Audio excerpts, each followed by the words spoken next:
And here it is. We go again. Roll up, ladies and gentlemen. One man went to mow. Here it is. We go again. Here I am again. Hope you're there with me. The session has commenced and your company is required. That thing that happens every single day happening exactly at the right time today. The session is on the way. So if you are available, avail yourself of what is going on here. One man went to mow. The eagle has landed. Another Savior, holy, holy, holy, holy, Atiku. Another Savior, holy, holy, holy, holy, Atiku. Well, this is MOBM. This is dedicated to the gallant heroes of the Nigerian Biafra War and IPO families all over the world. I remember the Nigerian Biafran war, in the thickness of the Biafra genocide. Hey, one man revived the vanishing hope to life. Let the great Biafran army to fight, and they were singing out, holy, holy, holy, holy, all the men will do is another Savior. They were singing out, holy, holy, holy, holy, all the men will do is another Savior. Holy, holy, holy, holy, all the men will do is another Savior. Many years after the genocide, whoa, yet another great leader has risen up now. Oh, and he's leading the Biafrans to victory. In your madika, yabika kokwa namno wow. Hey, anamekele mazuche mefo. Manemo, it's an honor having you on board. When I'm singing along, holy, holy, holy, holy, Nandekano is another Savior. Gonna sing along, holy, holy, holy, holy, Nandekano is another Savior. When I sing along, holy, holy, holy, holy, holy, holy, holy, holy, is another Savior. Getting moving right and getting moving fast now. Holy, holy, holy, holy, is another Savior. Holy, holy, getting moving right, getting moving fast, yeah, for freedom. Is another Savior. Yeah, for freedom. Holy, holy, holy, holy, Nandekano is another Savior. Another Savior, holy, holy, holy, holy, Atiku. Another Savior, holy, holy, holy, holy, Atiku. Well, this is MOBM. This is dedicated to the gallant heroes of the Nigerian Biafra War and IPO families all over the world. I remember the Nigerian Biafran war, in the thickness of the Biafra genocide. Hey, one man revived the vanishing hope to life. Let the great Biafran army to fight, and they were singing out, holy, holy, holy, holy, all the men will do is another Savior. They were singing out, holy, holy, holy, holy, all the men will do is another Savior. Holy, holy, holy, holy, all the men will do is another Savior. Many years after the genocide, whoa, yet another great leader has risen up now. Oh, and he's leading the Biafrans to victory. In your madika, yabika kokwa namno wow. Hey, anamekele mazuche mefo. And there it is right there. The dulcet tones of the farmyard singers from the eastern part of Nigeria. Holy, holy, holy, holy, as guys, I bring you this. Support my anointed presidential aspirant at National Convention. Buhari tells APC governor. APC governors. So there it is right there. Forget anything that purports to even pretend to be democracy. What we are running is an authoritarian regime and a fiefdom. Essentially, we have a warlord who age has now who's now decrepated, if that's such a word, by age, that is no longer of function. So he's now wanting to handpick somebody to carry on his agenda. Support my anointed presidential aspirant at National Convention. MALLAM Buhari instructs. Pardon me. I hope I'm not. I hope I'm audible now. All right. Okay. Yeah. So my phone is usually going off when I'm not audible. So support my anointed presidential aspirant at National Convention. Buhari tells governors. So there it is right there. That is what purports to be democracy. Democracy of some sort with the PDP, but no pretense at all at democracy within the APC. We saw that with how they picked their chairman, who was just selected by MALLAM Buhari, and that is how the presidential space is about to play out too. Buhari told us there won't be primaries. He demanded consensus candidates, Governor Sule. So somebody, of course, will always break ranks to reveal exactly what transpired within spaces like that. So now this one a follow on still. Buhari APC governors settle for northern candidate for APC. So quite how they are going to deliver that, it will be a real mystery, and we'll find out just in a matter of days. Just in a matter of days, we'll find out.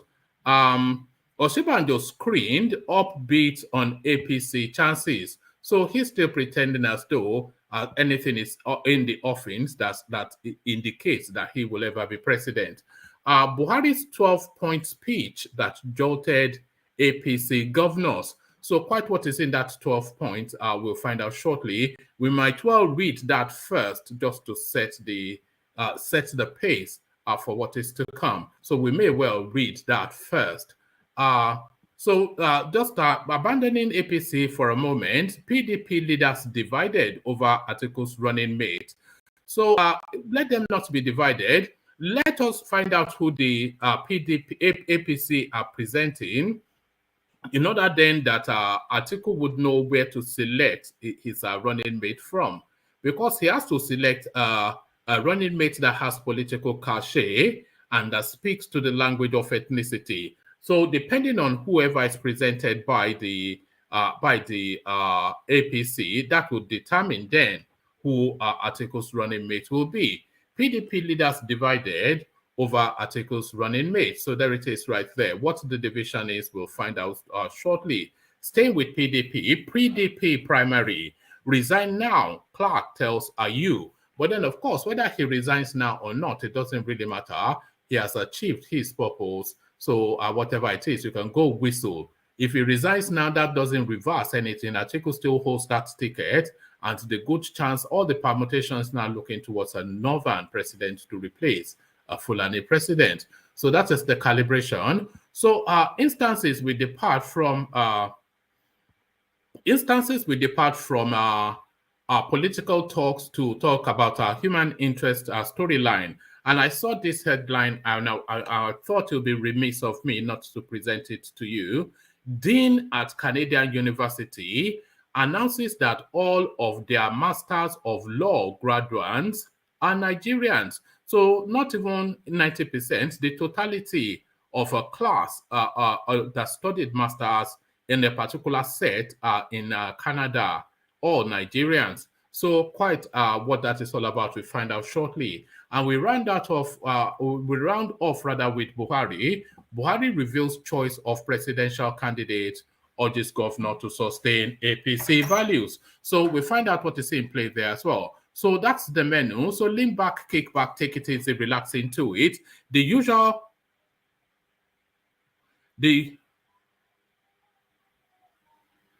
The usual protocol, click on the like button as you are coming in and click on the subscribe button as well if you are not already subscribed. So click on like and click on subscribe, and then at your discretion, if you want to come join me on the screen, click on the hyperlink that says StreamYard.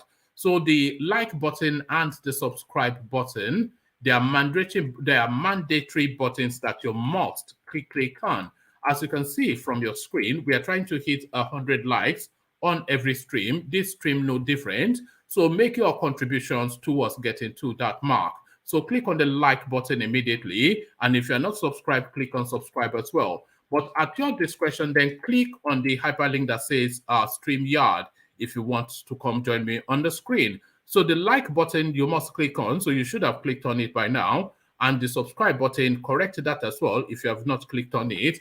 And the hyperlink that says StreamYard, click on that at your discretion if you want to come join me on the screen. So now let's not come in now, as we've been coming in over the last few days via the care guides with your calabash ready. Water, only water, only water, where is Sima? Water, only water, where is Sima? Hapa o naido,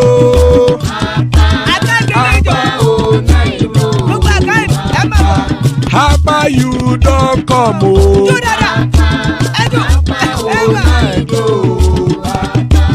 Hapa o naido.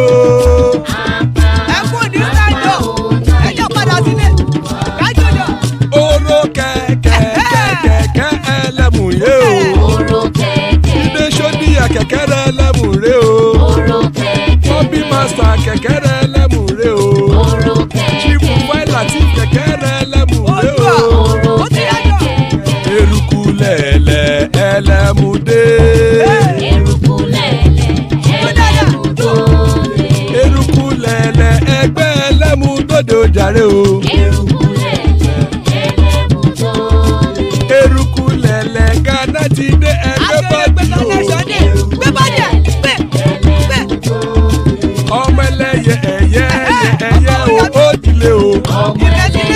Odúyẹ̀lá ẹyẹ o ó dilé o. Petrosodame ẹyẹ o ó dilé o. Petrosodúnkẹ́ ẹyẹ rẹ̀ ó dilé o. Ẹlẹ́kọ̀ ọ̀run mú ìní o.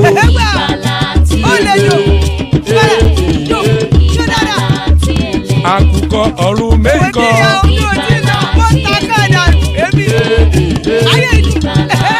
Ikú kò ní ríwà gbéṣe o.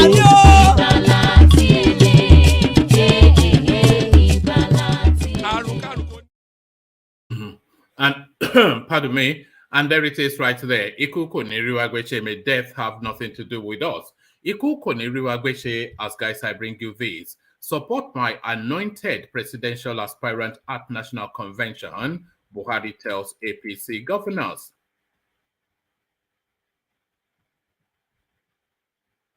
Okay, I'm just looking for... All right. It looks as though this is a verbatim... all right. Okay. Okay, let's go. I am delighted to address this gathering of the Progressive Governors Forum as part of the consultative processes that have always strengthened the internal dynamics. Let's start that again. I am delighted to address this gathering of Progressive Governors Forum as part of the consultative processes that have always strengthened the internal dynamics of our party, the All Progressive Congress APC. So that's one. So this is a listed 12-point readout. So that was number one. So that was the intro. Number two, you will all recall that the APC came to power at the center in 2015 through a cohesive machinery, notwithstanding its status as the opposition party. Similarly, in 2019, it returned to power under my leadership because of the dividends of democracy delivered to Nigerians irrespective of their political leanings. Number 3, the party has since grown in strength and capacity to govern.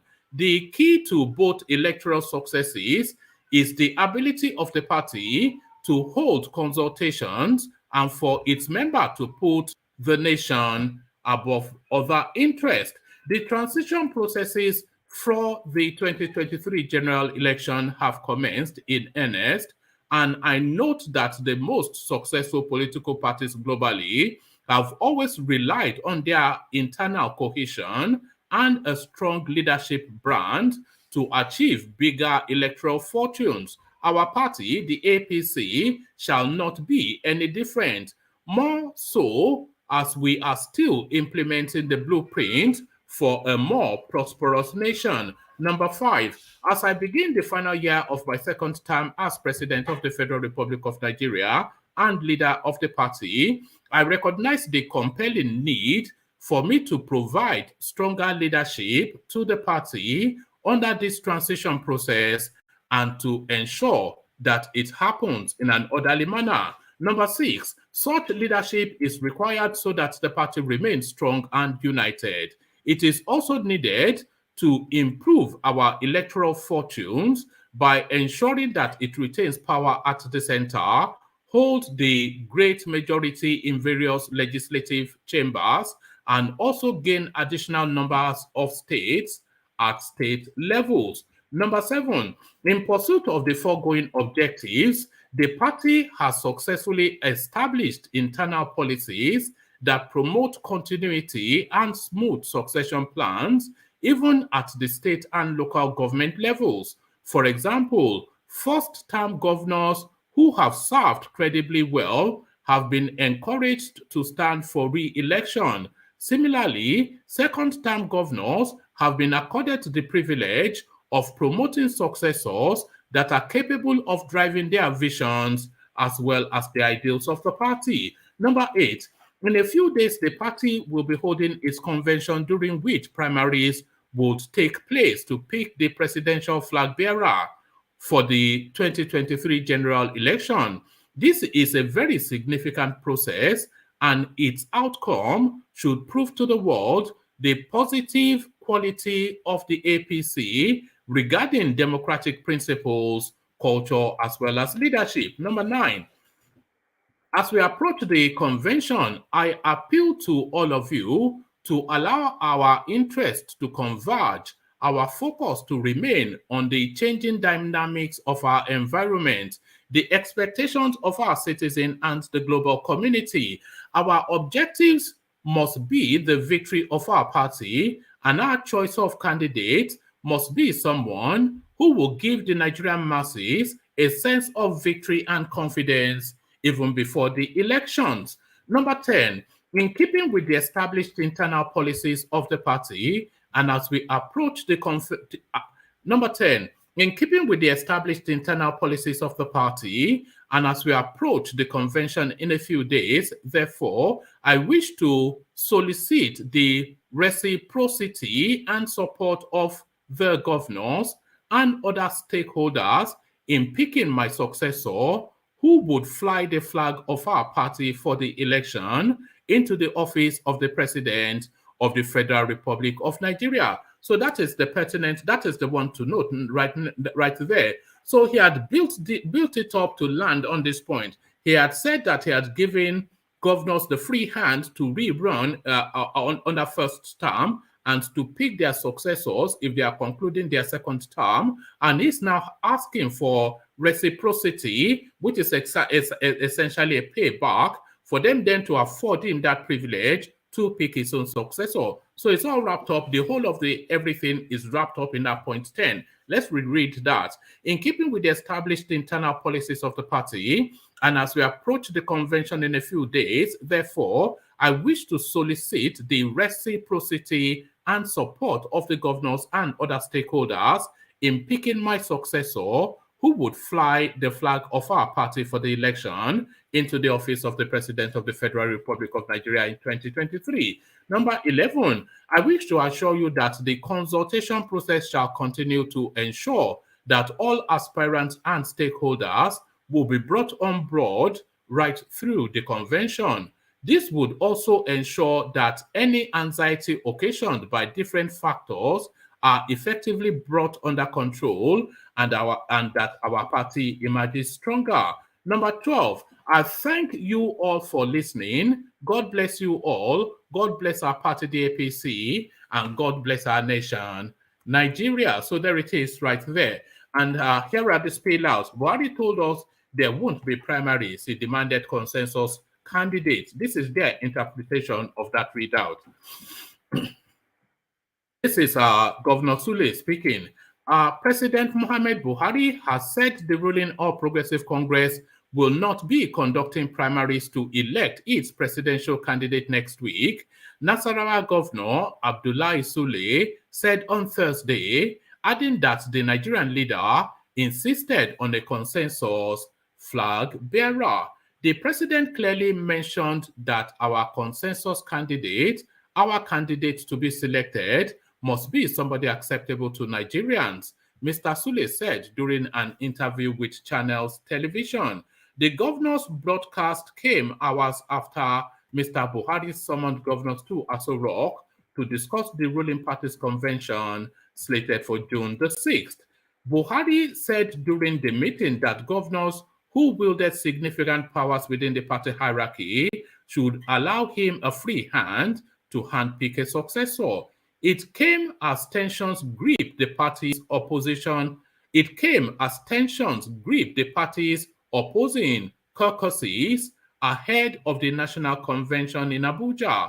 At issue has been the question of whether or not the APC should yield its ticket to a southerner, amongst whom Bola TINUBU is a frontrunner. Mr. TINUBU has insisted on primaries that will guarantee a broader acceptance of the individual to be elected, saying any discussion of consensus would plunge the party into chaos.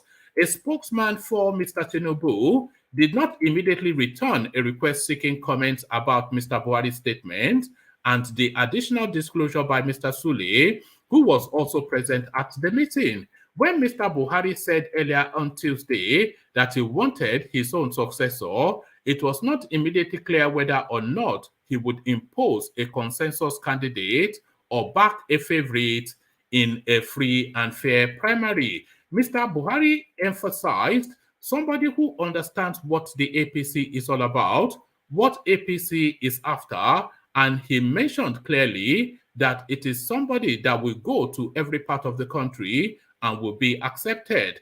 Mr. Sule said during the interview, somebody who will be able to sustain all the good things the president has done. So all of that language, it wraps around only two names, Yomi Osinbajo and Rotimi Amechi. So Yomi Osinbajo and Rotimi Amechi is what that language wraps around.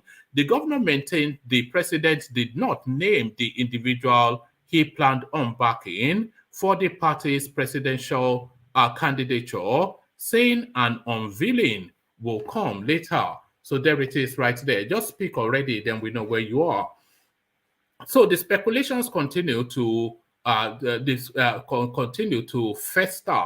Atiku, Buhari APC governors settle for northern candidate for APC. So this is one of the readings of what transpired as the All Progressive Congress APC concluded the screening of 23 presidential aspirants this evening. It has emerged that President Muhammad Buhari, APC governors, and very top leadership of the party have resolved to field a northern candidate in the 2023 presidential election.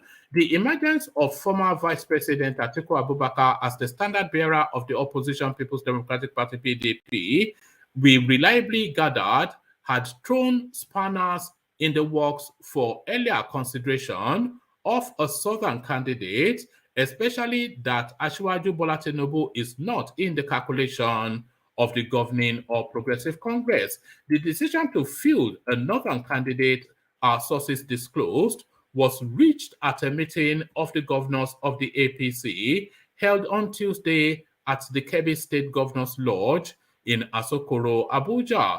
The governors did not just agree to field a northern candidate. They equally narrowed their search to possible first choice Sani Ahmed Yerima, former governor of Zamfara State, with Senate President Ahmed Lawan coming a distant second in the pecking order.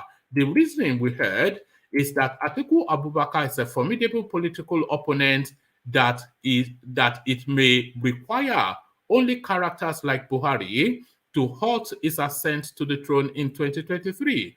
As learned from a chieftain of the APC, the governors recall that Buhari narrowly defeated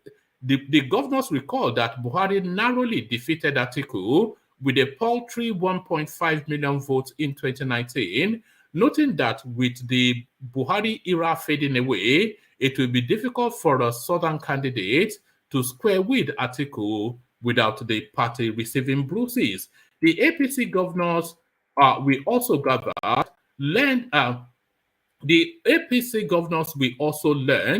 did a thorough review of the strengths and weaknesses of all the four presidential aspirants from the north and narrowed their choice to Senator Yerima. The meeting, which also had in attendance governors from the southeast and southwest, was said to have placed premium on retaining their hold on power rather than to pacify any political zones.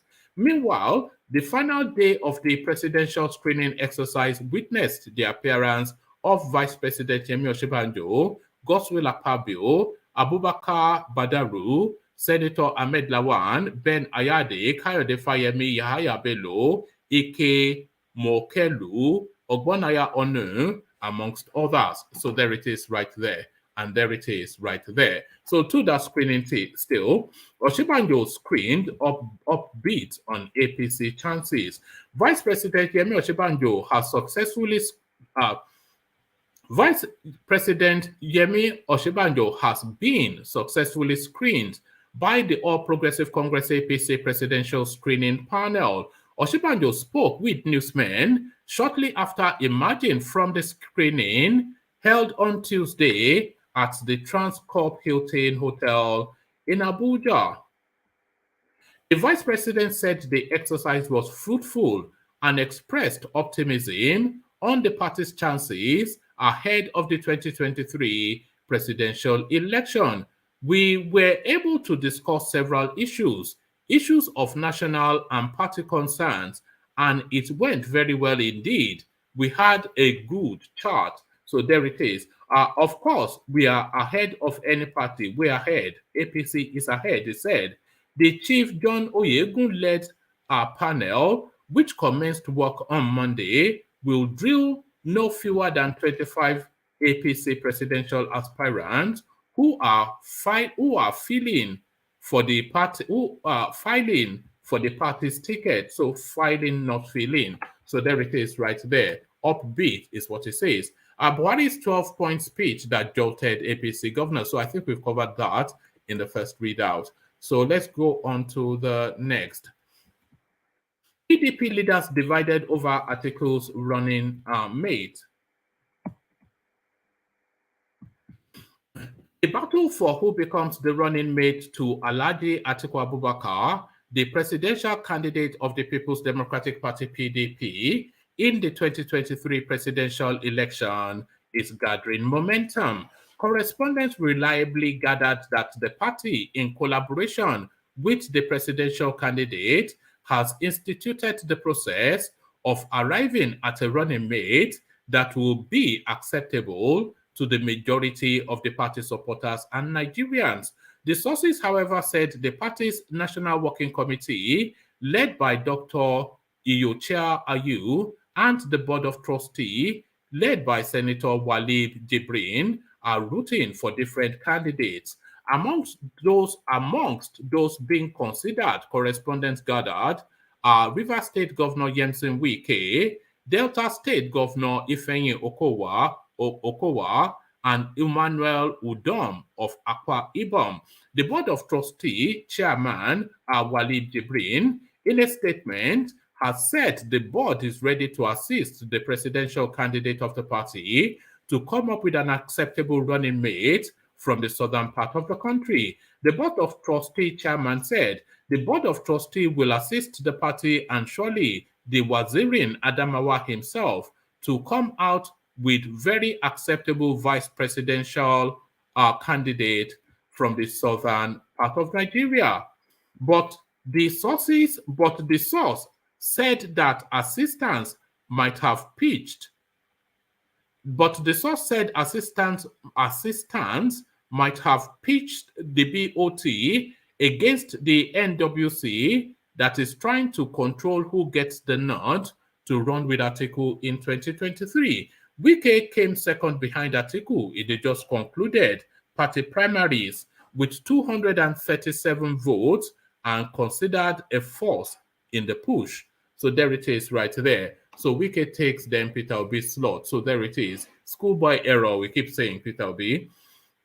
Still with our PDP. PDP primary, resign now, Clark to RU. Elder statesman and leader of Pan Niger Delta Forum, Chief Edwin Clark, has asked the national chairman of the People's Democratic Party, Dr. IYORCHIA Ayu, to resign. According to him, Ayu is no longer fit and proper to retain his position as the national chairman of the PDP. Clark, a former First Republic Federal Commissioner of Information, said this in a statement on Tuesday titled, "Resign now, you are no longer fit to remain PDP national chairman," Clark tells IYORCHIA Ayu. He said, even much worse in the extreme was the action of the national chairman of the PDP, Senator Ayu, in his open visit to Governor Tambuwal to congratulate and hail him, in his words, as the hero of the convention. This clearly reveals his partiality and predilection in the processes leading to the baffling conclusion of the PDP presidential primaries. His undignified and parochial conduct to place his northern principles, his undignified and parochial conduct to please his northern principles is not only a big disgrace to the office he occupies, but also a sad display of lewd subservience to the political subjugation of one ethnic group in a diverse country like Nigeria. We had earlier suspected that he was in favor of a northern candidate.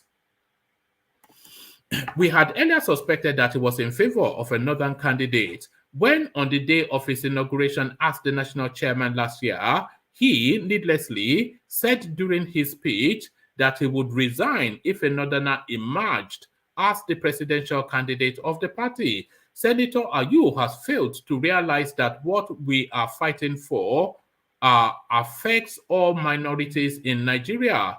The southern Nigerian relationship with the Middle Belt is well established, dating back to the First Republic during the period of Dr. J.S. Taka from today's Benue State, a founding member of the then United Middle Belt Congress and strong alliance with Chief Obafemi Awolowo's Action Group. So I'm only fumbling in the mouth because I'm not quite sure where this guy is taking us.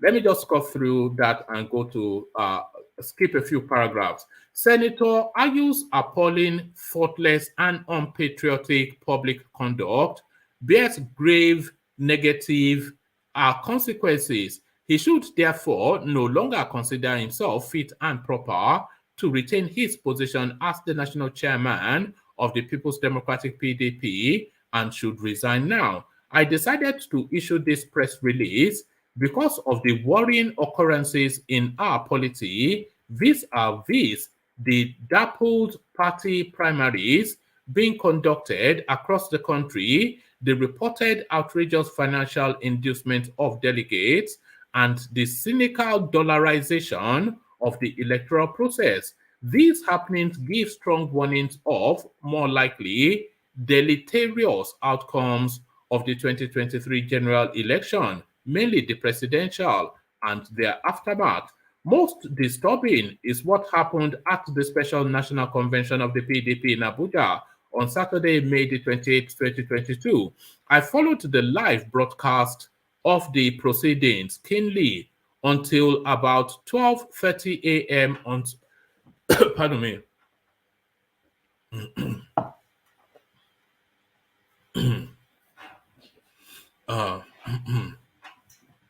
I followed the live broadcast of the proceedings keenly until about 12:30 a.m. on Sunday the 29th.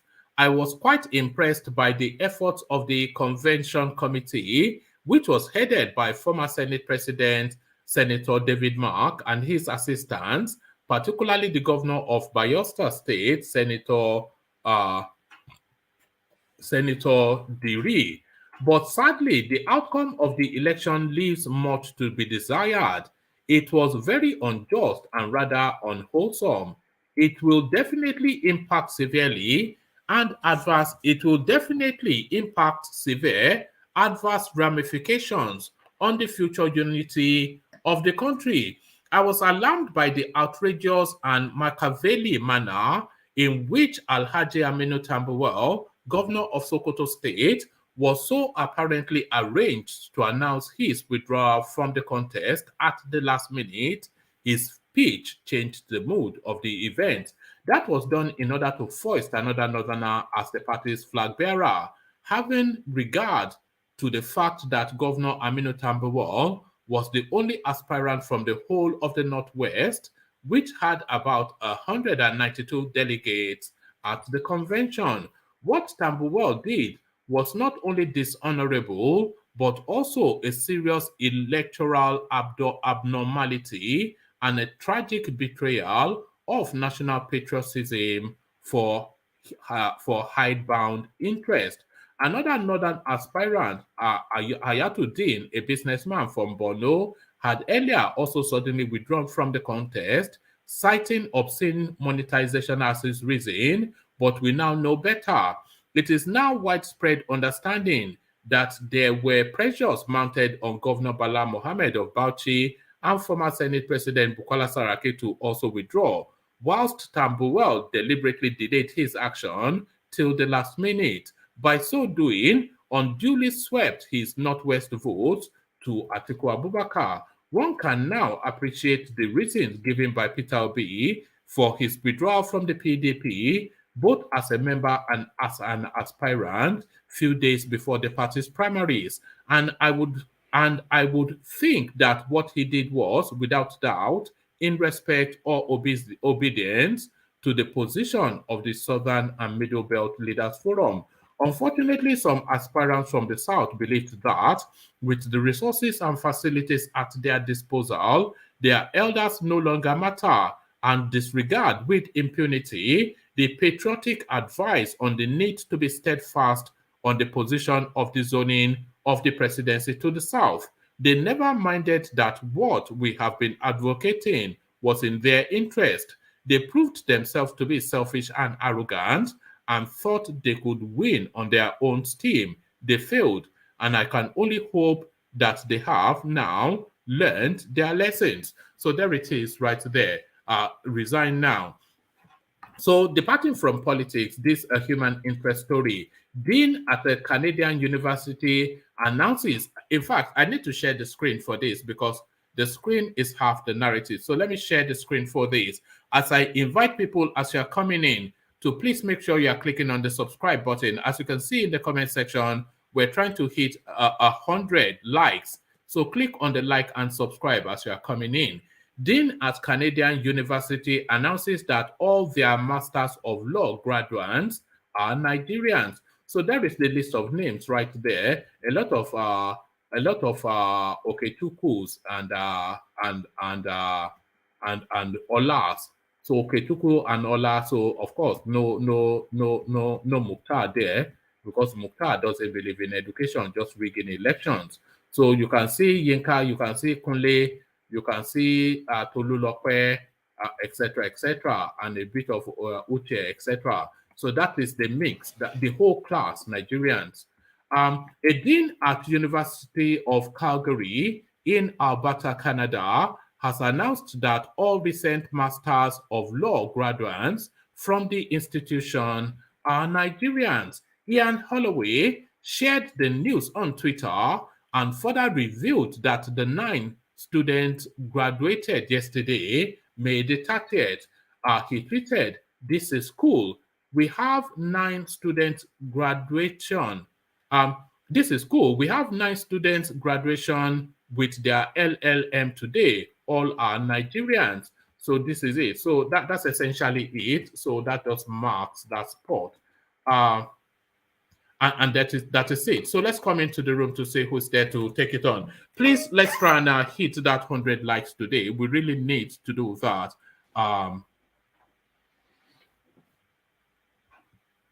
Okay. So Ajale Koko, I see you. Soli, I see you. Baba Akure, I see you. Truth to Power, I see you. And Tony, I see you. So good to see you, gentlemen. Let me go to Ajale Koko first, and then this meeting then with Buhari that Buhari had with the governors, a 12-point agenda, only really to tell them that he intends to pick, the presidential candidate. So what are you then making then of this democracy, Buhari style? Good evening, one man and everybody. Let me first of all urge our listeners around the world to please click on the like button or thumbs up. And as you are joining, please do that. If you have not subscribed, please subscribe as well. One man. APC is a party that is known for illegality.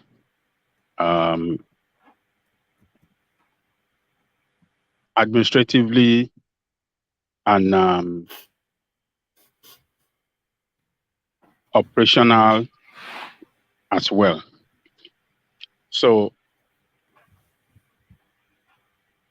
imposition of candidate is what they do in APC. At their last convention, for officers of the parties, it was imposition that they did, which they otherwise call consensus. We saw people cried on that day. People yelled like babies when they were forced to succumb their ambition for the candidates of the Kaaba. So this time around, I don't think it's going to work on this presidential race. Consensus candidate or imposition is not going to work. Yes, we heard that the president met them, the governors today. I'm not sure if he put forward the idea of the imposition because the meeting was like 30 minutes, as was reported. So 30 minutes is not enough to... sorry to interrupt you, Ajanle Koko. Yeah. Buhari gave a 12-point speech, which I read out, but point 10, I'll post the link in the comment section. Point 10 is the only thing that he wanted to tell them, and this is point 10. So in the build-up to point 10, he told them about how the party had always worked internally, how a sitting governor is allowed unfettered to run a second term if he has that left, or to pick his successor if he's run his full 2 terms. So so that's the build-up. So this is now point 10. It says, in keeping with the established internal policies of the party, and as we approach the convention in a few days, therefore, I wish to solicit reciprocity and support of the governors and other stakeholders in picking my successor, who will fly the flag of our party in the election. So he's asking them to reciprocate that privilege that he gave them to choose their successors and afford him that privilege to choose his. So that's essentially a consensus candidate. Okay, yeah. So it's selling to them the idea of consensus candidate. I don't know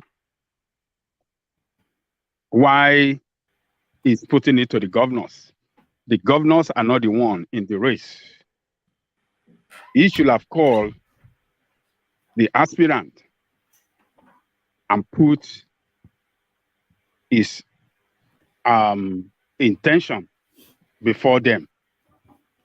That is what he ought to do if he want to pursue consensus. It's not the governor, it's the aspirant that really matters in this situation. Though we know that the governors are the drivers of the party at the state, they are the headship of the party at the state level. So maybe what he's trying to do is to, okay, let me bring the governors on my side. So if I can win all the governors on my side, none of the aspirants will have any strength to oppose his idea. So that is what he's trying to do. But I know it's not going to succeed because the governors are already divided along the aspiration of those in contest. So how he's going to do it is what I still don't know. The way they want to maneuver it to impose one person as a consensus candidate, I don't know the way they're going to do it. Because that by itself is totally against democratic norms. And it shouldn't be at 11 hours that he should come up with that idea. Coming out with this idea at 11 hours is nothing but fraudulence. And I believe it's going to be resisted. It's a, if the party want consensus candidate, they shouldn't allow people to purchase form for 100 million to campaign around the country, to spend so much money to build structure around the country structure around the country to drive their campaign and put so much energy, more time, everything, commit everything that could advance them to the attainment of this ticket. This is totally fraud. This is anti-democratic, and I believe it's not going to work this time. It's not going to work. That's the way I see it. But let's keep on watching this space. It's going to be very interesting. It's going to be very interesting. And whoever that they want to come out with, or he particularly want to support, we'll be looking forward to see who he's backing this time around. And it's going to be very, very interesting. But as far as I'm concerned, I know it's an anti-democratic move. It's totally this idea is totally in opposition to democratic norms. And at this stage, I think it's going to be this is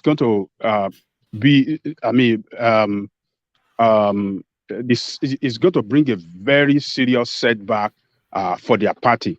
It shouldn't be at this 11 hour. It should have been an idea that they should have been put forward at the early stage. Leaders should have been brought together. Decisions should have been made, and not at 11 hours. This is fraudulent, and it's not going to yield any good result for the party. Ajale Koko, paragraphs 8 and 9, they give us an indication as to who he has in mind. It says, in a few days, the party will be holding its convention, during which primaries will take place to pick the presidential flag bearer for the 2023 general elections. This is a very significant process, and its outcome should prove to the world the positive quality of the APC regarding democratic principles, culture, as well as leadership. As we approach the convention, I appeal to you to allow our interests to converge, our focus to remain as we approach the convention, I appeal to you all to allow our interests to converge, our focus to remain on the changing dynamics of our environment, the expectations of our citizens and the global communities. Our objective must be the victory of our party, and our choice of candidate must be someone who would give the Nigerian masses a sense of victory and confidence before the election. There's actually a paragraph where he more or less indicated that the person has to be a functionary within the party that has broad appeal. So that narrows it somewhat to somebody that is already active in governance, which limits then to somewhat TINUBU, Osinbajo or Rotimi Amechi. Well, this is a complete fraud, one man. So if this is what he had in mind, and with some of his cabal, like I said earlier, why at 11 hours? Why at 11 hours?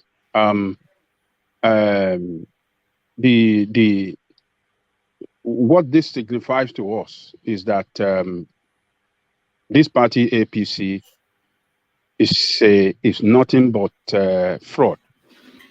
Why? What then? I mean, why the reason for the screening that we were watching yesterday? It's a charade. Charade. So why? What is that screening represent? What does it represent? Because what I know about screening of candidates is to prepare them for primary. Preparation for primary, checking their documentation, ensuring that documentation, nothing fraud, no fake document, then let them go to primary. So that by going to primary, they know that their documentation have been screened, have been checked, they have seen that, well, the certificate they presented as per their educational certificate is not fake, is genuine, and they actually attended those schools that they said they attended. They have no criminal record. They have everything truthful and nothing but the truth as they indicated in their nomination form. So I haven't screened all of them and everything is all right. Then those that scale through the screening that does not have fake or questionable character, they can let them go for screening, I mean, for the primary. That is what the screening meant for. But now, having screened all these people, and then you're coming out with a consensus candidate, you're asking them, okay, as you allow them to pick their own, asking the governors that, okay, as you are allowed to pick your successor, I should be allowed to pick my successor. That is a fraud. That is a way, that's a way of imposition. That is anti-democratic, and that is not good for our country. So you can just pick anybody you like. No, it's not the people's choice. The people's choice should be the nominee of the party and not the president's choice. So this is a complete illegality, anti-democratic, and it should be condemned. It should be resisted. And I believe it will be resisted by others, particularly if somebody like TINUBU, who has worked very hard within that party, who has positioned himself in the as a candidate to beat in the party, who has the majority of the governor behind him in that party, who have more delegates than any other person. To tell him to step down is going to be resisted. That is not going to augur well for the party, and the party, I believe, will implode if they choose somebody that from nowhere to impose on them. So let's wait and see. One man. The one thing we do know, But go on. Who's that? what would Tinubu do about it? He will just huff and puff, and No, nothing will happen. don't say it will just huff and puff. Tinubu is a He will man just of huff and puff. Oh, all right, thank you. It's better for APC to be in power than PDP to be in power for Tinubu. You know. Tinubu is a man of considerable influence, both in Nigeria and in the party. So it's somewhat derisory to say we just huff and puff. I think he has Can I more say power. something? Yeah, go on.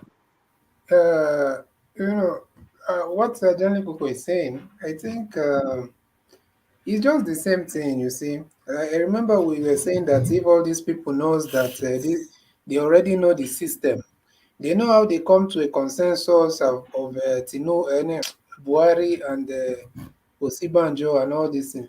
He already knows that this is what it entails. You can't tell me that someone like Tinubu, with all his years of experience in politics and everything, does not know the tendencies of the North. So people should not complain when he knows exactly where he's stepping into. I don't think Tinubu is surprised. I think people are just surprised for him. I think he has maybe some plan B or whatever, or maybe he has already even told people to prepare their mind that if it doesn't work, he will go back home.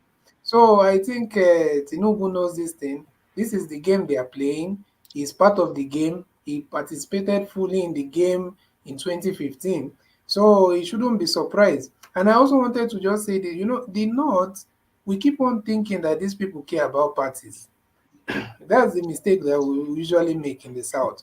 These people, they can go, if tomorrow all of them, if it will take them to all go to Kwakwanso party or PDP for them to realize their ambition, they will all go there. I don't think that the North are are considering where. I think it's the Southwest politicians that have serious stakes in the APC that is feeling some kind of that something is going wrong. These people don't care. They've already, and from the look of things, it seems they've already systematically put Atiku as their frontline man.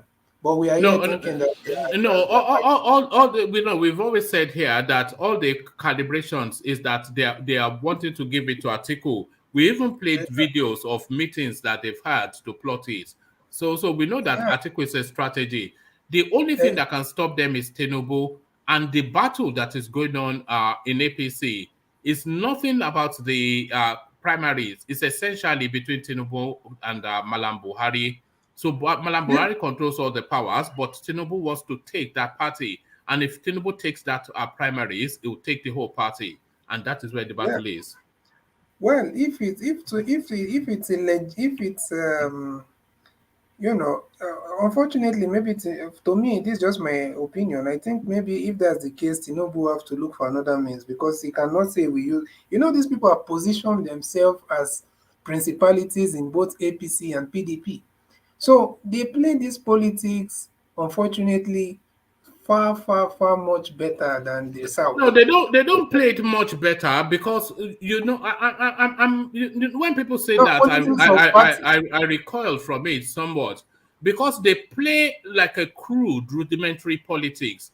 They are not outsmarting anybody. They are bullhorning. They are using force and the power of incumbency to self-perpetuate. So it's not as though they are outsmarting anybody. If Goodluck Jonathan wanted to hold on to power in 2023, he would have, and the heavens would not fall. So this is what Buhari is doing. So okay. It's not, yeah. Okay, let me rephrase it. I don't. They if you come on their turf, political turf, the way they have turf in football. Now, these people, you can never, I said it before, you can never defeat them in anything that they've involved themselves in with, whether it's PDP, whether it's APC. So the only way you can do anything to these guys is from the outside. But you say that you want to be there and you think you will, because they are the ones that set the rules. Nobody will set a rule that will not favor him. So, and at the end of the day, I just think that everything we are saying, these people, they know as long as they see that PDP and APC, they have put everything in place that no matter what you do, somehow you will not even realize it that you're working for them. Look at, for example, someone like Wike screaming and shouting. They needed him for that. They needed him to make they needed him to make PDP very strong in the south. So when he's shouting, No. I think you are according these people more credits than one man in PDP and APC, I don't think I'm according them anything that they don't have. They needed Wike. Wike is just there shouting Southern governors, but he's trying to deflect. The truth of the matter is that he was fooled. They played him hands down, and he's there shouting that the party PDP will take back power. They didn't play him hands down. They didn't play him hands down. I would have explained to you, but maybe you can. No, explain now. Who played Wike? Who? The North. Oh, You see this article. Wait, Ajale Koko. You see this article's team. Wike, whether he realized it or not, he made Atiku's case for him. He made PDP very potent in the South because they say, okay, we know that many people will recoil from from APC because of everything that has been going on in the country for the past 8 years. So they know that the only way that they can sell their person or bring their person in is through that opposition that Wike is screaming that they will take back the power. And they used him. He has screamed all his lungs out, saying that we will take back the power. And they are giving them back the power, but not through him. So he miscalculated. He was calculating that he will be the one to champion that cause, but it's still PDP that will take back the power, but not through Wike. So Wike played himself. It's just no. Let's just abandon that. That sounds somewhat nonsensical to me. Yeah. In CBD, it wasn't it wasn't like that. A lot of us can say a lot of things about our own man, Wike, the way he lost in the primary. It wasn't the northerner that make Wike lose the election. The southerner, majority of the southern states did not vote for him. Delta delegate did not vote for him. I'm not looking at it. So it is not the northerner that control them. But let me tell you the way. When we are talking about structure. Sorry. Okay. Let me make you understand so that you can get the clearer picture. I'm not looking at it from the side of at the point of voting PDP primaries. I'm telling you that they have used Wike's influence, his money, his impact, and everything to make sure that their party remains very strong and relevant in the South, to the point that Wike himself actually thought that he's one of the major principalities. Were they not before? That means Wike fooled himself. No, hold on. Were they not before? Were they not all of these things that you said in the South? It was speedily declining. You have to don't PDP was declining in the South. One man, you cannot discount the fact that so many PDP governors all defected to APC. The reason why PDP is still surviving in the South today is because of Wike's activeness in the party. That's what I'm trying to say, and nobody can deny that. What do you mean nobody? It's total. It's a total. That's just not. In the South, I don't want to say it's nonsensical, but it is nonsensical. You are overrating Wike as if he's the only one that hold the party in the South. How many people left PDP because of Wike? Saying that the man has taken over the party. In the Southwest, in your state, is it the one that hold it there? No, forget about the Southwest Forget about Southwest PDP because it's very weak there since 2015. We know that. Okay. I'm talking about most especially South. PDP. Hold on. PDP holds virtually all the southern states. Virtually. How? So how many states does APC have in the southwest? Abia State, they hold it. No, I mean start from the southwest. Majority of the southeastern states. Akwa Ibom, they hold it. Can you Bayelsa, they mention hold the it. southwest? Cross River, they hold it. Delta, they hold it. Ebonyi, they hold it. So what is the argument? Is it Edo that too, they hold it. Enugu, they hold it. Edo, they hold it. Oyo, they hold it. Rivers, they hold it. One man, is the argument that Wike has not been the most relevant voice for PDP in the south for the past? How can you say Wike is selling PDP's popularity in the south when they control virtually 90% of the south anyway? I don't know what you're talking about. No, man. my point is that are you saying that Wike has not been relevant in the PDP Southern Nigeria politics? It has not. Wike has only been no, he has I think not. we're just denying now. No. What is his relevance? Wike has only been relevant to his own presidential ambitions. Who does he influence? Who follows him? Who listens to Wike in the south? Nobody. One man. With all this screaming Wike is doing on top of PDP, you're saying nobody. I think we should be a bit look, in CBD. Why didn't the Southern PDP voted for Wike if he is the one that make them relevant? Why didn't they support him? Because that's why I said he played himself, because he overestimated himself.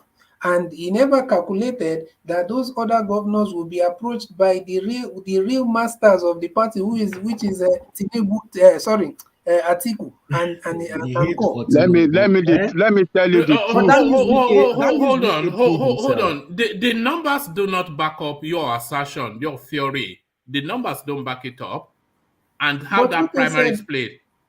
But he said two governors. He didn't say two. He said some governors from the south went after they have all agreed, went at the end of the day and move over to the other side. See, that was but some governors from the north moved in his favor. Well, Wike, in CBD, those governors you are talking about in the south, or those PDP, do you know how long they've been coming with Atiku? Wike just started yesterday. Do you know how long they've been coming? Do you know how connected they are with Atiku? They've been coming with Atiku for over 40 years. They are lying to Atiku politically. It makes my point. So Wike that started, hold on. Wike that just jump out yesterday. It just last year, because of this power must shift to the south. That was when Wike started his own this thing. And he put up this remarkable performance. And you people doesn't want to even give kudos to him that he put up a very strong fight against Atiku. And thinking that, the Northerner robbed him. They didn't rob him. TK is a gallant hero. Or how did I describe him? He fought hard within short time, and he could beat Saraki, he could beat Tambua, he could beat all those that have been contesting, twice, two times before. The only thing that happened to Wike was Tambuwal. That was the only thing that happened to him, who had 160-something delegates. That was what changed it. So why is he not saying so? He said he's pointing clearly to the south. He's not pointing to Tambuwal. You can point to wherever. We have the figures. The people, when you are talking like this in CBD, what do you want to say about people in the north that voted for Wike? The entirety of delegates from Kaduna voted for Wike, as well as in Katsina, they voted for Wike. And so why did Saraki not collapse into Atiku? Why did Bala Mohammed not collapse into Atiku? Not support Atiku. But we want to, just because of one person, we want to condemn the whole of them that, they gang up. It doesn't look in game of politics. I'm not looking at it from the gang up aspect. That is what you have been saying now. I'm not looking at it from the gang up. I'm only telling you that I'm saying this, that number one, these are my 3 points. I'm saying number one, Wike overestimated his influence in the south. Because he said it with himself. He didn't just mention Tambuwal. He said some southern governors betrayed. They are the ones that sold him out. he overestimated his influence in the South. Number two, the PDP, whether we agree or not, as a party, let me not even call it a northern thing anymore, especially middle belt and whatever. As a party, these old people, they used Wike for a period of time to make sure that their south base is it has always been relevant, but you have to to make sure that he's always speaking, like an advocate for PDP. There, the man has been It screaming. doesn't need He's got his advocacy. resources. I just gave you the governors. Let me post a list of the governors. Then you see PDP controls the whole of the South, more or less. So why would they need Wike to make them popular in the South, which they Yes. already control? Yeah, One anyway. man, you Yes. cannot say they From- control the whole of the South. You know that's not true. Hold on, So what hold you on. say In is CBD, All right. I'll post Let- the link in the comment section. in I'm not sure CBD, they what. control the whole in of the South. CBD, in All right. CBD. Let us Are you saying including the Southwest? hold on. In Is it including CBD, Kogi and all these places? I've got the list here. You know, in CBD, since 1998 that they started the party and started election in, I think, in 1999, isn't it? PDP has been winning consistently in South, and Southeast. Is it by Wike making? No, Wike it's a said it traditional. himself. it's just you're being fanciful. It's It's a fanciful. traditional something. base. Southeast and South is the traditional base of PDP. When did Wike become the governor? Just about 8 years ago or 7 years ago. So how do you want to say that that person that came in 8 years ago has been the person responsible for the strength of PDP that have been existing since 1999 in Southeast and South? No. Look, don't give him, don't overrate him, don't give him all the credit as if it's a very strong position. But we have to acknowledge that he put up a very strong fight against Atiku Abubakar. He came out for the interest of the Southerner that, look, the power must shift. And he bulldozed his way, he campaigned hard, he did everything the way he is known for, with basket mouthing and jabbing them and saying, no, we're not going to agree. And he achieved a very remarkable result for the first time, first attempt. If we remove North and South, if we remove North and South from the narrative and we just measure Wike and Atiku, as Ajale Koko has described, he has a long-standing relationship with that political space going back decades and decades. These are people he has wined and dined with, he has helped their political careers, they felt his. So Wike comes under the narrative of the Southern space, but those long-standing relationships, they still subsist. So it wasn't even treachery if some Southerners did not vote for him. They just have a long-standing... So am I right by saying that he overestimated his influence in the South? Well, no, he overestimated the potency of that power must shift to the South. Because when it came to the politics of it, they just went with the politics of it. Well, that's what I'm saying at the end of the day. I think we agree on that point that he overestimated his influence in the South. And at the end of the day, whether we cannot discount his efforts, or should I say, whether it was a moral or immoral, the way he has been positioning himself as the strong man for PDP in the South, which made a lot of governors to come out and say that he has taken over the, someone is trying to rule over other people in the party. They said it clearly, including Dave Umahi. That was the major reason that made him even leave the party. So a lot of these people have said it, that this guy is taking over, took over the party, at least in the South. So that's just the point I was trying to make, that the man did all that, beating his chest, thinking that he has all the influence, and at the end of the day, they showed him that he's just starting. Sorry. He put up a good showing though, so I don't think Wike has been disgraced. I don't think anybody can suggest that he wasn't disgraced, but he learned. That is a show of money.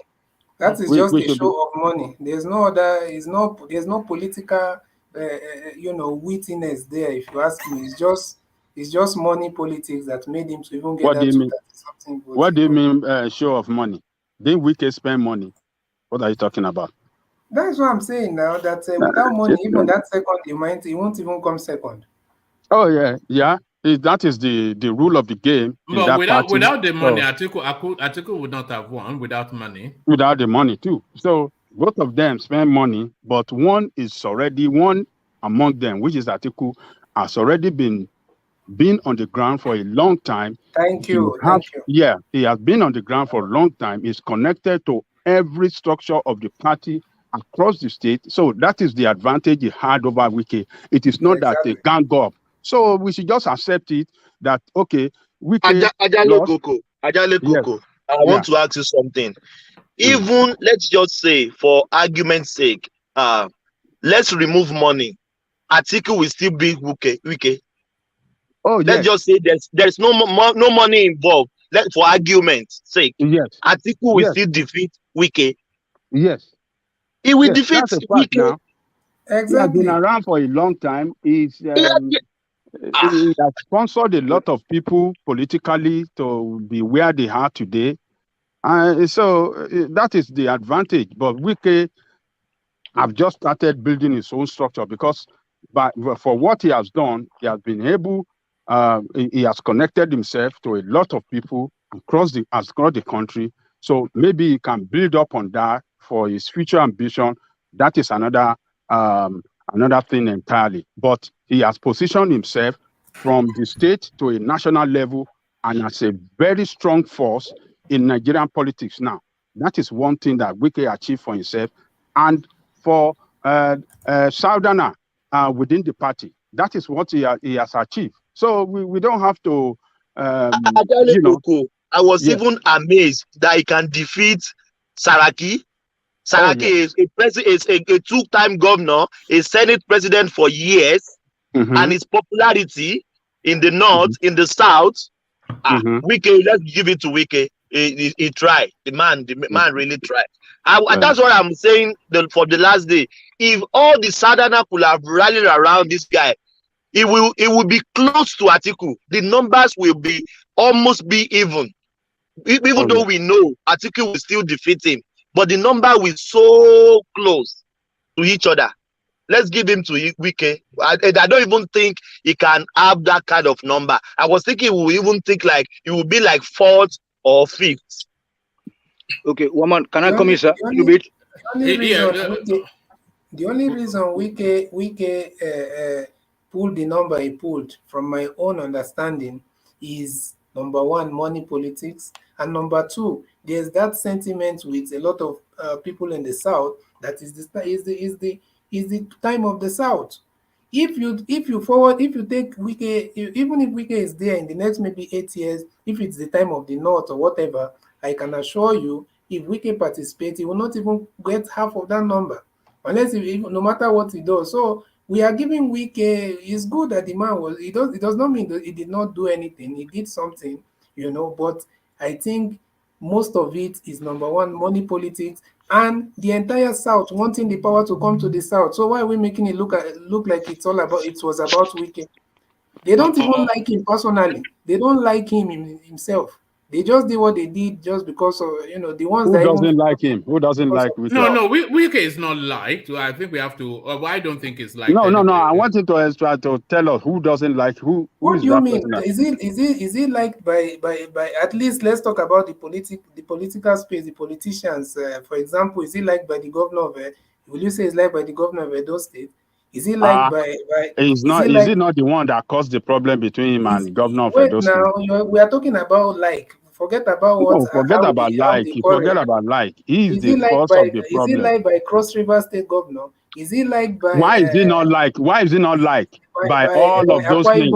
Why is it not like? That means he has a problem too. If you are not liked by everybody, you must check yourself as well. That is what I'm saying. So that means you have problem. That's what I'm saying. That it's not like some political genius. It's just that this Southern solidarity that helped him a little bit plus money. That's all. All right. Let's hear from Tony.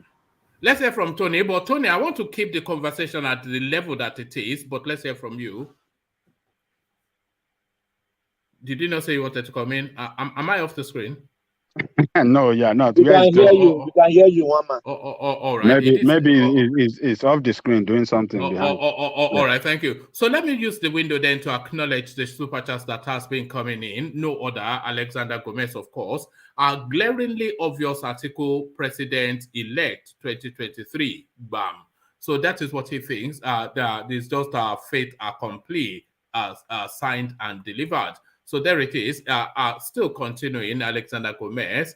My in-law, Peter Obi, got his permutations so wrong. So yes, still the sentiment still subsists that Peter Obi somewhat misplayed it.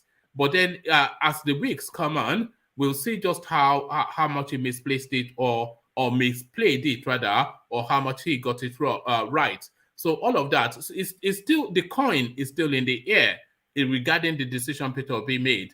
A lot of people thought it was schoolboy error, but the politics will just unravel exactly how it played out for him. But Ajale Koko, still holding you within that PDP space.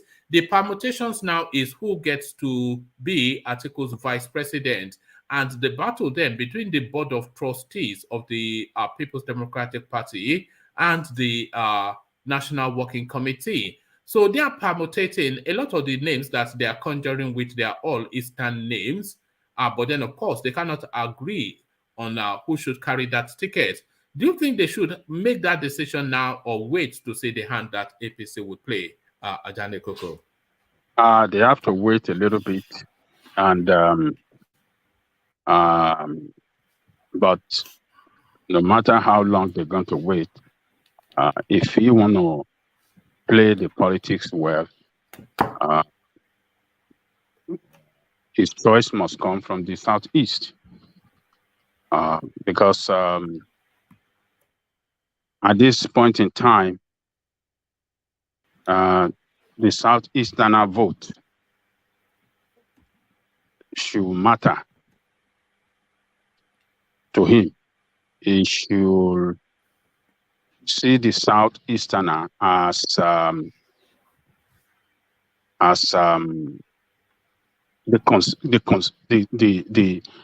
consistency of the Southeasterner in the manner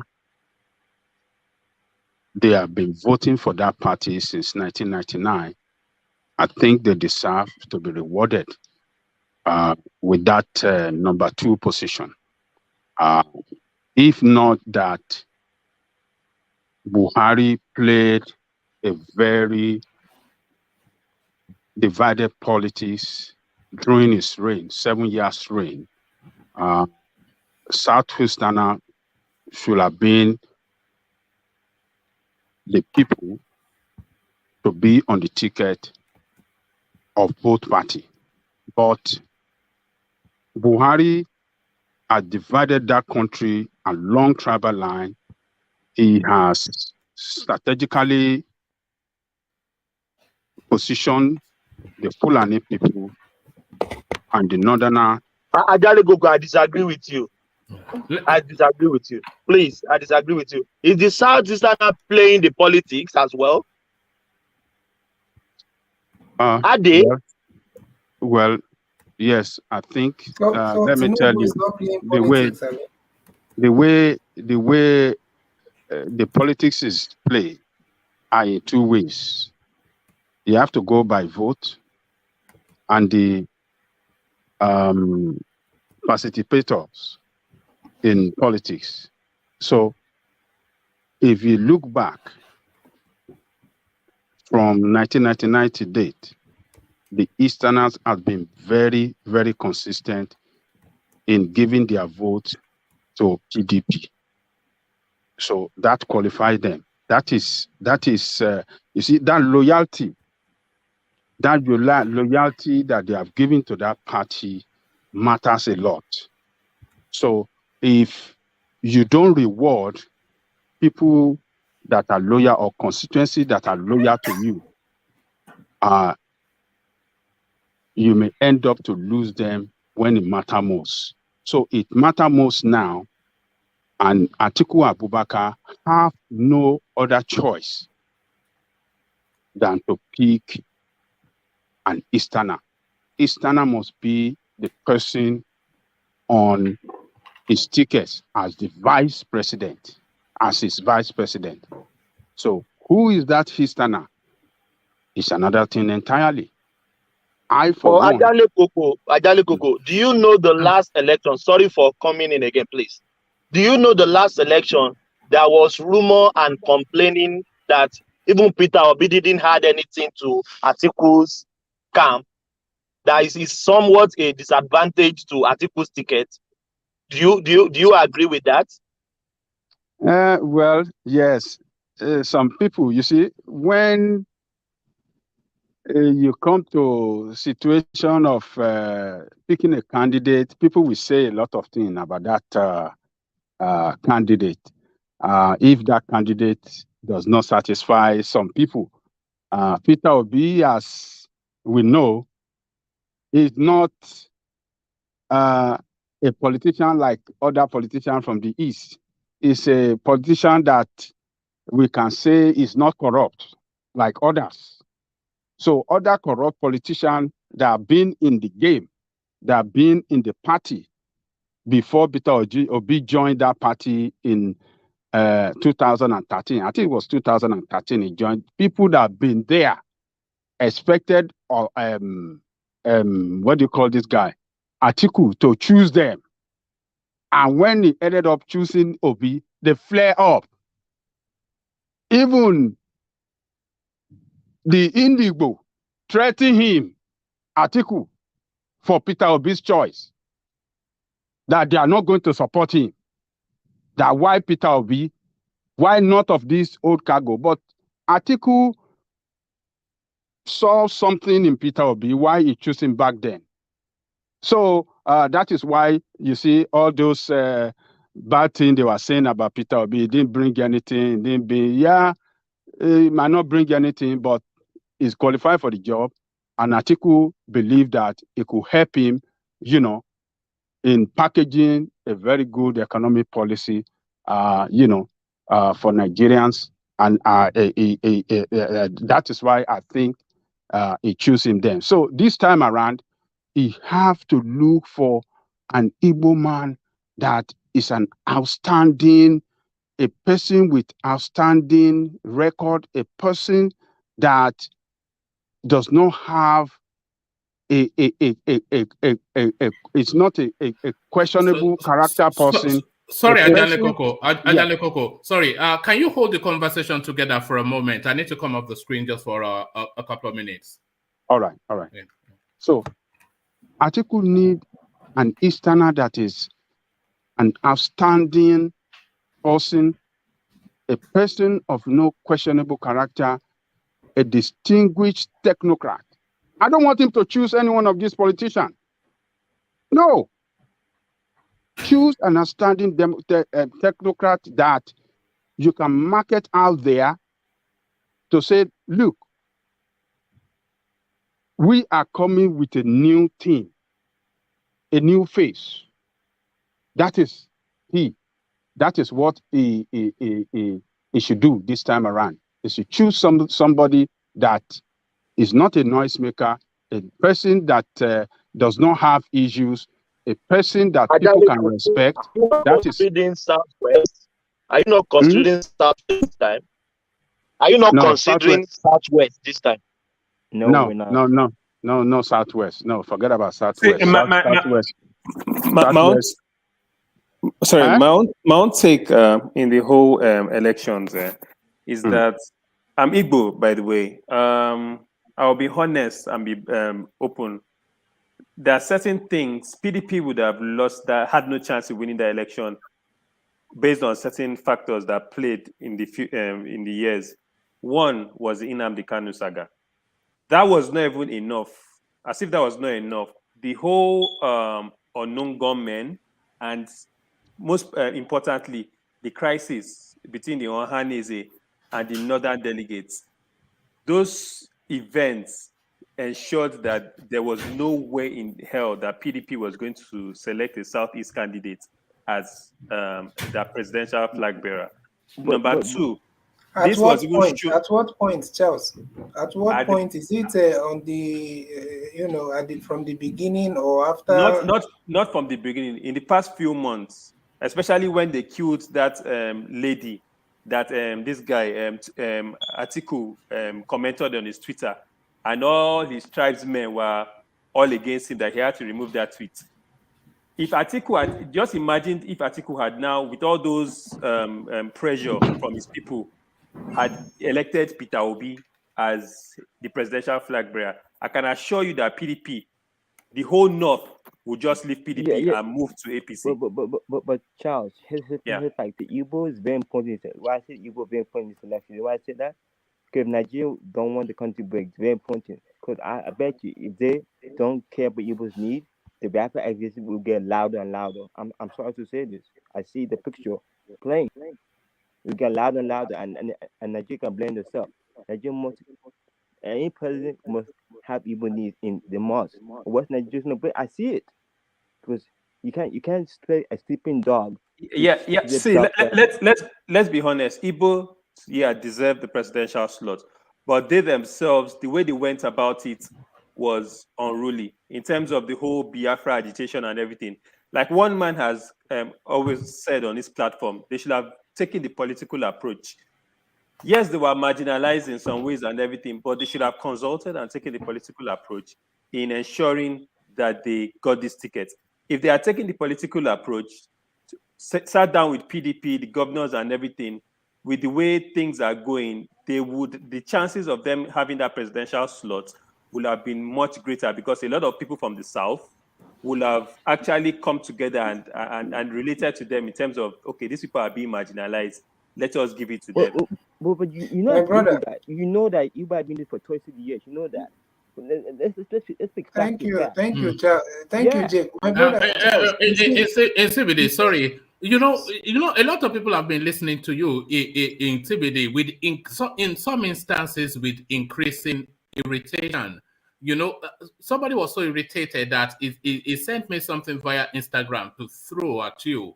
So let me throw at you what the guy sent me via Instagram. Okay. He said you must throw this at that in CBD fella. So here it is. If Peter Obi is one of our best, can Nigeria pull off what was pulled off? Maybe what Trump pulled off by getting these new votes that nobody even knew existed. You know, does Peter Obi have a chance to get the new 18-year-olds, to get the new voters, the educated voters, to come out and say, you know what, we are all going for LP, and it's the candidate we are going to pick? Is it possible? That would be a delusion of grandeur. Oh, wow. I was in labor. I started my journey from labor. The first thing Obi will face in labor, he would have to fund the party. The party does not have money. Wow. And Nigerians don't make contributions. After I lost the first 10 million, I started shaking when I was in labor. 10 million. They said they were setting up structures. Because he has to now set up structures. They don't have structures. Hi. You cannot win a presidential election from a fringe local party. It doesn't have that. He has money. Peter Obi has money, unlike me. I'm just a reporter. But can Peter Obi spend his hard-earned money on fighting an Atiku or fighting a TINUBU if he emerges in APC? He can't. It is right. This is what we've been saying to you. Go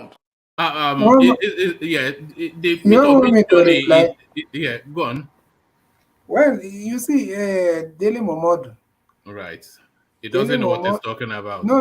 That's not where I'm approaching it from. Daily Momodu, you cannot compare his influence with, somebody is comparing himself with someone that is totally above him in this political whatever, even in business and every other way. So the fact that people who even knew when he entered labor and when he came out, nobody knows. But Peter Obi is... No, we know when he was here. That wasn't what are you talking about? No, it wasn't comparing. Did you hear what he said? Knows. He said that Peter Obi doesn't have money to... Okay. All right. Sorry, it's only a minute or two. Let me play it again, because you seem to be hearing him differently, but let me play it again. If Peter Obi is one of our best, can Nigeria pull off what was pulled off, maybe what Trump pulled off by getting these new votes that nobody even knew existed? You know, does Peter Obi have a chance to get the new 18-year-olds, to get the new voters, the educated voters, to come out and say, you know what, we are all going for LP, and it's the candidate we are going to pick? Is it possible? That would be a delusion of grandeur. Oh, wow. I was in labor. I started my journey from labor. The first thing Obi will face in labor, he would have to fund the party. The party does not have money. Wow. And Nigerians don't make contributions. After I lost the first 10 million, I started shaking when I was in labor. 10 million. They said they were setting up structures. But he has to now set up structures. They don't have structures. Hi. You cannot win a presidential election from a fringe local party. It doesn't have that. He has money. Peter Obi has money, unlike me. I'm just a reporter. But can Peter Obi spend his hard-earned money on fighting an Atiku or fighting a TINUBU if he emerges in APC? He can't. Oh man. So what he said is quite clear. He wasn't comparing himself to Peter Obi. No, I was saying no. But sorry, everything we were saying here, he's just said they don't have the structures. It's a fringe party, and Peter Obi's political career is What structure are you talking about? The structure. Hold on, one at a time. Let's hear from Insecurity first. Yeah, go on. Sorry, one man. The point I'm trying to make is that the mistake. What's the name? Yeah, the mistake the man made was trying to now use himself as the yardstick and comparing. He would have just spoken based on his assessment of Peter Obi. But while he was using himself as an example, he totally, killed his own argument. People do not believe in you. How will they go and contribute? He's talking about contribution when Nigerians will not contribute. Who told him? Who are the people that came together and was trying to raise 6 billion for Peter Obi? Who are the people raising money for? Are they not the people? So the man is. People don't believe in you. They will not follow you. If you like, go to. If you like, go to. It said the party does not have structure, which it doesn't, and it's a fringe party, which it is. We are not arguing. We are not arguing about party. We are talking about if Peter Obi comes in, he's not just coming in as a Dele Momodu or as any other politician. The man is coming in with all the support behind him, and that structure is all it's all gaining momentum at the same time with the candidate. So can you describe a party's structure? Can you describe it by your understanding? We have talked about this before. Here is their access to the length and breadth of the country, and having grassroots representation and all that. And also, but I think the major structure that you people might be, or not, some people might be considering or might be referring to, is not even the real what is regarded as a structure. I think we are looking at it more from the angle of influence among the the governors of all these states that can rally around their people or whatever. But if you're talking about real structure, it has to do with being connected to the grassroots. Does Peter Obi have? Let me just clear you once. Can you answer this question? Does Peter Obi have community? Because that's what a party structure is: the leader, the front roller, Obi. Then you have the executive members. Then you now have the community leaders. Does Peter Obi have any community setup or grassroots setup in the North? Labour Party. Mention one northern state. Just mention one. If you can mention one, you've won this argument. Yeah, my brother, your argument is not organized. Your question is not organized. You're saying does he have grassroots, and I should mention the state. Mention one state. You're talking about grassroots influence in terms of community influence. Does he have in one state, in one northern state? That's grassroots. Mention one state. Does he have community influence in northern state? Obviously, didn't we talk here? Didn't we say it here? Mention one state. If you mention one state, you have won this argument. It's simple. Just mention. Give me one state. Which argument? Who is arguing? I'm not arguing with you. I'm giving you facts. Okay, Peter Obi has organic followers. He has people supporting him from every walk of life, from everywhere. Didn't we talk here? People hate the truth. People don't want to. You don't want to answer. I want to know with you. You all right. are Asking question, bent don't on want answer. discouraging the young people. Is it not the same? This thing you people are saying he doesn't have people, doesn't follow him. He doesn't have followers. He doesn't have these. He does now. He's gaining momentum. All of now, some of you are trying Are you the one that presented? to play One down. man, You're trying to play down his momentum Because because they some were born in people here 1960. are agents of some old bags. Some people are agents of old bags. and somebody here telling me is Igbo, and people should not just be.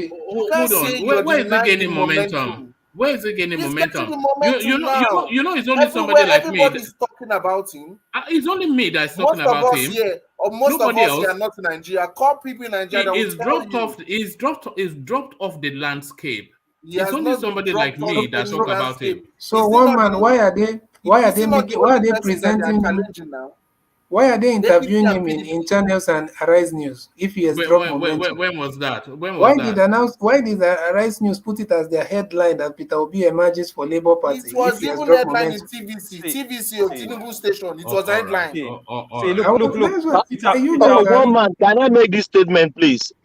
I would like to make it. All right, make the statement and then I'll move on because only that guy he insisted I must play it to you and I played it to you, but I knew you would respond that way. But make that statement and then I'll Yes, go yeah. back to Adane Koko. Yeah. Thank you, one man. Dele Momodu did some interview with Daddy Freeze this afternoon, like 2 hours ago. He said 2015 they paid over 20 billion naira to the party agents throughout 774 local governments. Just party agents to look after their votes so that their votes will not be given to another party. Did Peter Obi have these grassroots agents in all 774 local governments in Nigeria? Did he have that money of 20 billion? Let me finish now. You have to listen before you respond. Let me finish. They are even trying to push Labour Party. They are even pushing Labour let me Party. finish now. You are just going round circles. This is the same let me finish that you are always saying. The structure and the people. Will you let me finish my statement? Let me finish my statement, then you can counter it. 774 local government, PDP, APC then, 2015. He said they pay over 20 billion naira. I'm not discrediting Peter Obi. I'm not discrediting him. But the party he is now doesn't have the structure, doesn't have the money to clinch the ticket. That's why I'm saying I'm not discrediting him. If you are listening to me, can I ask you one question? APC spent that money quite all right. They didn't even get up to 10% of votes in South. They didn't get it. So I showed one man the statistics yesterday.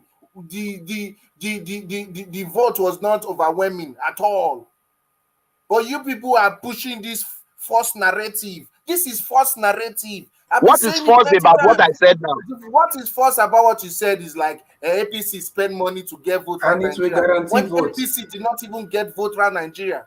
APC didn't even get vote around Nigeria. Do you know that? So why did they win the election? Why did they win the election if they don't have? Are you going to say that? Are you going to say that most people don't believe that? I showed you the voting pattern yesterday. One man can show you that voting pattern that I posted in the group yesterday. The voting pattern is clear. They didn't get in way in all parts of Nigeria. They didn't. Nigeria don't want change. They want to put yam head to the They don't want change. That's the problem. I'm sorry, May God bless my brother Charles Aneke, you're saying you're Igbo. I'm wondering which type of Igbo is that? They don't have to rally to. I don't need to rally. No. One man, I'm not saying that. You know why I asked? Relax. Wait, sorry, calm down. Is more Igbo than you. I suspect. No, why I asked is that whenever he's talking. Can you relax? Obi wait now. Listen to my question. We've had plenty from you now in CBD. Let somebody, let him. No, I'm saying that he didn't get my question. He had not finished my question. Okay. All right. So sorry, Insibidi, let the conversation flow, please. Sorry, Charles here. Obi is my candidate. In terms of leadership qualities, in terms of his rapport with the youth and everything, he associates with us, okay? However, we both know that he's not, in terms of his strength, he can pull some votes in the Southeast. In the South-South, if PDP, the APC just wants to halve his votes, all they need to do is to probably tender an Osinbajo. Peter Obi has lost out on the South-South, on the Southwest. In the North region, if Osinbajo is there with APC, Osinbajo is probably going to just be a deciding factor between Osinbajo and Atiku. Peter Obi will probably carry third place. So in terms of the people that are vouching for Peter Obi resonates within the age group of, let's just say 20s to probably like 38, 39. Most people from the 40s, 50s will that resonate with an Osinbajo or with a TINUBU, okay? That age group between 20s and 39 that Peter Obi has is shared between him and Osinbajo. If Osinbajo should take that ticket, I can assure you that Peter Obi's votes are cut into half, especially in the Southwest. So the problem with Peter Obi is not that he's not a good candidate. He's a very good candidate. I put him in par with Osinbajo. Those are my two candidates. But in terms of his party structure and his ability to go into the grassroots levels, especially in the North, is zero. He has no chance. That's just my take. And that was the calibration of Dele Momodu as well. But you have to listen to these things, you know. But I don't know. Okay, let me ask you a question, one man. Can I ask you a question, one man? But not voices. Yeah, go on. Just like we had Charles and we heard him. So let's hear. We have people like Atiku going for the PDP and probably TINUBU going for the APC. Now you're not hearing people saying TINUBU cannot win it.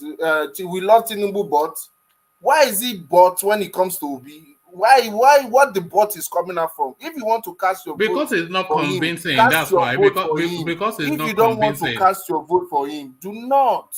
No but. That's all you. Most of people have been saying but. I love Obi, but I want to be but.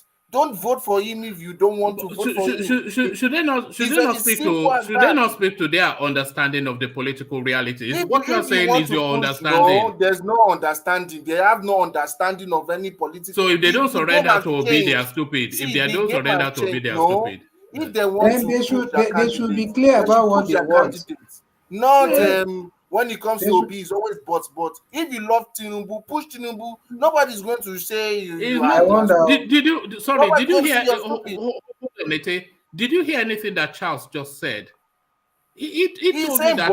That's what Charles is saying. He said, "I love Peter Obi." Hold on now. He didn't just say that.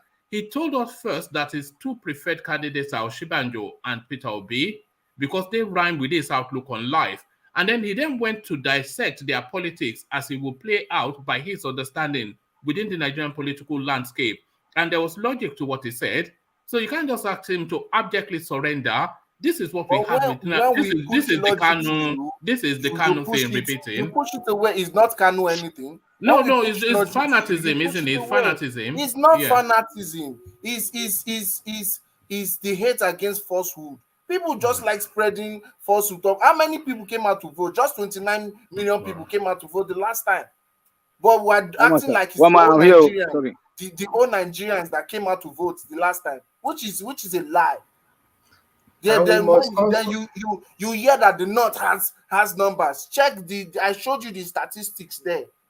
Which numbers is even talking? Even the article that is making noise now, talking 12 million vote or whatsoever. Most of that vote, he got it from South-South. He got it from South-South. So all these things that we're saying here, which need to be factual. Later, that's how the other time, everybody were putting the North as one tribe. Every smart in the North. They fail to understand I don't think we do. I don't think we do. We break them into a lot. They say the North. They forget that there's middle belt, which don't even see themselves as the North. And they have significant role to play in Nigerian politics. Can I come in, sir? One man. All right, let's hear from Tony. Yeah. First of all, good evening, everybody. Ete, please stop that something you are saying. That they don't consider themselves to be not. Haven't you heard that? That they are the one controlling the political scene in the north, whether they are be, willing tools, tools or not. So stop that. Stop that. Here, I'm just coming to say, please, we shouldn't be quarreling amongst ourselves. Hold on. Let me speak now. Say when I grow up, your people now they come go for a house. We know they make trouble with them. Okay, Stop now. now. Why are you So bringing, let me finish. to their So people as then, domestic then to Charles is not an Igbo man, because if he's an Igbo man, it will be houses of families there. It would have been a grandfather or cousins or whatever. So that's why that he sees something wrong. Is that he sees something wrong with people setting up ESN or IPOB or whatever. Then I want to go to the political space now. For Atiku, he did not win any election. Atiku bought election. Sorry, he bought those votes, and that was so clear. If you look at the videos that are circulating around right now, you will just wear tears. So you will weep for Nigeria or for Black Africans, because you look at the way that there are some in Yoruba language, some are in Igbo language, some are in broken English. How people, you just see how they are just. I even learned that some of the dollars were fake. Some of the dollars were fake. Just see, imagine, just like pallets of, just like Coca-Cola or like Omo or Surf, from the MDS, where they are distributors or the liver brothers. That's how they were just openly display money. Is that what people should be fighting over each other for? No need for us to fight. So we should be looking for a solution. What do we do now that the things are turned out to be so? Which already predicted that if they actually wanted to do something, they should have started it up with a census, a public census or whatever, national census, and then maybe restructure if it's too hard.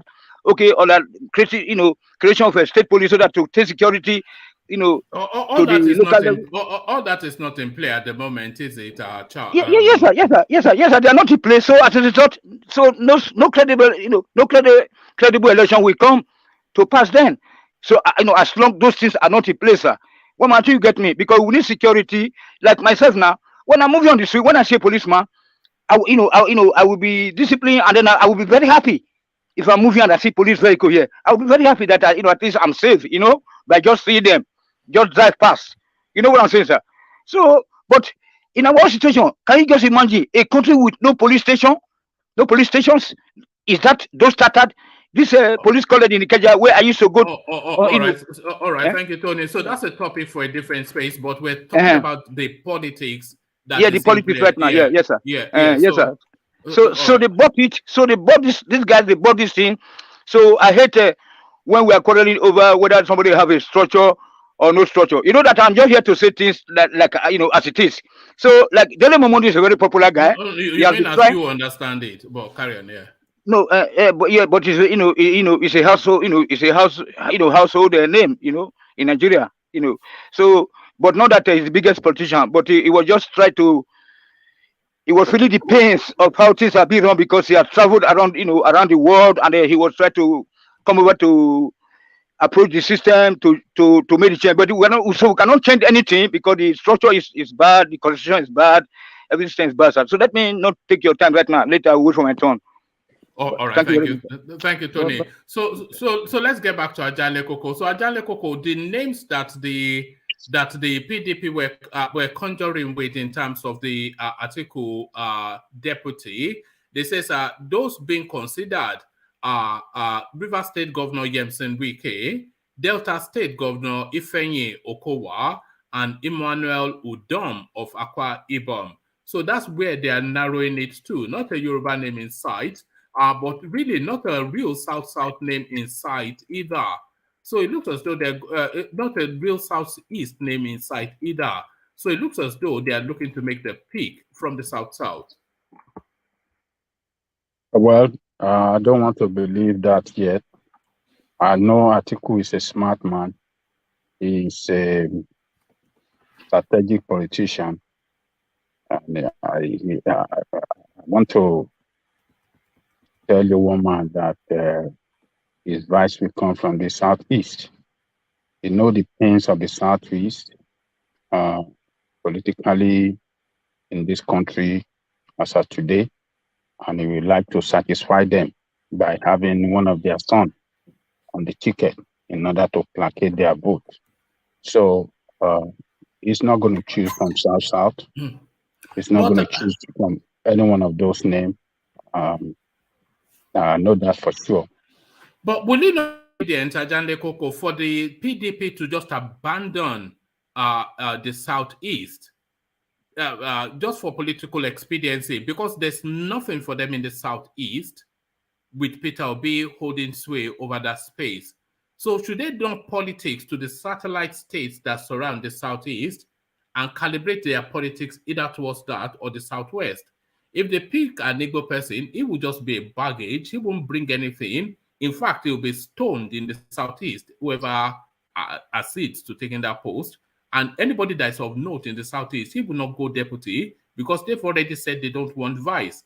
So should they not just abandon the region and play their politics outside of that loop? And, because everybody loses in the Southeast, they are not going APC, they are not going PDP, they are going Labour. Go, one man. We cannot say it categorically that the Southeast will go Labour. I think Southeast have like 5 states. Is it 5 or 6 states? And they have governor in 3 states.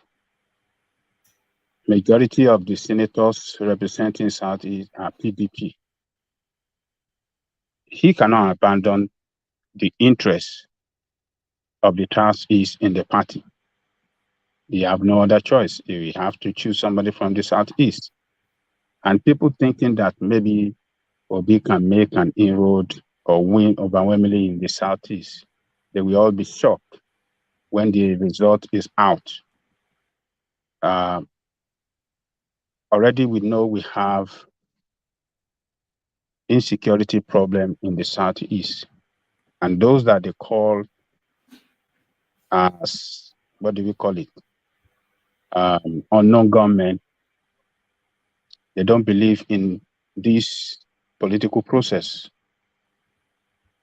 And the activity in the Southeast have scared some people away from voting. We saw the vote of what do you call Anambra State Governor, Soludo. It was under 25% of registered voters that voted, even though that IPOB came out to urge people to go and vote for candidate of their choice. Because Soludo and the IPOB and some leaders, in order for IPOB to show to the government that, okay, they're trying to soften their agitation, they want peace and they want electoral process, to be successful in the Southeast. They came out openly and urged people. With all of that, the vote was under 25%. So what tells you that a lot of people are going to come out to vote for Obi this time? Because these people does not believe in Nigerian project. So why do you want to say you don't believe in Nigerian project and see you want to vote for a presidential candidate from your party to go and be president of Nigeria? So that is conflict of interest right there. So Obi, Labour Party does not have structure around the country. As said by Dele Momodu, that is the truth, it's absolute truth.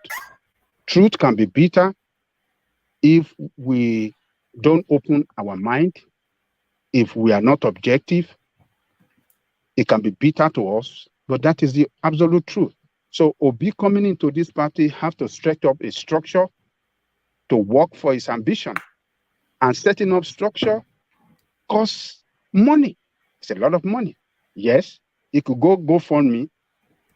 He could raise public fund, but he have to spend majority of the funding. The majority of the funding have to come from him. And that funding, I'm telling you, one man, since that day he has joined that party, money from his pocket to fund his campaign have started. And it has to be in millions of naira every day.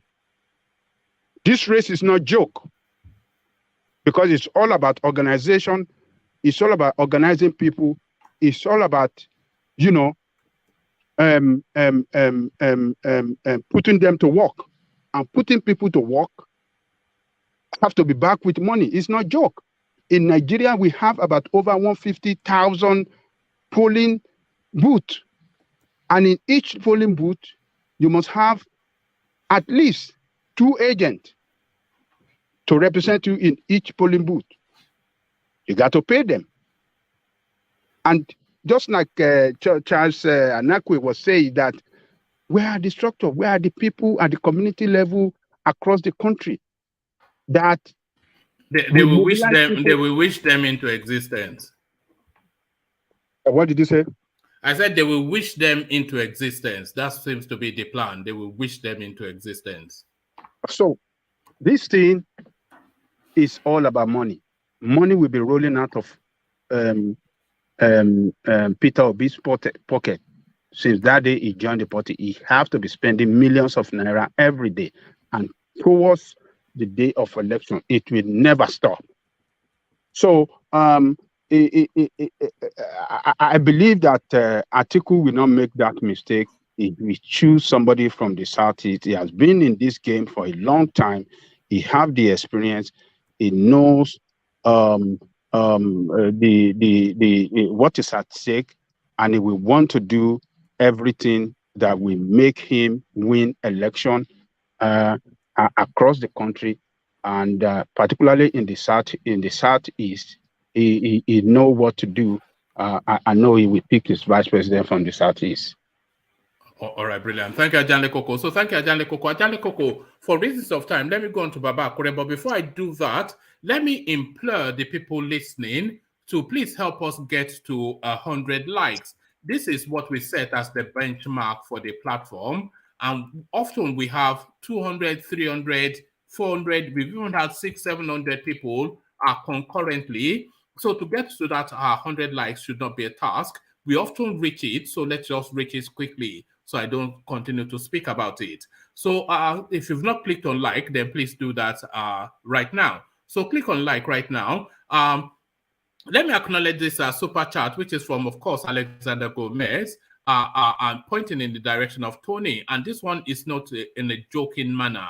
It said, Tony, aka Majek Fashek. Can you mute yourself for a moment, Tony, so I can read it? Oh, right. It says, Tony, aka Majek Fashek, you need to stop your tribal assertions. It is quite disconcerting. Please stop. You just spoke to Ete in a very demeaning manner. I will ensure you are banned henceforth if it continues. So there it is, Tony. Often I've told you that they're not doing ethnic hatings right here, but you know, I don't know, man. I want to let you on because I think some of the listeners, they like to listen to you, but I encourage you to always stay consistent with the conversation, but you seem to deviate us into just some sort of ethnic tonality, which is somewhat aggressive sometimes, and that is what Alexander is speaking to. Tony, aka Majek Fashek, you need to stop your tribal assertions. It is quite apology, sir.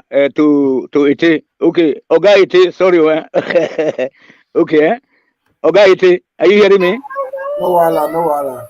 Next time you come cook any kind, then I will come to Istanbul. We eat together, okay? Iya Shamla, I will chop granite soup. Anadem, tamam.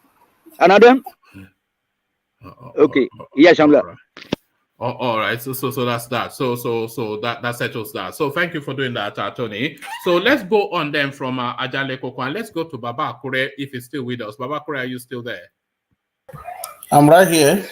All right, brilliant. So Baba Akure, let me come and meet you where you are and have you address this. This one somewhat, right in my living room. If you want to meet me, I'm right here in my living room. Okay, I'm coming to meet you in your living room, Baba Akure.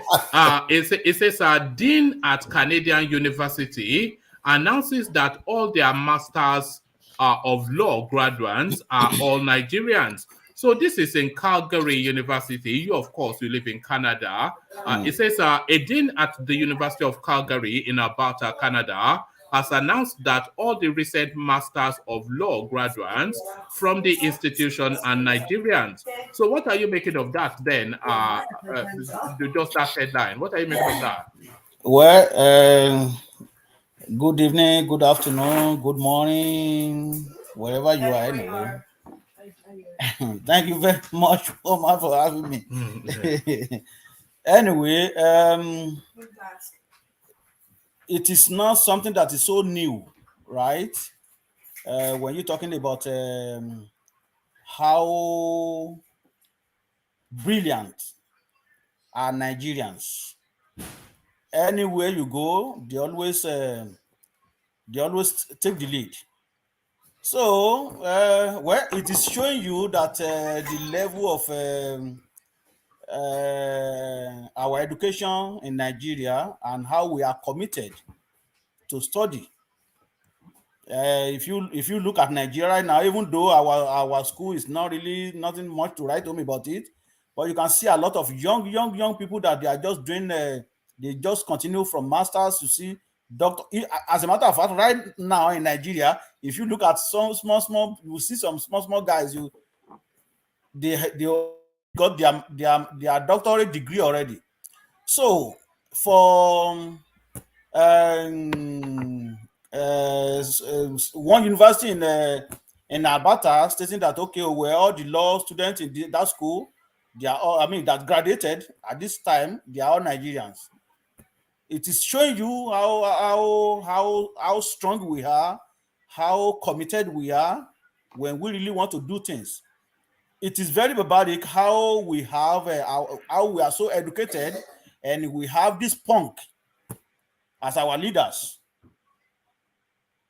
Because if we can get it right, I always say it on this platform, when anytime Nigeria gets it right, the whole black race will get it right. And this is just one school in Canada. And if you go to if you go to community college, you will see a lot of Nigerians there too. They are top notch. Even in the little community that I have here, we have a lot of Nigeria here, and they are well recognized. They are the best in their class. In anything they do, they are the best. Even we that we are talking to you, when we graduated from our school, we graduated with honor. As a matter of fact, in my course, I was the only black person in my course when I was going to school. And we graduated with honors. That is Nigeria, not those crook that's messing up Nigeria's name all over the world. I'm going to share the screen for the story with you because there's something quite striking on the screen. So this is the guy. He says, "This is cool. we have." This is the lecturer from the university, Ian Holloway. He says, "This is cool. We have 9 students graduation with their LLM today. All are Nigerians. But what really strikes is the name. So Oluchi Jennifer. So of course you know where she's from. Ola Eke, you know where he or she is from. Mariam Lawal, you know where that is from. Alexandra Mane, that sounds like an Eastern name. Emanuela Uche, that's an Eastern name. Ifedayo Ola Nekwekun, that's a Yoruba name. Ifeoluwa Tolulope, a Yoruba name. And then Olaitan Adebisi or something. So where is the Mukhtar? I hear you, woman. Where is the Mukhtar? Where's the lady? He's too busy carrying guns in the state and rigging elections. Where's Mukhtar? Exactly. Anyway, honestly, to be honest, with this name, it is a very good thing that we are well known, and I think that is one of the things that is affecting us in the southern part of Nigeria, because we know too much book, so we never agree. We always never agree because we know book too much, and that is why we are not submissive to to anybody. So you don't want anybody to ride on you because you believe you can achieve what this person achieved if you put your effort to it. So that is why we are so somehow different. But I'm not going to really carry away with that. We also have Northerners, few of them, that they are very brilliant. Those who really want to go to school, when they go to school, they are very, very brilliant. We have a couple of them as well that they are doing well all over the world. We have this guy that is working for Chevrolet, Jelili, something like that nature, that is design vehicle and design Chevrolet. He's one of the manager in Chevrolet in US. He The one that designs, design electric Volt. yeah, exactly. Chevy Volt. Something. Exactly. So are you sure it's not from Kwara? It may well be from Kwara. That is what I cannot really ascertain. It's certainly not from Borno. It's not from Borno. We can say that. What? That is what I cannot really ascertain. Because they've already told us that Boko is Haram, so they yeah, so but, it's not from Borno. Actually, no. What of Jaffa? Yeah, no, Jaffa is an anomaly. So we have one or two, three like that are very excellent in whatever they do. But it's just that we Southerner, we are top notch. We are 99% in anything that we do, except those stupid idiots that always mess up Nigerians' name all over and abroad. But when you're talking about education, when you're talking about how we struggle very hard, we do what we can do. When you do your legitimate things, you do it and you make it. Anywhere Nigeria goes to, they always make it. I could remember when I was back in Caribbean, one of the High Commissioner then came to Antigua, and he said to us, "Oh, so this is amount of Nigeria that is here in Antigua," and he said, "Anywhere Nigeria goes to, any country that you cannot find Nigeria, so which means that country is not exist. So it means they just close the chapter of that country. There is nobody can make anything in that country. That is how we are." And what you said, one man, the list that you have here, that is just minute of people that are graduating from here. And I can tell you, when the time comes, they will overtake US. Remember, US always say, "Oh well, Nigeria is the most educated immigrant in the United States." But when the time comes, Canada is going to overtake. Because I was speaking to one guy today. He came here as a work permit holder. His wife is a student in my community here. Even though he graduated from Nigeria, he was still telling me that when he got his get his self organized, he's still going to go back to school. That is who we are. Even me, when I first, as a matter of fact, I had all my kids before I went back to school. So that is who we are.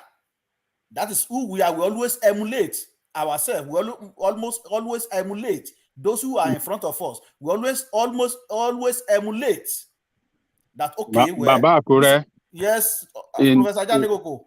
In United States here, Nigerians are described as the highest, most educated immigrant in America. Yes. Yeah.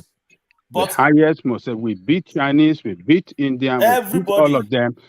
And my daughter even testified to this, that in the university, in any course, in any class, wherever, that all these Chinese, they see Nigerians always beat them down, beat them behind. So we are genius. We are different kind of black people among all black around the world. We are special people. Do you think Nigerians should now be recategorized outside of the African space? So we cannot just be called Africans anymore, just by virtue of because that then brackets us with people from Sudan and places like that. Because the Africans, they are already calling us super Africans. Yeah. So should we re-bracket ourselves as Nigerians as a standalone entity devoid and outside of the African experience. Should we step out of Africa? One man, I'm not going to agree with. I'm not going to support that. One man. One man today, yes. But one man, remember brain drain. Baba Kure, please, sir. Please, sir. Remember the brain drain syndrome. It's not good for us. That is why we are just working hard right now. No, it's good. It's good for us, because they are acquiring even more skills. So yes. if those skills are not then transferred to the space, that's when But they will die. They will grow old and die in abroad, like Putin said. That Africa is a burial ground. That all the Africans, when they finish school, they have no job because their system is, their government is not well organized. They go abroad and work and contribute to other countries. Then they will come back. I mean, it's better for us to go back home because we need this brain gain right now. Brain gain is what we should be aiming at. Thank you, sir. Let me say this. Yeah, come in CVD. Yeah, it's a good thing that this is what many Nigerians are known for, apart from the ones Baba Akure was referring to. The few, the Mallas, apart from the Mallas. Not Mallas alone, one man. No, not Mallas. The ones who are engaged in, some, on profit. What happened to Hush Puppy? You understand? Exactly. That's a PhD brain, no? Hush Puppy is a PhD brain. But we are talking about the morality. But you see, generally, Nigerians are doing exceptionally well in education and all this. So many companies. I think in the same Canada, there's one. I don't know if it's the chief judge or whatever of one region. Yes, the Igbo man. Yeah, something like that. No, I don't even want to mention tribe. No, I know. I've done a video on him before. Yeah. Oh, yeah. So Nigerians are doing well, but you see, there's also a point Tony is trying to make, but he didn't put it, in a friendly way. But you see, the thing is that, with all these things that the Nigerians are achieving outside, the problem is that in most cases, after studying, these people come in and join the system. Thank you very much. The corrupt system always overrides every education that these people have got. We were here talking about someone like Bajabia Miller, all these people that studied abroad. You see, not just him, several others, But in most cases, the corrupt system overrides their whatever. Not for all of them, because obviously you can see someone like Peter Obi that also did some education abroad. But for most of them, the corrupt system will always override whatever education that they have acquired outside. So there should be a way these people can be able to, synergize all this, their education and whatever. And look at what the Jews did for Israel, especially the Jews in diaspora. Put their, come together, strategize, make their case in the world stage, then be able to make some kind of valuable impact in Nigeria. Because at the end of the day, it's true, nobody's arguing in Nigeria. We have this super brain, all this, a genius, special African, whatever. But at the end of the day, you meet someone that is from Kenya, for example, and before you say 1, 2, 3 things, he'll tell you that your country does not have electricity. You go to somewhere that is as close as maybe Namibia or Botswana or Angola. They tell you that your country does not have, electricity. And are they lying? This guy. Even Benin Republic, they will tell us here, what be Nigeria? What is Nigeria? That's what they are telling us here.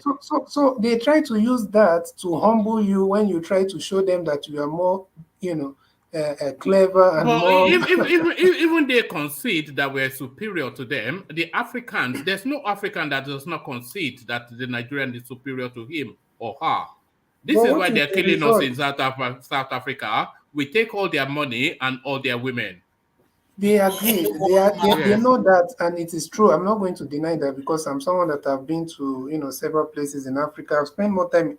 I prefer staying in Africa, to be honest. Do you not see that their heart skips a beat when you tell them you are Nigerian? Their heart skips. Exactly. Yes. They know that they are intimidated.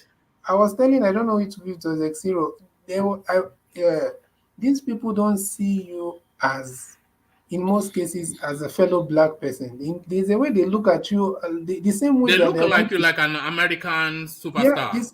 the same way they are going to stare at a white man. It's just, in fact, they might give you more, there's just something about you that they feel like, is totally They feel different from them.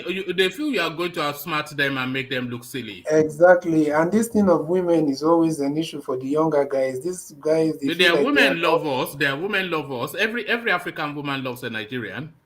That's true. That's true. It is But their ambition. at the end of the day, we need to be angry. We need to channel our anger into. Even look at the music. They are crying in Ghana that why is it that in all our clubs in Cameroon they are almost breaking bottles. That why is it always Davido, Wizkid, every single club, every single radio station, and they are saying, well, that's what you want to listen to now. It's true. It's true. But the point I want to make is All that the lecturers in South Africa, they are Nigerians. Not all the we are superior. We are superior to them. You know the problem that most Africans have with us is this. You see, if 10 Nigerians go to a community, it will look like 10,000 Nigerians are there. So we are not like the typical Africans that just want to work and feed his family and live life. We are noisemakers. We're like loud. We dominate the space, yes, of course. Well, and rightly so. It's not. I'm not talking about. To be honest, I didn't approach this thing in the aspect of guys who are just Nigerians going everywhere. I'm approaching it in the aspect of these people that are doing exceptionally well in their careers or in school. That's how, because if we are being honest, some of the guys that are going out nowadays, they are not like the other day I was passing and I met some three guys walk past me, and they didn't know I'm a Nigerian. If someone looks at me, they might not even know I'm a Nigerian. And I had them talking something about clients. So, and you see, and they are shouting, and they're talking, they're walking there. So at the end of the day, you know the client now. So Mugun, online Mugun. I don't have online Mugun. So the point I'm trying to make is that please, we should look for a way, because to be honest with you, apart from our brothers and sisters, do you think we should just go and colonize? Because I've been thinking maybe we should go and colonize a place like Cameroon. Not Cameroon, Syria. No, like Syria Leone. One man to go and colonize a country with light. You want to come and bring them to darkness? With Syria Leone. I mean, like the international Nigerians. If we pick some tiny little African country, we can easily take them over. We take over their politics and take over their land. One man, you're too proud about this. Your Nigeria.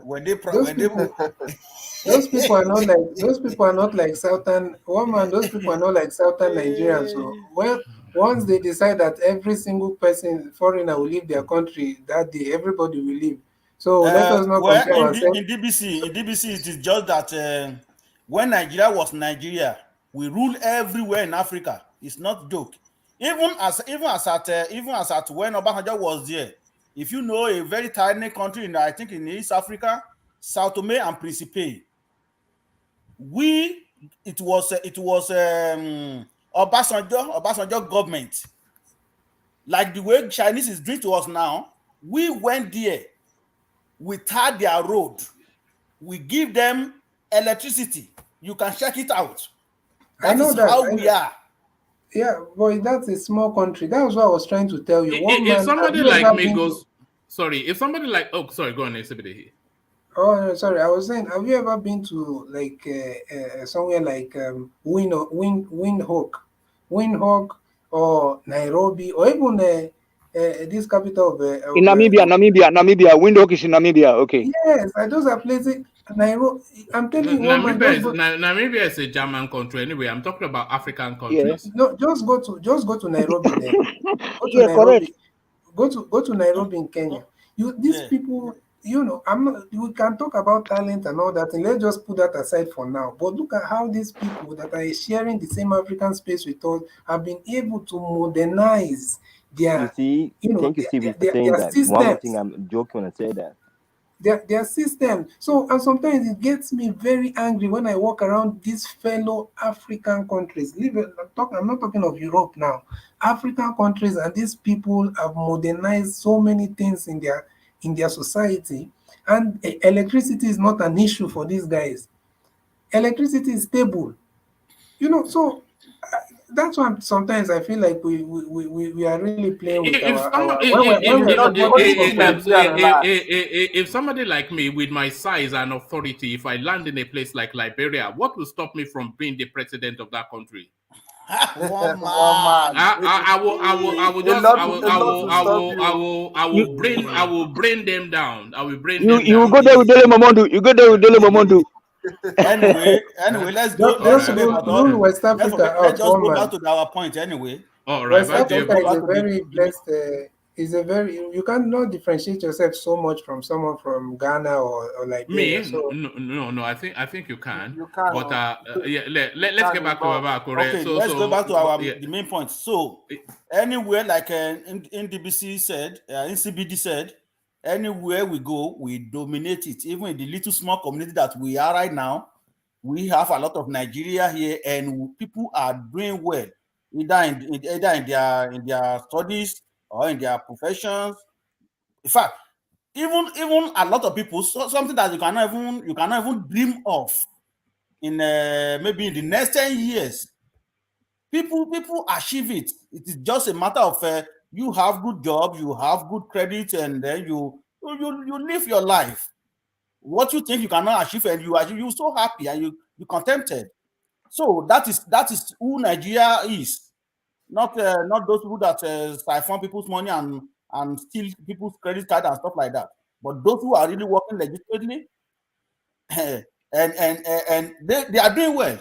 They are doing well. Nigeria is a very great country. It's just that we cannot really tell, or we cannot really say how we find ourselves in this situation that we find ourselves. And I think somebody just mentioned something here. Then what I want to say about that is that I think maybe it was in CBD that's I think he mentioned about but it's related to politics anyway. So now most of these people, let me say some of those who have this big brain in abroad and have seen a lot of things, they came back home. What did they do? They fall in the same trap. Yes. Trap. I could remember one guy in my local government the other day for House of Representative. He came all the way from US. When this guy went to Abuja, within few maybe 1 or 2 years, he already amassed what he couldn't even achieve in US. He said, "Boy, I have wasted a lot of time in US." Said this is where you can get cool money, the money that is supposed to use for the betterment of citizens. So what can we say about those who collected $100,000 US? $100,000 US is about 52 million naira. Oh, am I wrong? How much is that to one man? How much is 100,000? Roughly what you said. Okay. So if somebody gets 52 million just for one vote, and you sold your conscience, and these are the people, they see what is going on in the society. Then you collected 100,000 and you were so happy. Then you went to somewhere, you pick up vehicle. You don't know, 52 million is not small money for just one vote. In Nigeria of today, no matter even how hard things are, that particular person will buy a vehicle, he will build complete house out of that 52 million, and even will establish himself just for one vote. Why hundreds of thousands of people are suffering? So it is already show us what we are going to get in 2023. It already show us. We can talk from here to tomorrow. I don't see it. In fact, anyway. All right, thank you, Babakure. So back in the cesspit, Buhari insists that the governor should pack one side that only he will choose who will succeed him. So what are you then making then of this instruction by Buhari to the governors that he is going to pick his successor? Well, it is to me that is his own opinion, because remember, everybody have right to their own opinion and freedom of speech. I'm not going to blame him for that. That is his mouth and he talk. But it is for those governors and other people not to yield to that because of money or because of intimidation.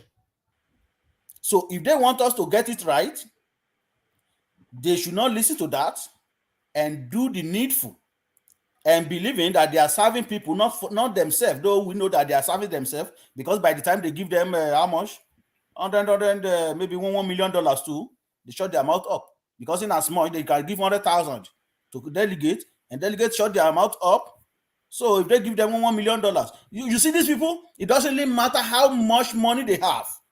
Just give them 200,000 US. All these governors that you are seeing, just give them 200,000 or just $500,000. They don't care. They can sell the whole state just because of that. Even though with the money they are getting every single month. So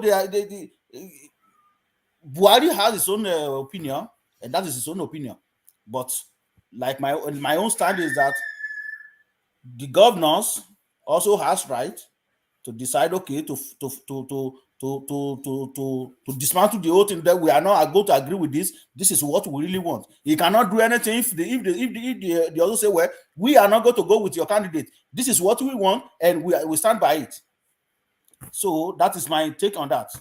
Oh, all right, thank you, Baba. But are they brave enough? Is the thing. So only time. Well, that is why I'm saying money. By the time you give them $200,000, they change course because they are so corrupt. Do you think it's only money? Some of them are running away from EFCC. A lot of them are corrupt. Is it not because of money they are running away? It's not because of the steal money. That's why they are running away too. Yes, now obviously, and Buhari, they know that Buhari has the power to lock them up. Is them Buhari? Is this all claim? Is he not the chief? He did the same thing in the when they wanted party chairman. When they wanted party chairman, he did the same thing. He came, he imposed his candidate, and when the governors were trying to fight back, he changed his trip. He came back. Everybody changed decisions. I'm sure in the night meetings, he has told all of them that, look, I will lock you up, I will lock you up, I will lock you up. And everybody bowed down to their master. Then everybody get out of the fact. Everybody get out of the party, just like Peter. Just like Peter Obi did in PDP. Yeah. They can't now because their hands are not clean. They can't because their hands are not clean. Okay. Anyway, we see what is going to happen in 2023. Let's just wait and continue watching. One man, I want to ask a question, please. Is it possible for Buhari to single-handedly pick a candidate? I mean, what I mean is like, is his veto power can override all the governors, and he do that? He's not doing veto power now. Is he doing veto power? That's veto power, isn't it? No, it's not veto power now, Thomas. What do you mean? But I think we understand what he means. No.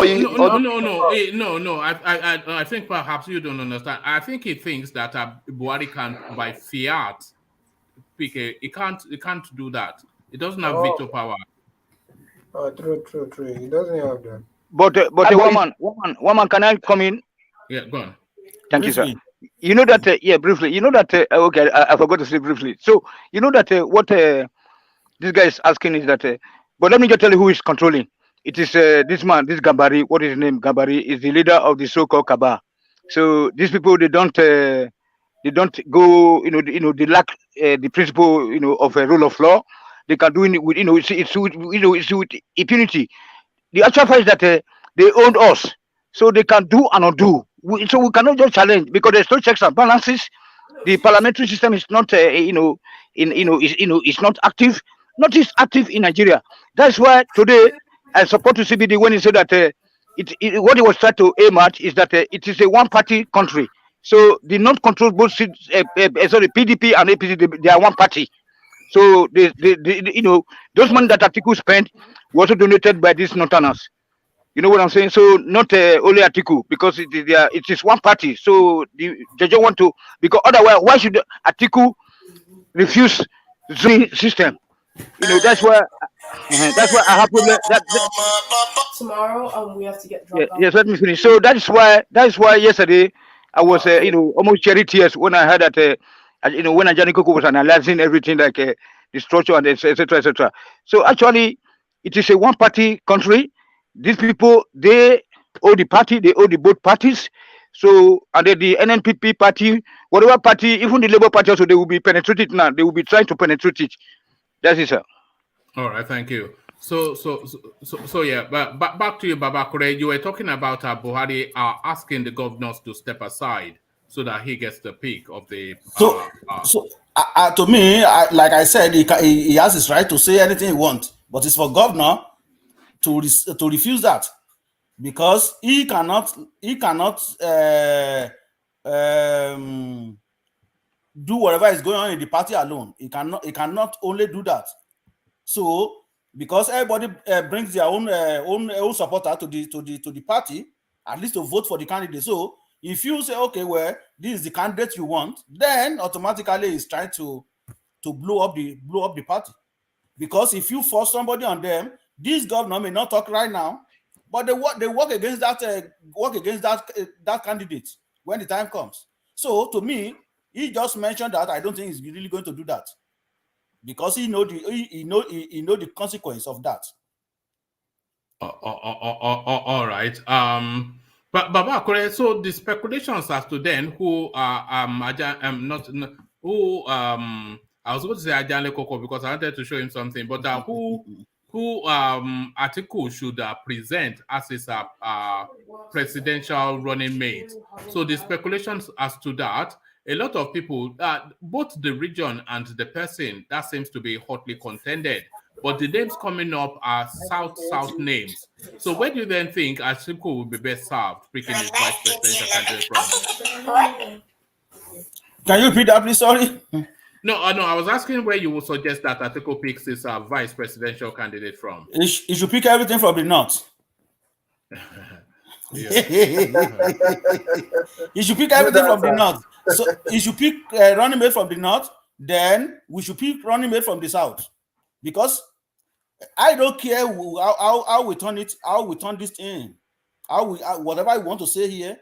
This election is going to be north and south. It's going to go beyond the issue of TINUBU and Atiku or Osinbajo and Atiku or Peter Obi and Atiku. He is going to be south and the north. Look at what happened today. Was it yesterday that one of the APC from the same Kano state that we thought that they support TINUBU? Remember, we'll be saying, oh, Kano state, we sweep the place, everything is going to nice and blah blah blah. The same somebody came up from that Kano state, write petition against TINUBU. I'm not saying that what TINUBU did is right, but why is it now? Why is it now that you bring that out? Why didn't you have brought it out when he was giving you guys 50 million naira, paving his ways to get your support? So it is showing that North will always be North. They will support themselves, and it's going to be South against North now. So you can choose deputy from the North. That's fine, but can I interject? Let me just ask your question like the way you ask it, because I read a little bit about it. They mentioned Wike. Yes, Odom, Emmanuel Odom or something. Yeah. Well, but honestly, I think Wike will be the best running mate for him. That is mine. That is me anyway. I don't know about. Can I interject, please? Yeah, you can come in, man. Thank you. Greetings to one man and greetings to brothers. Greetings. I just want you to analyze this for me, if possible. When Atiku is coming to give a speech, it was an Igbo man who was there organizing the speech, and it was an Igbo man standing by his right-hand side. And left self. No. I saw all of them. The left side is Yoruba man. Okay. So what is going on there? Are you asking me? Yeah. Dollar rain is going on there. Dollar rain. Hey, let me tell you something, right? I know. I saw that picture too. I may not get that issue of left and right, but I know that there are a lot of Igbos. You have to go and rewatch it then. Yeah, I saw a lot of Igbos there anyway. but let me tell you something. Engineer. You see, because we are still dealing with screening of APC and PDP. I tell you, mark my word, it is going to be South and the North. It's going to go beyond issue of you see those people that just supporting. They are just looking for how much dollar they can get to. Remember, this man has been dishing out $100,000 for delegates. Now these people will show that we're just like the way they sing to Jonathan in 2015. Yeah, 2015. They took all his money. Even those people that you think that they supported him, what did they do? They just took the money and take off. So most of these people that you saw there, they are just looking for how they can get little money from him too, and they can even promise him that we will command 20,000 votes for you. You know, we say, I will collect 500,000. Lie. They just take that. They are just after that money. Because you can imagine when somebody is dishing out $35,000, $50,000, that's a lot of money. Yeah, but something you need to understand is their culture that is playing parts there. It's the culture of Yoruba and it's the culture of Igbo that is taking part there, and people can see it clearly. Yeah, there's no doubt about that. But I'm telling you, they just want to make money from the man.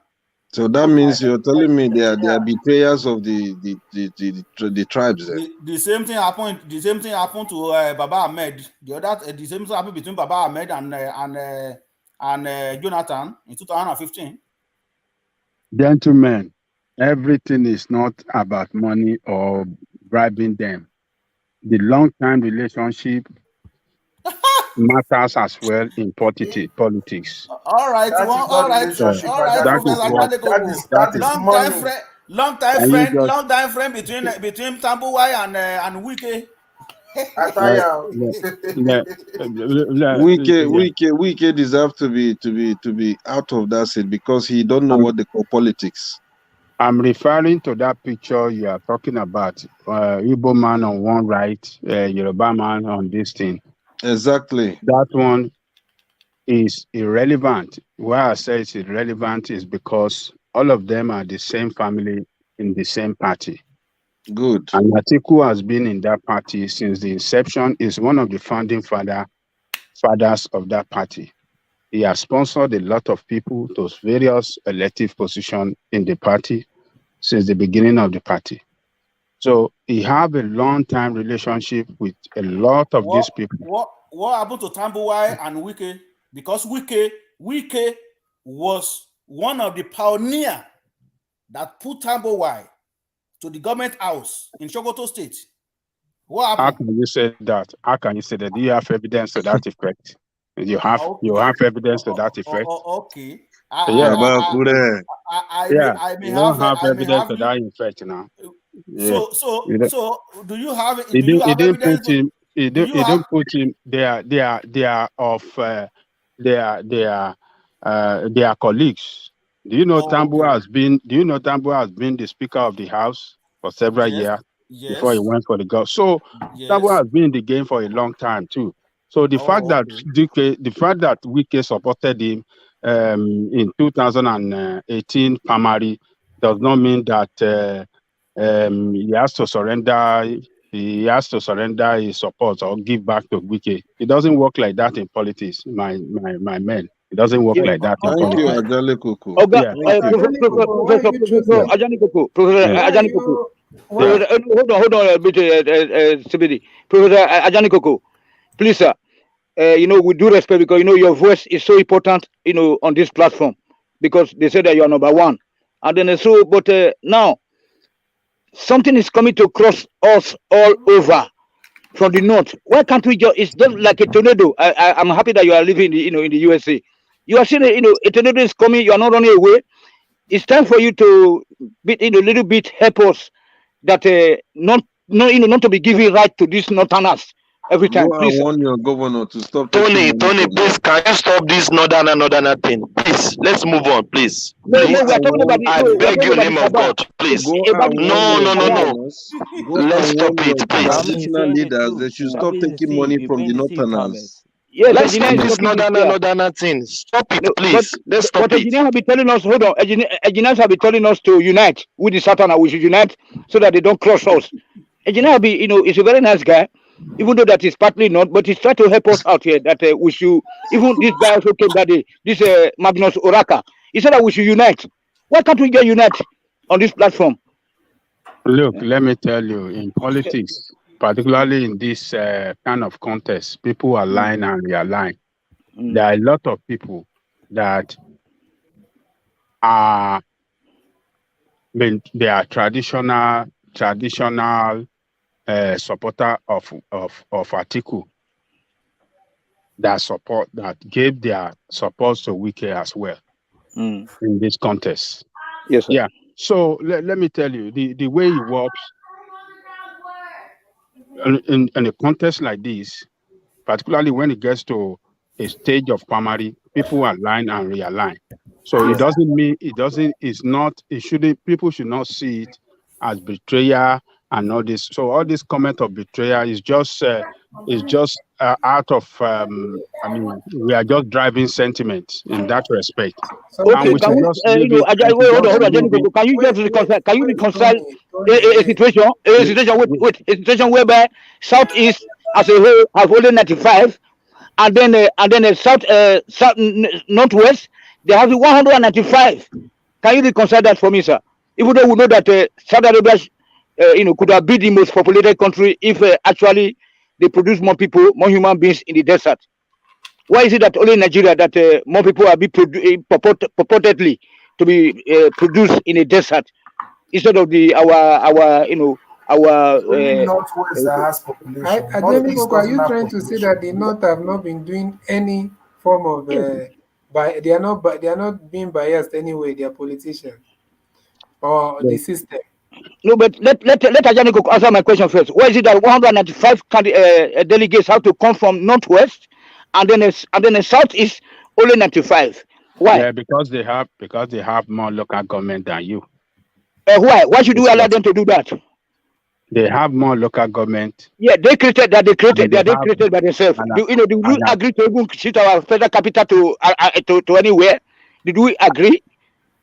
Well, let me tell you. Lagos have 21 and Kano is No, hold on, CBD. Let Oga Janiko answer that. We all know that Nigeria is a fraudulent system. Thank you, that sir. one is clear. Yes. And all this political edge that the North have over the South are created and manipulated by the military. Yes. But my own position is this. When you participate or you participated in a particular process, that means you belong, you believe in that process. Yes. So don't participate and complain. Thank you very much. Thank you very much. That's very good. That's very good. That's enough. That's enough for me. So that is why we are not agitating for Biafra and the Oduduwa nation then.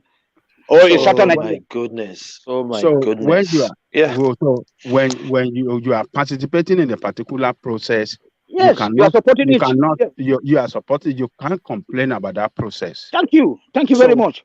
Your people are participating. We are all participating in that process. Yes. So that means we believe in that process. Yes, don't we agree come to the back. cheating. Yes. Yes. So in the case of what do you call this? That guy from Rivers, Wike. Wike, Uh, and the vote of the South. Yes. We have said it before. Wike just came yesterday. Wike have not invested in that party as Atiku. Atiku know more people in that party than Wike. Okay. And Atiku has been coming a long way, a long time. I mean, it's one of the founding fathers of the party. Okay. And it's a boss to Wike, whether you like it or not, in the Okay. game of politics. Okay. Thank you very much, sir. It's Ajaniko. Wike's So boss. no, hold on, Ajaniko. Sorry, sir. So if you are working in a company and then you are supposed to work for 10 years before you get your pension, and then all of a sudden you decide to resign or you leave that company. If you decide to come back again, don't you know that you are going to start afresh? So that one put Wike above Atiku in a state society. So as long as Atiku decamped 2 times away from that party and came back, it should start afresh. That's all. Politics doesn't work like that. No, Anywhere in the world. money. Hold on, Tony. Let's stay with your analogy. If you're Yes. working in a company and you leave to come back, do the people that you knew in that company, do they not now know you anymore because you left and came back? Yeah, but you have to start afresh because you will not retain that position. The relationships that you have in the company, do you Yes, still sir. have that relationship, or they don't You know will you have, anymore? yes, yeah, you had relationship, but not in that capacity that you was occupying before you left. You will start again, start up again with. So you have to go back. They tell you, okay, if you were general manager, you have to go and start as a supervisor or whatever. So, but Atiku have to, and then what is making me to go mad is that that I need to visit Aro or Uselu.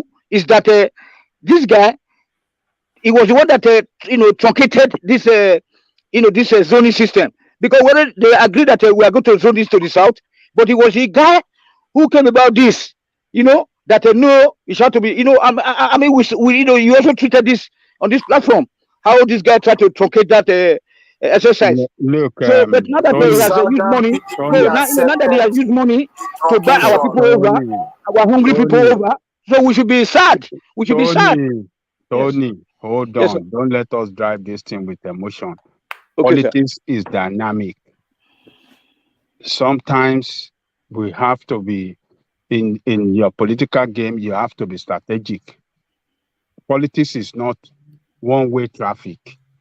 Corner day inside the game. And in the game of politics, 1 + 1 is not 2. It's 11.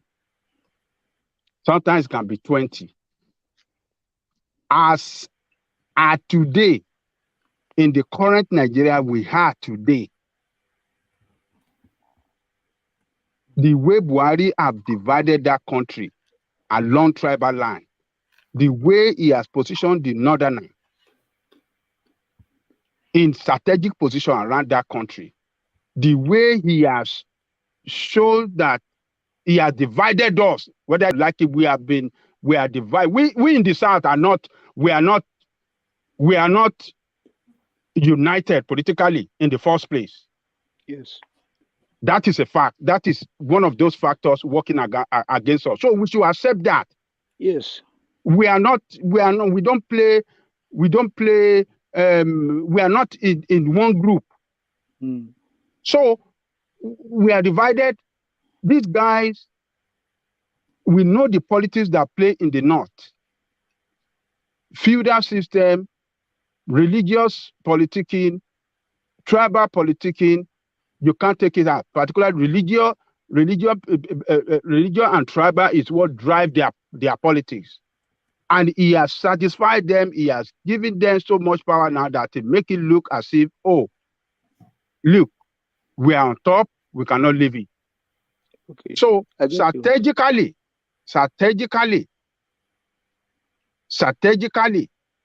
the game has to change. And that is what PDP have done. If we have not had this IPOB issue in the East, it would have been a different ball game. But the IPOB issue, But Ajale whether you Koko, like it or can we not, blame the northerner? Can we blame the northerner for not coming together? Can we blame them? we can't blame them now. We should blame ourselves. So The IPOB, I don't blame ourselves. the issue of IPOB did not, problem. the IPOB did not play any role in this game because IPOB came about as a result of some problem. Okay, we are having with people invading they don't let our women go to the bush or to plant inyo. No, IPOB came before that. Yeah, okay. Then, because of marginalization, they said, marginalization. Like now, I just pointed out that South and Northwest, they have 7 states. For what? For what? Then they have 19 states plus Abuja, which is 20 states. For what?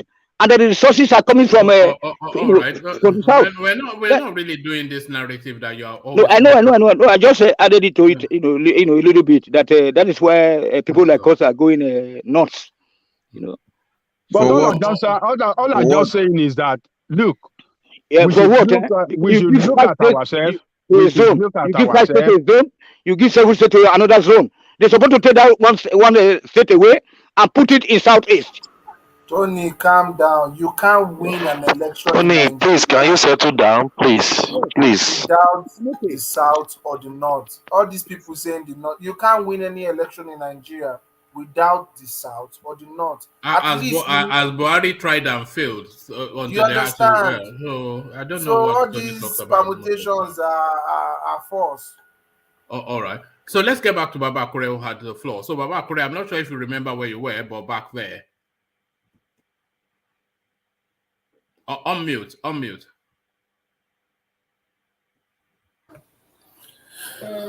Okay, I don't even remember anyway.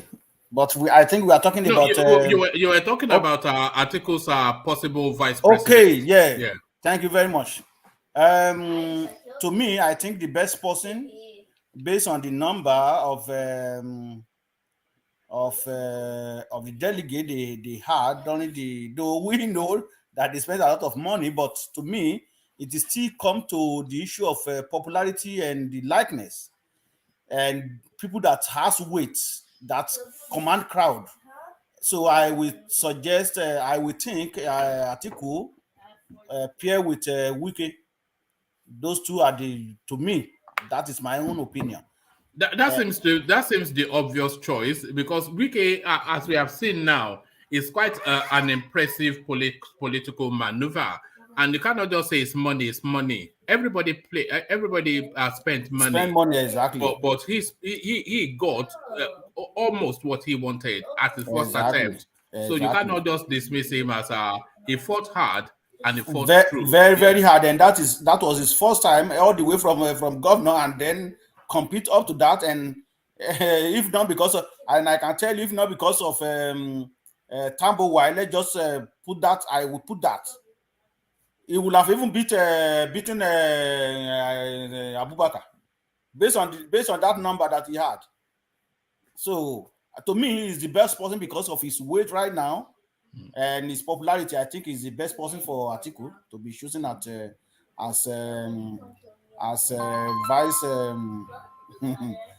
vice president.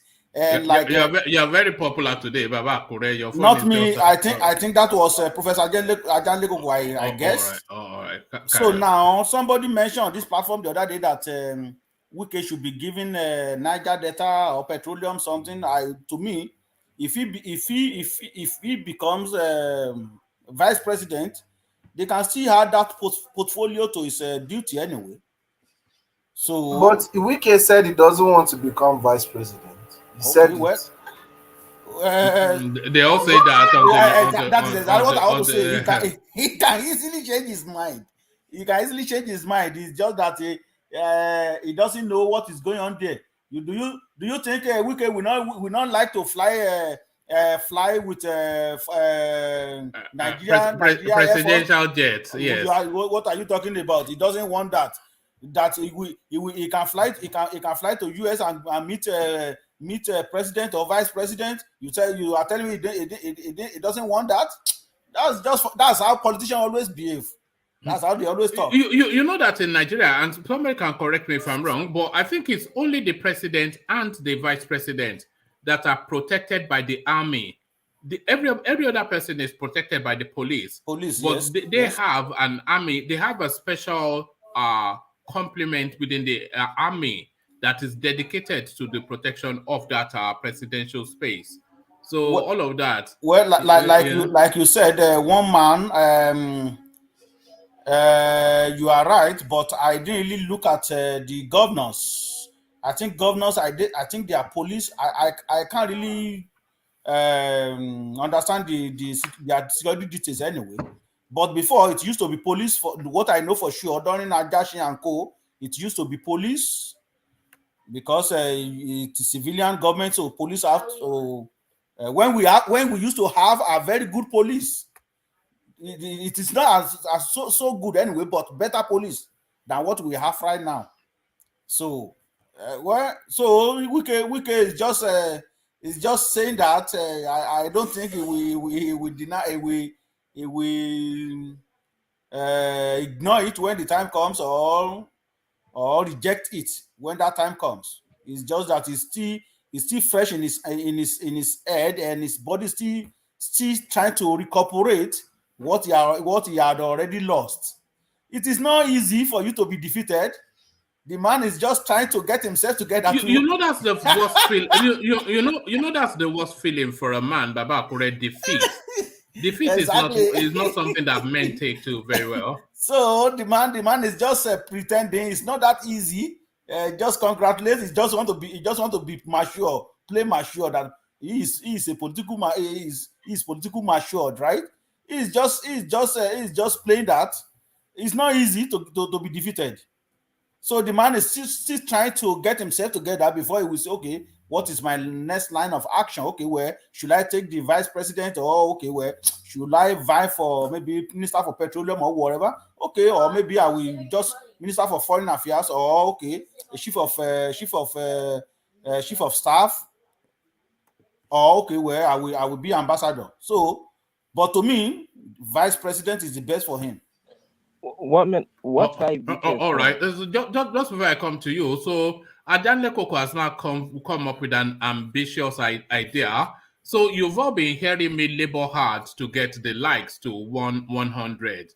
So Adanle Koko has now said to add another 50. So we've not even reached the 100. So Adanle Koko has now insisted that we must get 150 likes. So take us very quickly to that 100 first, and then reach for that Adanle Koko's new target of 150. So we're about 20 likes from 100 now. So just and we have close to 250 there about people, or yes, going on 250 there about people. So there's no reason why we shouldn't hit that 100, even within me saying this. So take us quickly to that 100, and let's now chase down this new target that Adanle Koko has set. So Charles, you wanted to say? Yeah, I'm saying, you know what tribe Wike is from? I'm just curious. You know what type? Well, is Igbo on Tuesday and Equere on Monday, so it depends on the season. Which side of bed you wake up from? Yes, this is it. The man that said it's not Igbo is from Benin. Don't you know? You see, people like Wike and Shore, you never know. They are from everywhere. They belong to everybody and nobody. Igbos in Cross River. Do you know that? That's shocking. What's that? There's Igbo in Cross River. Do you know that? In Cross River? Yeah, there is. Why is that shocking? They are next door to each other. No, I didn't know that, because one guy in the bill speaking Igbo very well in Cross River. That no one just showed me Nigeria did something. You know what you showed me? Nigeria did something to make the tribe. Nigeria divided the tribe. Nigeria did something. You see? No, we know that when the states were balkanized, they were not balkanized along traditional communities. So that's why you have a population of Yorubas in a place that claims to be in the north, and you have Igbo complements in a place that claims to be the south-south. So yeah, that's part of the problems that Nigeria will surprise me every day.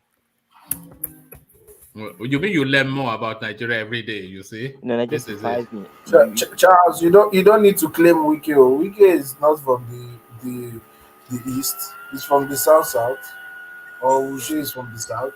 So you can't claim Wike.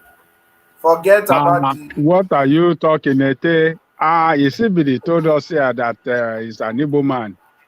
Wike that said it's from Benin. Wike said it with his mouth. He's from Benin. He can trace his ancestral this thing. Ikwere can trace their ancestral this thing to Benin. So They are no more Igbo. they never said they were Igbo now. It's Igbo that said they are Igbo. Where is Isibidi? But Insecurity was always claiming them now. And what's that one? What of people they call Ikwere Igbo? Turapa. They are not Igbo. They never claimed that they are Igbos. CBD claim it here. They have told us several times on this platform. Claiming them. Only Igbos are claiming them. But them are not claiming Igbo. No, it's that's different. Is it land grabbing? Land grabbing? Yeah, it's a form of land grabbing. They are already fighting. IPOP came out to say that they should not cede any land to River State. If you say it's false, I saw the there's nothing false. The people of the tribe are saying I'm not happy that CBD is not here. No, I was going to go to him next, but I think he had an errand to run because he was saying I should come to him next, but I think he's left us before I got to him. If there's any other Igbo man in the comment that want to come and defend, say something against what Ete is saying, maybe he can come in now because Ete is trying to rewrite the history now. This is not the history we had from our Insecurity brother. Ikwere in Oraniezi, what they call it? Are they part of that organization? See, let me tell you a fact. How many rappers do they tie? Engineer. If they tie two rappers, they are Igbos. That's what they've told us. If they tie Radio Biafra. The way you tell someone's Igbo is by the masquerade. That's how you tell someone's Igbo. It's from their masquerade. Yeah, it does. Which one the masquerade again? No, they have that heavy masquerade culture in the southeast, don't they? Yeah. So everybody has masquerade culture now. Yeah. Everybody down the south has masquerade culture. They're not Igbos. See, hey, come on, man. Don't be joking. You know the truth. And we have masquerade in Southwest too. You know that. You're smart, man. You know that. Come on, man. All right. Thank you, Charles. We must move on for reasons of time. So, Baba Kore, round off your thoughts on that space. And then I want to go to Ete with a new development, something that is just new to the space. So, Baba Kore, round off your thoughts. Well, like I've said, to the issue of Atiku Abubakar and Wike, I think they are much more compatible now, based on the fact that they command more popularity than anybody else in the PDP. I was so shocked when I saw what's the name of this guy from Saraki got only 70 votes. I said to myself, and Wike 230 something, and I said, no, I can't believe this with my eye, because I was even expecting Saraki, at least if he couldn't even beat Wike, at least he should be able to at least to get like 150, 200, but 70. It means that he is done in that party. Saraki is dragging with Udom Emmanuel. That is not even talking. That is who Saraki is dragging with. And one man wants him to be president. I think he will make a better president than certainly Peter Obi. Yeah. I think Saraki is done in that party. I think he is irrelevant in that party to me. I don't know about others. Do you think it's done in politics even now? This is his final bus stop, isn't it? I want to say that because it seems like Kwara people is like they are turned against most of them in Kwara. They've rejected him in Kwara, they've rejected him in APC, and now he has been rejected in PDP. I think, right, like you said, I think he's done. One man, even his junior sister, batch him. So I think he's Saraki. No, that's a long-standing fight, Yeah. So they never settled that fight to one man. So, That's but to the me, polygamous home now is from that Yes. one from different mother now. So We that saw it one with the is, Abiola family as well. yeah, you With can his, see now. Yeah. So so that one is not a but big deal. for me, I just pray for better Nigeria that because we've already discussed about how brilliant we are as Nigerian, and we also saw what happened in Alberta. I think 9 or 11 students. They are all Nigeria, and they graduated from law school law school there, and they all have all their LLM, whatever they call their certification. So you can see how good we are, but it is very surprising how we get ourselves into this level that nobody even respect us. Though they respect us when we move outside the country and we are doing good, but when you start building yourself, leaving Nigeria and go to another place and you started, nobody really want to mingle with you as a Nigerian. But when they see what you are doing right now, and they see that no, these people they are not those people that you can just ignore because they always contribute to the society. So, but it is very shameful that even our own country is not really they don't even appreciate us. We look at a number of doctors. Baba Kure, can I say hold something, on, please? sorry. Let Baba Kure round up because I want to go on to Insecurity. But Look at numbers of doctors that is moving Who's that? Who's that? Look at numbers of doctors that are moving from Nigeria every single day. Look at number of students. Right now, it is UK earthquake. Right now, you see a lot of Nigerians are just dashing to UK one time. Just pay your £3,000 as a part of your tuition fee. You have little money in your account. Your visa is guaranteed. So a lot of Nigerians are moving to UK right now again. All your family members. Only what? All your family members. Only my family members. All from Nigeria. You apply. If you're a family member, all of them will come. Yeah, okay, yeah, well, you are right.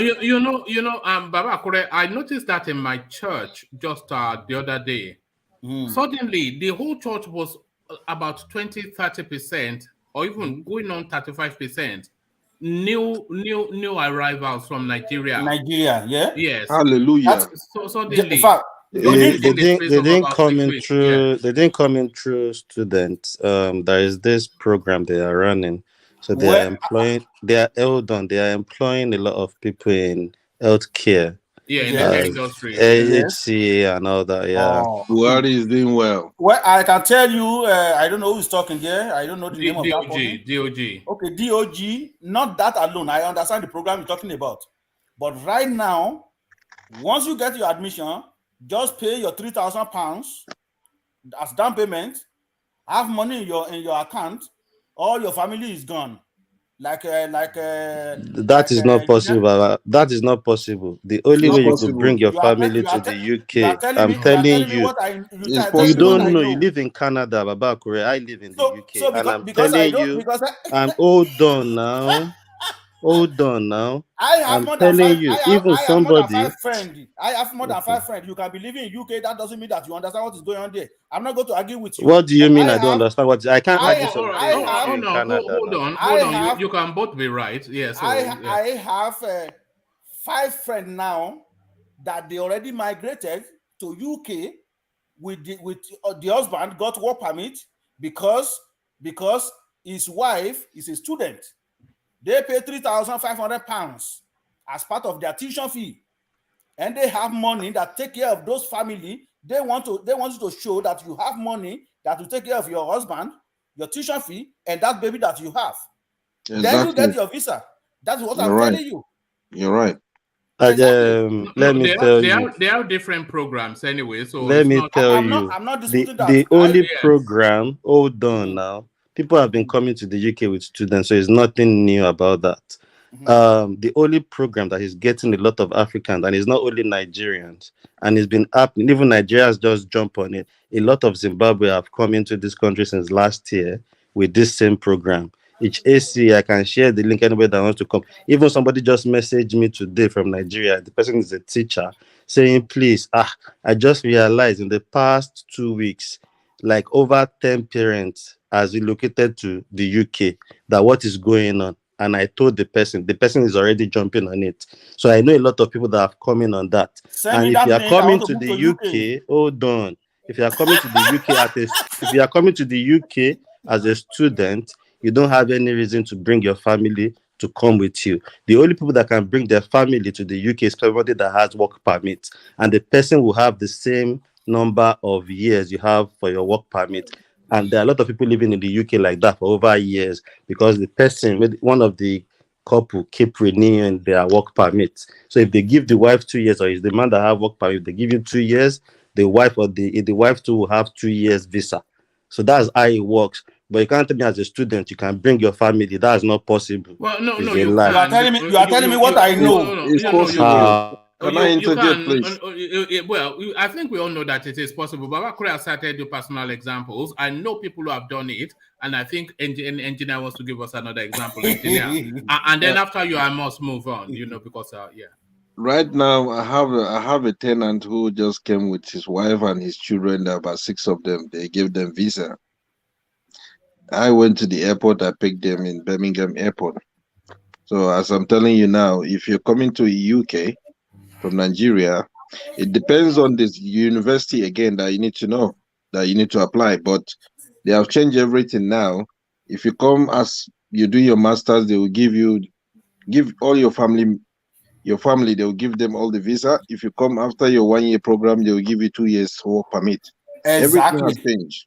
I have The friends person in has Union work Bank permit. in Union You Bank in can't have a Akure. student visa They and don't you have bring no your work Don't family. permit. argue that. You People must have have a just work hold They are permit. on, my hold on, tenants, my hold brother. on. No, how can you say you can't when people have given you just about? Baba Kure has given you an They don't example of get the 5. right information because they are saying it doesn't mean they are What do you speaking mean? with them. Are you an immigration Okay, officer? let's forget it. Let's forget No, it. what are I you won't talking argue about? it. People are I won't telling you argue it. direct experiences, I and you're won't arguing. argue Let me tell it. you It's something, a one They man. don't blind have the right argument Let me now. tell you something, information. one It's man. very They They don't don't have true. the It's have the very right. right They true. don't have the Even right in information. Germany, information. They don't have it's the right true. They Even in don't have the Germany, information. right. You don't have let me the ask right you. information. Is the thing. Okay, Hold on. okay, okay. You don't have the right Okay, information one because man, I people. heard you now. No. Don't do that. Don't obstinately want to be right, even when you're What is factually ultimate want wrong. to be right? I'm No, telling you, you are sticking to and you something are you saying don't because they give you know. examples. You don't What if know. these You people don't don't give you say details you of don't how know. they Say you brought their don't know. family? Hold on, You might know they are Baba Kure. students, Say you don't know. but If you don't know, something must you attach you can't say to you know someone. what you don't know now. Don't say you know One what you man, you don't can't know. tell me that. You can't tell me You that. don't Let's know. carry on. You People can't are tell me. telling you. No, you can't. One man. You can't I just can stay hold on on, my hold point. on. I can stay on You my can't stay point on a and point argue that is it. factually wrong. What People is have given factually you wrong? several How do you know I'm examples. factually wrong? Because Baba could have just given you an example of It 5 doesn't matter families. because they said doesn't mean they got the right information. The person So might say, they "Oh, are my wife is a illiterate, Abi. student." They are You don't know if they gave illiterate. the wife work permit. If the husband is a student, you don't know whether the husband He's got work just told permit. you. But the engineer just Please, told please, you. please, don't do like that. I have an example. No, no, no, You no, no, don't no, no, no. know. You don't Carry on know. if you want to DOG, carry You on, even don't in one man. know. Germany, in Holland, in Denmark, they are taking people from Africa because they All right. think of their future. All right. So One man, can we're I? not doing. Yes. Just a quick Don't say one. you don't know. I don't like obstinate arguments. It's Hold something like Just I'm giving you on, examples and you're engineer. Hold on, arguing engineer. blindly. I still have to establish my point, right? The man is arguing. I have my account officer at Union Bank, Alagbaka, Akure. She left Nigeria with student visa, and her husband just joined her 3 months ago. Even I personally, I have somebody now that I am doing that for. If you want to know, then in all the application they are asking, are you coming with your child or your husband? And you have to fill that in the form. They ask this person, I am doing it by myself for somebody. Pay your £3,000. No, maybe those people don't know what they are doing. They don't know they don't have the right information. It's somewhat. I mean, don't do that. When you're talking about immigration, I'm not the person that they just pick up from Nigeria and bring to abroad. I work very hard for it. When you're talking about immigration of any country, I can tell you, I may be living in Canada, but I do my research very well. One man, go ahead. In 2 years' time, I'll be changing my course to become an immigration officer. All right, thank you. So let me go on to Ete. Ete, this is a position I wanted to put to in CBD, but he has left. So let me put it to you instead. But it's something really that I wanted to put to in CBD. So a lot of the arguments around the Rochas Okorocha space was that his arrest was politically motivated, with the counter argument to say that his arrest was law and order. So here is now Rochas Okorocha. I want you to watch this clip and then go off the back of that build up.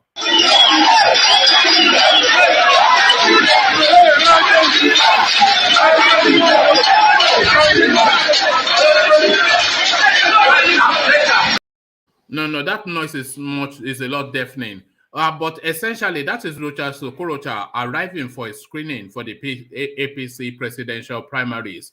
So it was a law and order arrest and not anything to subvert his political ambitions. I heard he's suing the FCC. That's what I also heard. He's suing the FCC for wrongful arrest, and and if it's law and order, obviously EFCC needs to bring the proof to the public space for us to know the money that he stole and how he stole it. Because obviously he's not a small man. He's not a man that you can just arrest easily without a proof. Even if a lot of people know that his hand is not clean, but you have to have the proof right. And I also think that is a way of a political awareness, trying to be in the news too, because that man has not been in the news for like ages right now, and this arrest brought him to the limelight because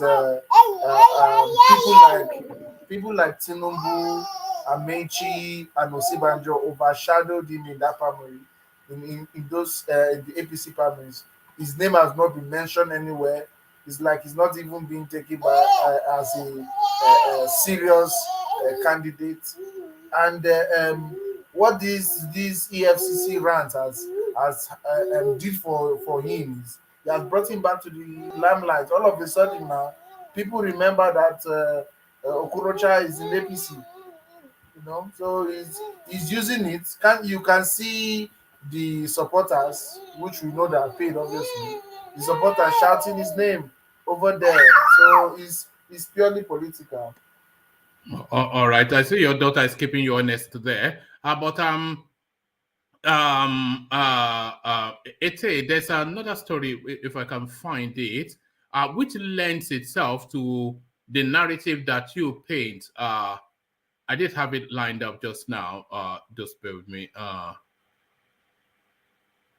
All right, here it is. So this lends itself somewhat to the narrative that you and Insecurity are forever painting. So INEC, 4.5 million youths completed online voter registration in May 2022. So I'm sure you'll be insisting that this is OB bound.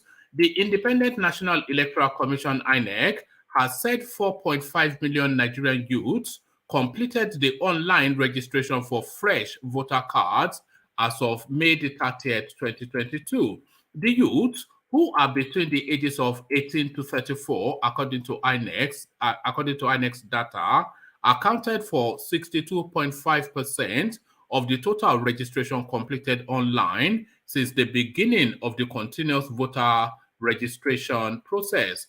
The Commission announced that whilst it received 10.2 million fresh applications, only 6.5 million applicants completed their registration, out of which the youths account for 4.5 million of them. The youth's interest in registering for voters' card this year may have been aroused by the various advocacy campaigns by influencers on various social media platforms, especially on Twitter. So this social media space, of course, the place of activity for Peter Obi, and this 4.5 million. Then I'm sure you are giving the attribution to Peter Obi. Ete. Like I said before, there are a lot of people that are coming into the space right now that haven't even wanted to vote before, but now want to vote. You have like 10.2 million new registrants. That is people that have never voted for anybody before. You have a lot of people in the school system, more than 4.5 million, which are very angry with the ASU strike and very angry with the APC government right now. You even have a businessmen which are very angry with the things that the parties APC have been doing. So there's like I said, is it yesterday? Peter Obi is going to get nothing less than 12 million. 12 million, mark my word, nothing less than Oh, 12 just million. stop this You just read stop it, this it was propaganda, man. it was What is 20 this yesterday. what It is was this 20. what is this nonsense, I'm giving you my man? analysis. Can we go betting? Where is he going to get 12 million? You give when you give your analysis, I don't tell you that what Ajale you're saying Koko, is not hold right. on. I'm giving my analysis. You Fine, see, let's this is go what betting. I point out to one man every time. When it comes to Peter Obi, everybody is but if. But when it If comes to anybody their shares their candidate, opinion, they are speaking nonsense. If somebody is just arguing and trying to state their point, they are rude. Sometimes I don't get it. you Yesterday understand? too, Tony was talking. Everybody allowed him to talk. When one man told Ajani Gogo to take over, they said, "Oh, Tony can carry on." When one man came back and was trying to shut Tony, nobody said anything like, "Oh, we told him to take up the next thing." Well, one man didn't know because one man was not there, and nobody said a word because it was Tony. You people, sometimes I don't get it, man.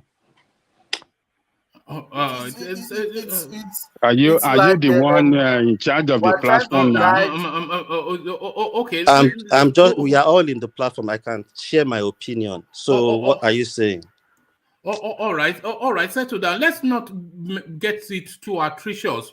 I only try to strike a balance. Often instances, I will not get it right. But let me tell you what I do, so just so it's clear.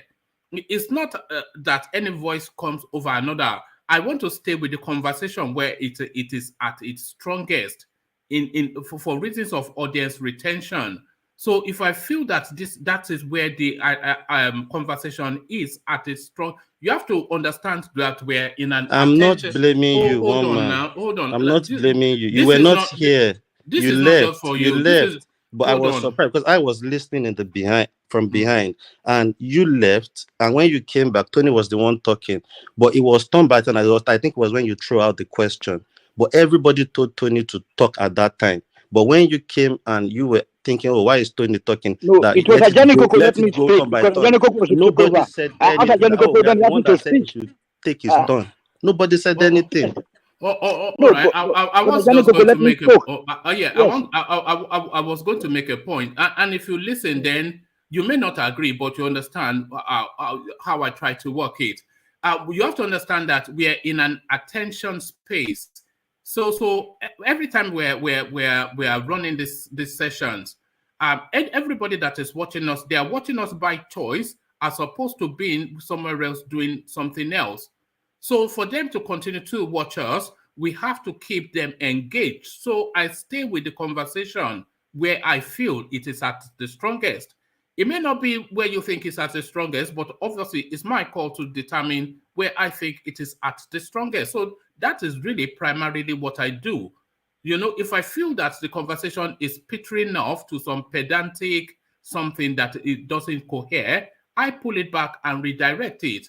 So, and if I feel that something is somebody has one space that they have expressed a thought about, that the talking point is around their area of interest, I move so it's really to keep the conversation at its strongest for reasons of our audience retention. So it's nothing personal. It's not about anybody. It's really just about the conversation. That's all of it.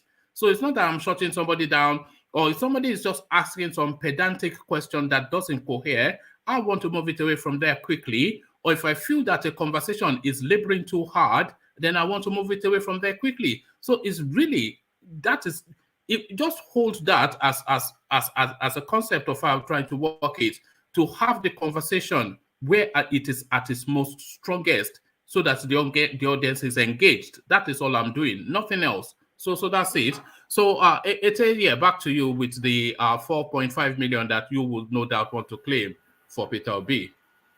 Yeah, so the thing is that there's been a large voter sensitization, unlike before. The enthusiasm in Nigeria is is going crazy. The momentum is climbing, and it's shocking when people stay abroad and just assume because when they left things was a certain way. That is not how things work. Change is real. Who would believe in the history of Nigeria that a Ukuben president will lose election? It happened in 2015. Nobody would have believed that Ukuben president, which can use his power to rig election normally, will lose an election. But it happened. But now it's time of the youth, and the youth are pushing their own candidates. But we have people trying to suppress their enthusiasm, which is wrong. Allow people show love for who they love and push who they want to push. So you see these young people coming out right now. They are making a statement that look, they say we don't have PVC. We are getting our PVCs. And this is largely due to Twitter, because they've been heavy, when I say heavy PVC campaign that has been going on that space. And these numbers you just put up shows that a lot of people are taking it seriously and they are getting their PVCs. So it's not a matter of, the youth don't have PVCs anymore. The youth have PVCs. Yeah, but will they use it is the next question. You know what they are like now? The youth high on Igbo and smoking it and playing Xbox. Yeah, I understand that. But right Yam now, heads. the youth won't get a PVC if they don't have a candidate. Right now, what is trending? See, the youth move with trend. What is trending right now is Peter Obi, and the enthusiasm is there. It's like the answers. Who would have believed Nigerian youth will flood the roads of Nigeria? Who would have believed it? Nobody would have believed that Nigerian youth will stop what they are doing and flood the roads of Nigeria. Are you claiming the NSA space for Peter Obi as well? The NSA space has already followed Peter Obi train. It is clear. All right. It is not an issue of if or no. It is clear. They've looked for a way to politicize their movement, and they are doing it successfully. So we cannot keep shutting up the young people because we feel like, but Ete, can I interject, please? Okay. Remember 2019, 2015, even 2019, the last election, how many people accredited almost 80 million people. Do you know how many people that came to the polls?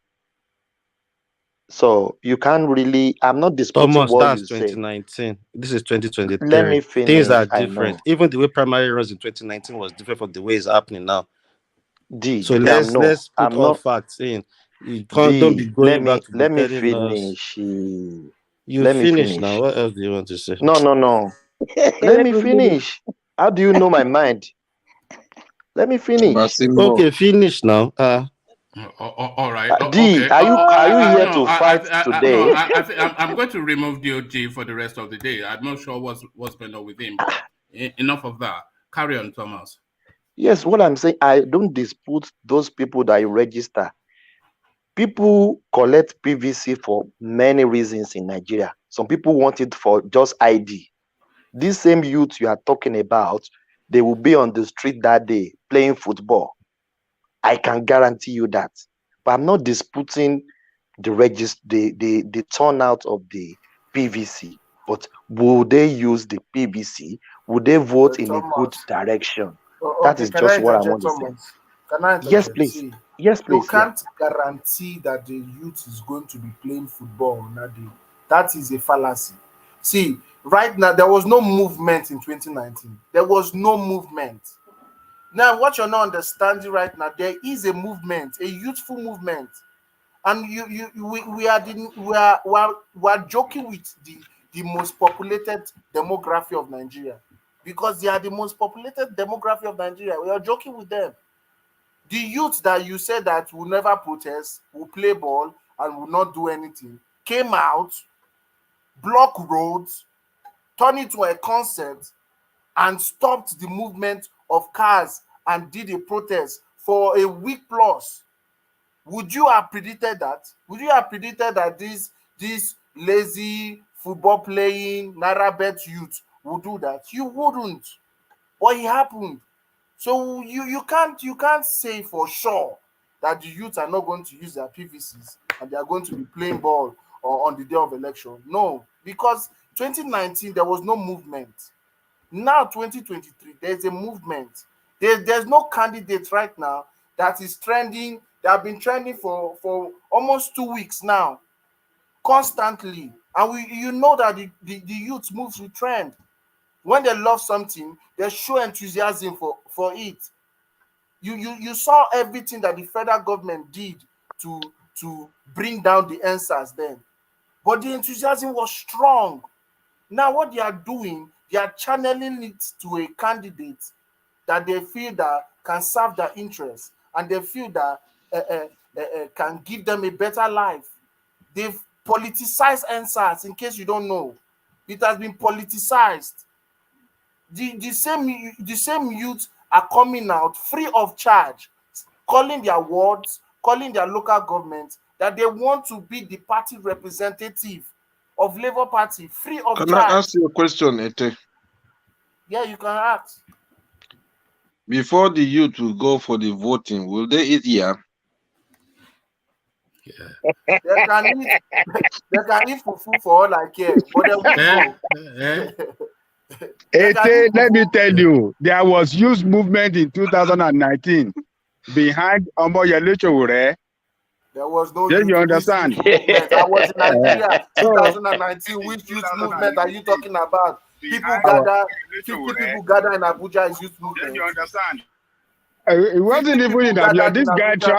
This guy traveled all over the country. There was no youth movement. So anyway, was fella kind of cousin vibe he was giving people. People just wanted to hear. Do you remember Sowore traveled more than all the presidents candidates? Nobody. In 2029. You are right. Nobody. In 2019. Nobody ever traveled. I don't think anybody has campaigned more than that guy in the history of Nigeria. Nobody. Sowore. To the creeks, to the villages. Everywhere. He traveled. And he carry his camera. He's not even waiting for Nigerian media to carry you. He's using his Sahara district to carry video around it everywhere.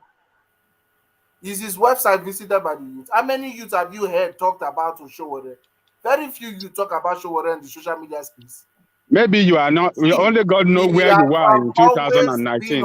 In 2019, or maybe you are running this on basis of tribal line. I voted 2019. I'm not. So you didn't monitor Sowore movement then? You didn't monitor it? Sowore was not a movement then. It was not a movement. All right. Okay. It's different. See, Sowore is so different from the Peter Obi movement. It's not the same thing at all. Peter Obi looked like a serious candidate. Sowore was never perceived as a serious candidate. Okay, so he's eating yam. Are you sure Peter Obi is serious? You think he's serious with his ideology is different from the ideology of the party he moved into? I'm not saying so you think he's a serious candidate when he moved, when the ideology that he believed, the ideology that on the basis of which he wants to run the government is different clearly from the ideology of the Labour Party. You see that person as a serious candidate. You people doesn't know. You people doesn't know what seriousness means when it comes to politics. Yeah. I hope you are doing fine. I'm okay. What is it? Please, I don't understand how you can support Sowore and you cannot support Peter Obi. Okay, I will tell you why I will not support Peter Obi. Okay. You know why I will not support Peter Obi? Because I'm also a Sowore fan, but yeah, let me tell you why I will not support Peter Obi. Okay. Good. The reason why I will not support him now is because he's playing politics of the seat, and a lot of people that are supporting him, particularly the youth, doesn't understand that this guy is playing a politics of the seat, and they are just okay. How so? Is that the reason that he gave is reason for leaving PDP is so it's a complete useless reason. 3 days to 3 days to what do you call it? 3 days to primary. He said they are sharing money. Does he want to tell us that he doesn't know the I mean what characterized that party is that party is a monetized and a corrupt party? Does he want to tell us he doesn't know since 2013 that he joined that party? Does he want to tell us? Does he want to hold on? Does he want to tell us that he doesn't see how they spend money in 2018 primary in Rivers State? How Atiku spent money that gave him the ticket? And after that he was picked as a vice president. Does he want to tell us that he doesn't know? Does he want to tell us? Does he want to let me explain? Does he want to tell us that him paying 40 million? Ajale Koko, you are repeating yourself. It's a question you're asking. Let somebody. Hold on, now let me finish. Let me finish. Are you doing let me finish now. You will say your own. This is the sentiment. Hold on. I'm starting to tire of this now. I'm going to just settle down. Let Ajande Koko have a say. But Ajande Koko land your point and then let it a counter. Let's do it that way, please. Doesn't want to tell us that he doesn't know the corrupt party that is in for him to pay 40 million for nomination for. He is supporting that corrupt process only for 3 days to this thing and it. No, that is deceitful. You don't look. It doesn't show that he really want to lead. It doesn't show that a leader doesn't lead people astray. His action is just make a mess of people. Make a mess of people following him.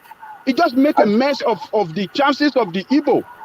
Ajani Koko. People like that. So your problem with Peter Obi because he left PDP. That is according to what you're just saying. The reason is gave no, is too according deceitful. to what you're saying. Hold on.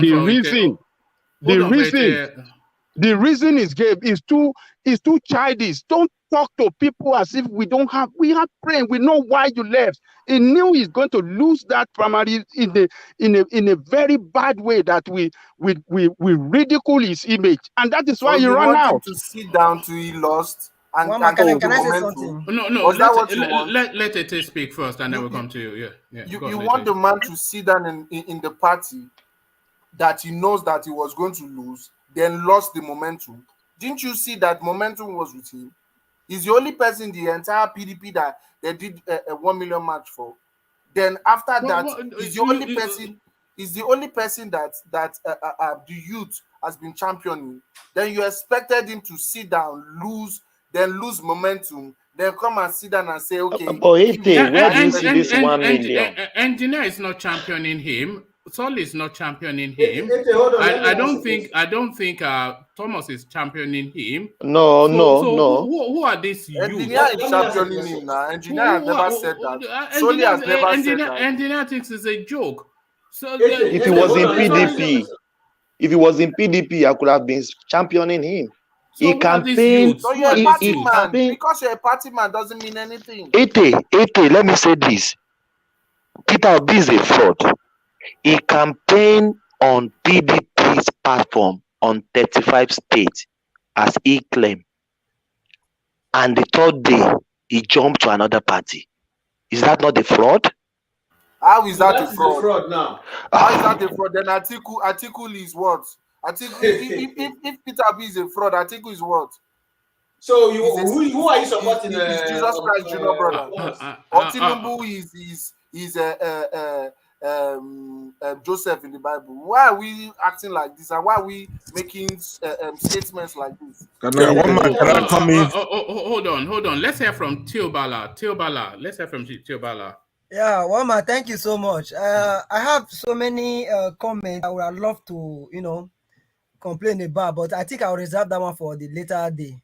No, we are not taking complaints. So that's one thing, but we are taking comments, not complaints. Okay. That was about the educational aspect. You people mentioned over time because I was not here to reply you people regarding the people who are more educated in US. Let's leave that one for now. I want to reply to this OB campaign and leaving PDP. I just want to put it on record that OB says something.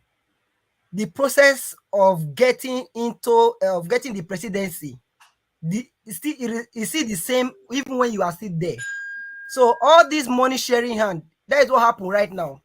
Wike was making mouth and he knew all these things was going to happen.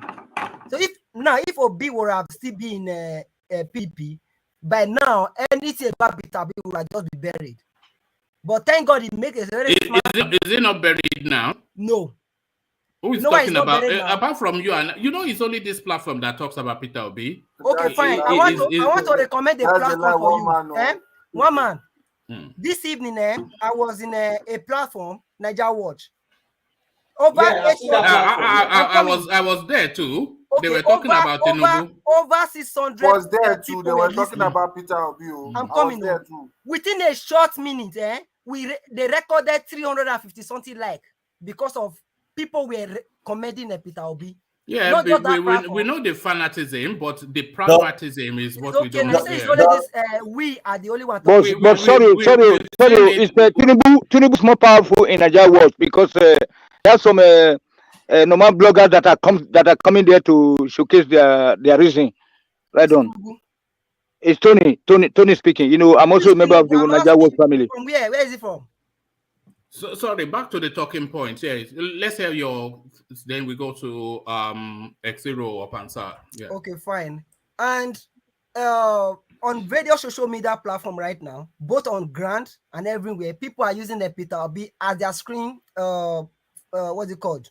DP whatever.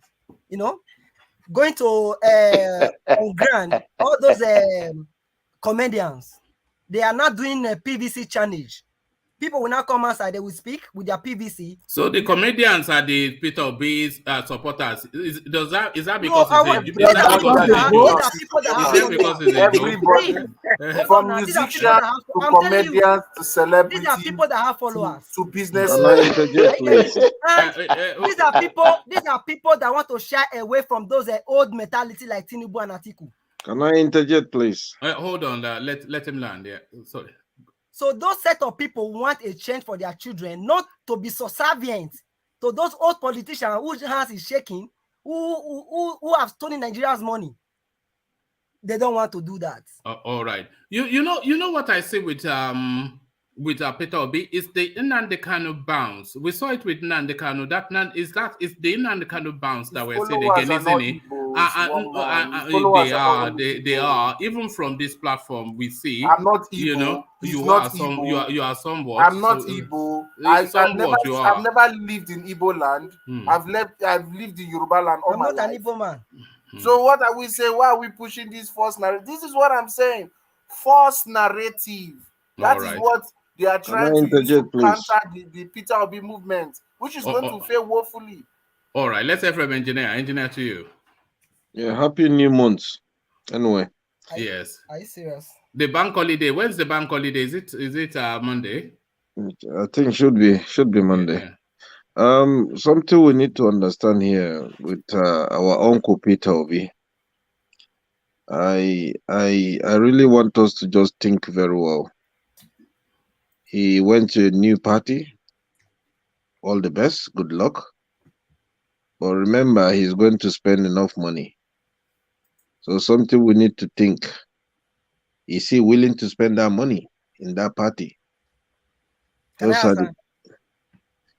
are the question mark that we need to start thinking very well. Because if you want to run a party, in Nigeria, these are the basic things you need to do. It's just common that you have to do it. And also, hold on for him. Also him. That's fine. People can definitely come for him and he's one of the person that will change. But remember something. I said this in this platform and I'll repeat it today again. APC and PDP won't give him that single chance. APC and PDP, they are like husband and wife. So if they see anything that will come in between them, they will strike that person straight away. So those are the things that we need to be very, very careful when we're calling his name. We have to be careful. Those are the things that we need to look and see. Because when it comes to reality, I'm telling you now, APC and PDP won't give him that space. They will do anything to lock him down and keep him aside. And they will continue their fighting. That's how it works in Nigeria. So we should be very careful. That's all I can say for now. All right, thank you. Let's hear from Pansat, who wanted to come in. So Pansat, to you.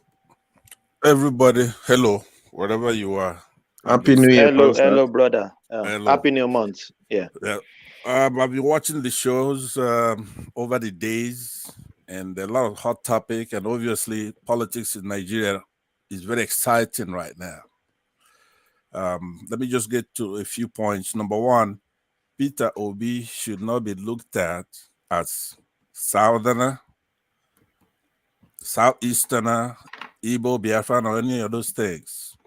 This is a true Nigerian, obviously. His style is different from mine. This is a true Nigerian, and he's studied a lot of issues, and I believe he's proffering some solutions. He has to answer some questions, including the last one by engineer. Is he willing to spend the money? He's been a governor for 8 years. Did he spend money? Yes, he spent money on education. He's known as a parsimonious fellow. Parsimony in the sense that he's kind of tight with his money, but I don't think he's stupid. He has to spend the money where Nigerians need the money spent. We have a problem. Now, they've made it exciting. He made a good move. Now, our friend Ajan Lekoko, I recall maybe 3 months ago, before these candidates emerged, Peter Obi was his candidate, number one candidate. And of course, he and I had a mutual admiration for Sowore as well. I personally have communicated with Sowore when he was in New York and doing his thing, but most recent is for him to join others who are not perfect and try to do something. And I believe they should somehow goad them into joining this Labour Party one way or the other. We all have to work together. It's not going to be a Peter Obi phenomenon. This has to be a Nigerian phenomenon. It's crucial. The youth, like Ete has elucidated quite perfectly. I mean, we don't need to be here because Ete is here today. Just like 2 months ago, I don't have to be on the platform because Ajan Lekoko is there, but I don't know what's happened. A strategy of leaving a corrupt, idiotic process of buying delegates, something that's anathema to anybody who has any common sense. Was it anathemic to him in 2019? It doesn't matter. It doesn't matter. We're not in 2019. That's a what do you mean it doesn't? Are you not? Are you are vaunting him as a man of principles? Yes. Has he just discovered that? No, but listen to the question you asked me. In 2019, it was a totally new whole dynamic. I can't speak for him. I don't know if he did. No. You are saying money politics is anathemic to him. Was it anathemic to him in 2019 when he and his co-traveler, they bought their way into that ticket? He didn't spend any money. Atiku was the one that spent. Right, that question. What sort of else? Yeah, that question. If it helps you to guide your platform, then we can spend time on it. But as far as I'm concerned, I don't know the answer to that. It doesn't matter. He wasn't the candidate. No, but you can't say that, can you? Has it newly discovered principles? No, but within the last 2 months. You have to compare apples to apples. He's a running mate. He can't go there telling the candidate how he's going to run his campaign. So he looked the other way. No, he didn't. And benefited from it. I said I don't know. Knowing him, though, I don't think that he did. So why are you vouching for him then if you don't know? If I can respond to that, can you hold on? It's a question. Let me. No, sorry. Carry on, Pastor. No, but don't take him out. No, don't tell me what to do now, please. Now, I don't like it. Okay, what I'm saying to you is that Peter Obi is a known phenomenon now. where we don't know what he did or didn't do, we have to give him the benefit of the doubt. You don't know if he did or didn't. I don't know. Well, we know what played out. No, we know what played out. What played out? Atiku got the ticket for 2019, and most of the operators within that space, they said it was between $8,000 to $10,000 a pop. So it was a joint ticket with Peter Obi. So he could not claim to be oblivious to the fact that they bought that ticket. Okay, could you answer me a question? He straddled that ticket and paraded all over the media space. Hold on. Could you answer a question? Hold on, please. I want one man to answer the question. Hold on. One man. Right now, as the candidates are trying to vouch to get at the stage where we are, who is Peter Obi's running mate? No, that's not my question. You're presenting him as a man of principles, and I'm asking you if he's now newly discovered those principles. I know, but the question. Hold on. Let me answer this directly. This is a very simple one. You won't answer it directly. I am going to. Okay, what I'm saying is that in the process where we are now, Peter Obi hadn't come in as his running mate by this time. No, but if this happened in 2019, no. Do you understand the question? Do you understand the question? Yes. Okay, tell me how you've understood the question. Tell me how you've understood the question. You're saying that did he just discover that buying the delegates is the wrong thing to do? I'm saying to you that at this juncture, that was Atiku buying the delegates. He hadn't picked a running mate at the time. That's what he was a running mate. Right. Peter Obi doesn't have a running mate. So if Peter Obi right now paid for delegates, his running mate will be innocent of that because he hadn't picked a running mate. No. You don't get it? No, I do get it, but it doesn't cohere. You know, Atiku bought that ticket and he bought it in open glare. Peter Obi was a senior member of that party, and he saw it at the front row, how it played out. I don't know about that. I mean, you're not making any sense. I'm not making any sense to you, but I cannot account for your perception. You are making sense, one man. You are making sense. If I'm reaching beyond you, let me go to Exiro, who, if you don't understand the conversation, then I can only abandon it. I mean, that'll be your call. But as far as I'm concerned, I was making my points. I haven't landed. But you can't vaunt Peter Obi as a man of principles and then not be able to defend it. I'm not here to defend Peter Obi, like I said. Is that not what you're doing? Is that not what you're doing? No, I'm not doing that. Ever since I've been coming to your platform, I've always looked at true and false. That is my thing. You've always looked at the Eastern angle. That's all you've ever done. No, never. I have never. Wait a minute. I have never. Ajan Lekoko and I have. Leave Ajan Lekoko alone. Speak directly to the where you were asking, Showore is not an Easterner. I have never come in here to talk about Nnamdi Kanu. Never. Is that not where you started? Is that not your introduction to this space? No, I did not. Now, I remember when you came in. If you want my opinion on all those things, I'll give it to you. But when I'm here, it's only when I think I have something to point out from watching, because obviously it's fascinating to watch all the people you assembled here to talk. I have always told you that I watch the show. You've always kicked me out or disrespected me, and I guess you don't know. I don't disrespect you. It's an engagement in a conversation. You know the rules. If you don't, but the only rule is not to make about, offensive. And how I started. Why would you spend this much time talking about this? Because you are trying to embellish. You are trying to embellish. You are trying to embellish now. You are trying to embellish what? You are trying to embellish that Peter Obi is a Puritan, a man of principles, an upright standing sort of a fellow, all of which does not cohere with his political antecedents, which is as early as 4 years ago when he was as rotten as the rest of them, which is as early as 20 wherever when he was looting Anambra State coffers. No, I don't think you can prove any of those things, but let me land. Well, it's public. It's on public record. There's nothing public about that one man. You should post the link that Peter Obi looted anything in Anambra. Can you post it? I've done it. How many times have I done it here? You've not done Pandora Papers. Pandora Papers. Which Pandora Papers? Is that Anambra money?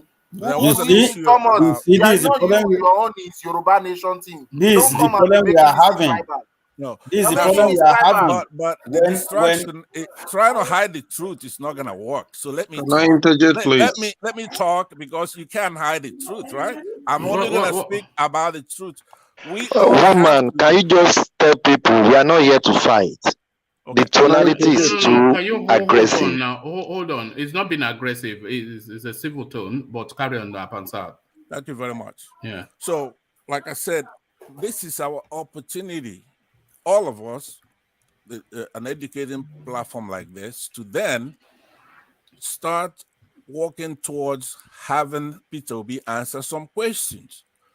The PDP and the APC obviously is corrupt. Now, in my opinion, now this is where, because there's a lot of people here, I would address John Lekiko another day, because I do have quite a disturbing issue with him to pick on, but I'll do that another day. Let me conclude by saying this. You know, we know that there's something coming. Okay, that's not gonna be, this is 50-50 that there will be an election, because the way they're treating TINUBU, simultaneously the way they're doing in the South, going back, PDP in their constitution, party constitution, has alternating stuff between North and South. And the last candidate who lost, not only his own personal opportunity, he lost to Buhari, and they brought in a Cameroonian, is then renominated again by him buying stuff. Now, I don't know how other areas do. I know how we do on our side. We're not going to put up with it, period. So I know that for them to do that, imagine if they go there and they pick a Northerner in the Southwest to be the presidential candidate. Obviously, TINUBU is not going to let anything like that happen. So what is their plan? They must have a plan. So because they're doing it boldly. Both, I mean, you're going to antagonize the East and the West at the same time, only because you know there will not be an election in that country, because what you did using your people in your religion and your side of the country to man all security outposts of the country, the military. We have no bullets to fight. We can fight, knowing that that's exactly the kind of stuff that's going to happen. Now, not all of us are stupid. We can talk politics, but we have to look at all the eventualities. What happens if they go there and they put a Northerner over there? We're just going to let them come back? There is no way a Northerner is going to be the president of Nigeria in 2023. It's never going to happen. So what do you mean it's never going to happen? Atiku straddles a ticket, so it's one victory away. Atiku can never be the president of that country. Why so? Because, number one, it's question of if he's a Nigerian. There's a lawsuit that was filed today to trace that. That matter was settled already in 2019. No, there's a new lawsuit today that was filed today. Yes, it's only a repetition that it was born outside of the amalgamation. Is that not what it is? That's true. However, though, that's already been settled. The southern governors have already taken a stance. Number one, that the power must come to the South. Hold on, they took that stance before Atiku was nominated. He was nominated nevertheless. Some of them even voting for him, according to Wike. Right. That stance is a non-partisan stance. That is a pending thing. It's an action and reaction. We haven't reacted yet. So, even Wike hasn't reacted. Wike has responded. Is surrendered to the party. No, he has not. Obviously, but it's all over the public space now. I saw him. Atiku visited him and everything. But when you go through a traumatic experience, you go first through the outrageous phase, the shameful phase, and all kinds of phases you get to, and then you begin to know, because they played him like a drum.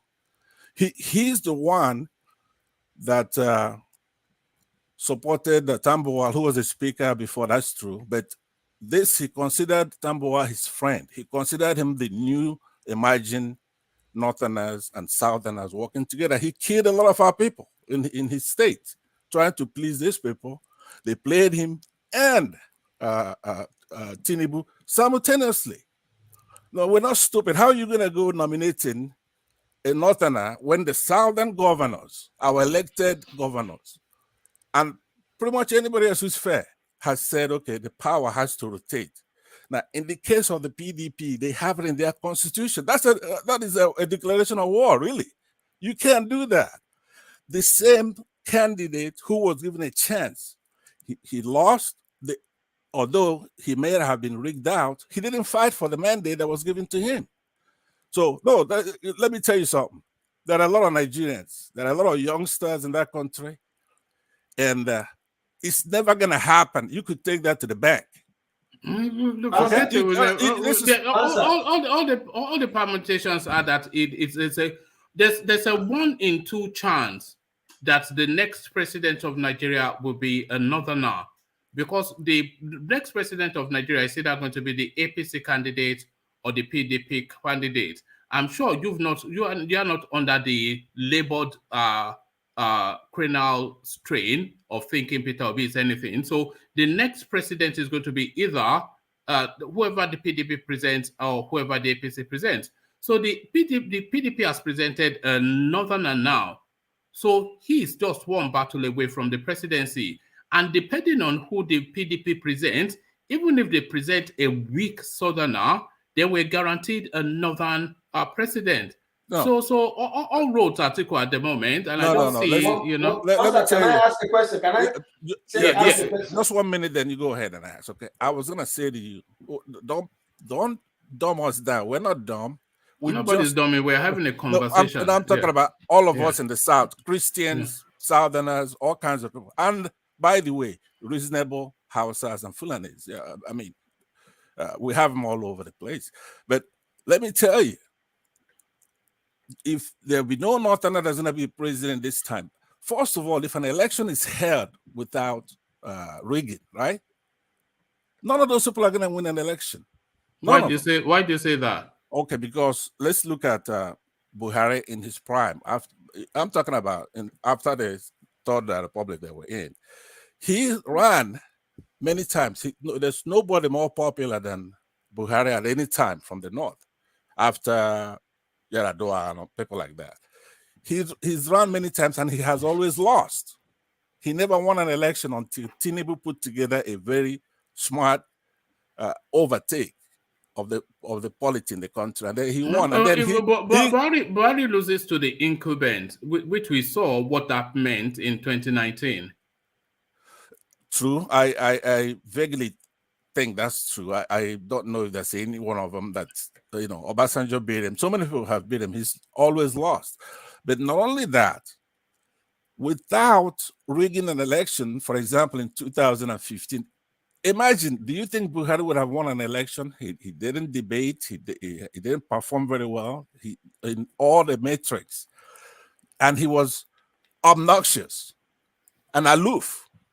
I hear some people come out here and say Northerners are smart. They don't do anything but saying, hey, look, if you don't like this, let's go to war. And then we are more civilized and we say, you know what?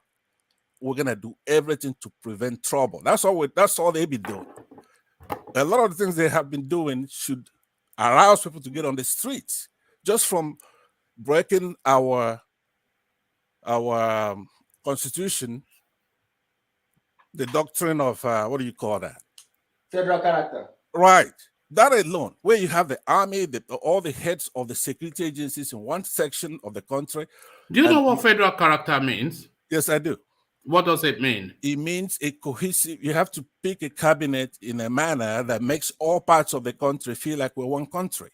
And it actually gives the magnitude that, numerations of how to go about doing that. It's a very clear section of the Constitution. Right. Right. So he blatantly violated it. Well, why do you say that? How was it violated? Well, it's a mathematical problem. You take a look at it, and you're going to see that maybe 70, 80, 90% of those officers are either, but mostly Fulani or House. Which officers? I'm talking about all the security outfits, like the Army, COAS, Chief of Army Staff. The federal character is not specific to the security structure, and what you're saying also, the security structure is a broad spectrum of the Nigerian ethnicity. Because the reason why there's no debate about that is that he's not denying it. He says denying what? People that he's violating all those things. He says people who give him 95%, that's who he's going to. No, forget all that. We're talking about what is happening in practical terms. Right. If you want me to name it, first of all, let me tell you the most outrageous one. Since Nigeria started, and of course, this agency is like EFCC, no Southerner has ever headed that agency. No Christian has ever headed that agency. That's one. Right. Customs. Right. Who created the FCC? Obasanjo. Right. And who headed it? The very premier person is Ribadu. Right. And then there was a lady called Waziri that came after. Who headed it under Goodluck Jonathan? What is this guy's name? I know his name, but another northerner. All of these. So who picked them? Who picks them? Yeah. Oh, now I see where you're going.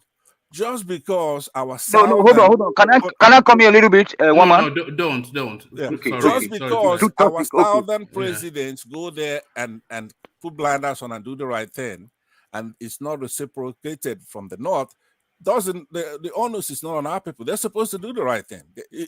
Like Jonathan, he had Jega, who is a northern Muslim, as his INEC. And he blatantly rigged that election in front of everybody, even though Jonathan put that bone on his neck. Yeah, who gets the blame for that? Them. Shame on them. Fool me once, shame on you. Fool me twice, shame on me. And how many times have we been fooled? Unfortunately, it's divided into two eras: before now and now. So they fooled us once, before now. Now, if they fool us again, shame on us. Look at this guy. So the way you have to divide into two eras. Before, our youth know what's going on. These youths are smart as anybody in the world. They have technology. They have forget education. All that. You see, all these youths. This youth, what you are describing of this youth of this time, is a description of youth time immemorial. The youths have always been more advanced than the elderlies throughout the entirety of the history of mankind. So there's nothing unique or peculiar to this crop of youths that is contemporaneous. So I don't know, and there is nothing in their body language that suggests that they have anything, that we can vest hope on. Oh, well, you have to pay attention, because let me tell you, I'm like somebody who, when I saw a movie that you're just about to walk in to go watch, and I'm telling you how it ended. Okay, there's only two things that's going to happen here. They're going to play fair and have everything transparent and done according to our shambolic constitution, or they're going to get it this time. I'm telling you. Forget all that, man. Okay. No. Let's hear from X0 who wanted to come in. Let's hear from X0. X0, you wanted to say? Yes, I was wanting to ask Pansat a question, and then there was a general question I wanted to ask to the group. Pansat, I wanted to ask if it is enshrined in the constitution of the PDP that they rotate presidency between the North and the South. That means if anybody takes the party to court, their candidacy will be null and void. That is correct. They will have no candidates, because it is nobody has authority to interfere into the party issues. But when it's a matter of the constitution being breached, a candidate or an affected party can take them to court and discredit their candidacy. That's what I wanted to say to Pastor. So that PDP candidacy is shaky. Exactly. Let me interject right there. Okay. You know that they had zoning committee that jettisoned that rotational listing, and is documented. All that zoning committee constitutional issue. Constitution. Hold on. It's sacrosanct. You cannot jettison the rotation. is the party. They can make decision at any time. They can write the constitution. They can review it. It has been reviewed right now as null and void. It is open to everybody right now. Let me tell Yeah, you so something. don't be thinking that they are taking it to court. It's going to be one this who way. shouldn't be. You're the one who shouldn't be thinking the way you're thinking. Because let me tell you why you shouldn't be. Okay, this time around, the way I notice our people are operating, I mean Nigerians, the public. It's not every matter that it's going to be resolved in the court. It's going to be court for court. Okay, if they go to court, they will go to court. But if they want to resolve the issue otherwise, we're going to have to resolve the issue otherwise. They cannot superimpose anything. When a body comes together and form a constitution, the only thing you could amend the constitution, you can do certain things, but the constitution, it's a sacrosanct document. It's like our own constitution in Nigeria. We're trying to amend it. It's not easy, it's not an easy thing to do. Talk about getting a new one. It is a party constitution. It's the same thing. Constitution is a constitution. Okay. It's even a policy, not a constitution. We're losing you, Ajan Lekoko. We're losing you. But all I have to do is tell Ajan Lekoko the truth, and we start losing him. Okay. Can I come in that one? Can I come in briefly? All right. Hold on. Let's hear from Tony. But Tony, please stay with the conversational space. Yes, Tony, sir. yes.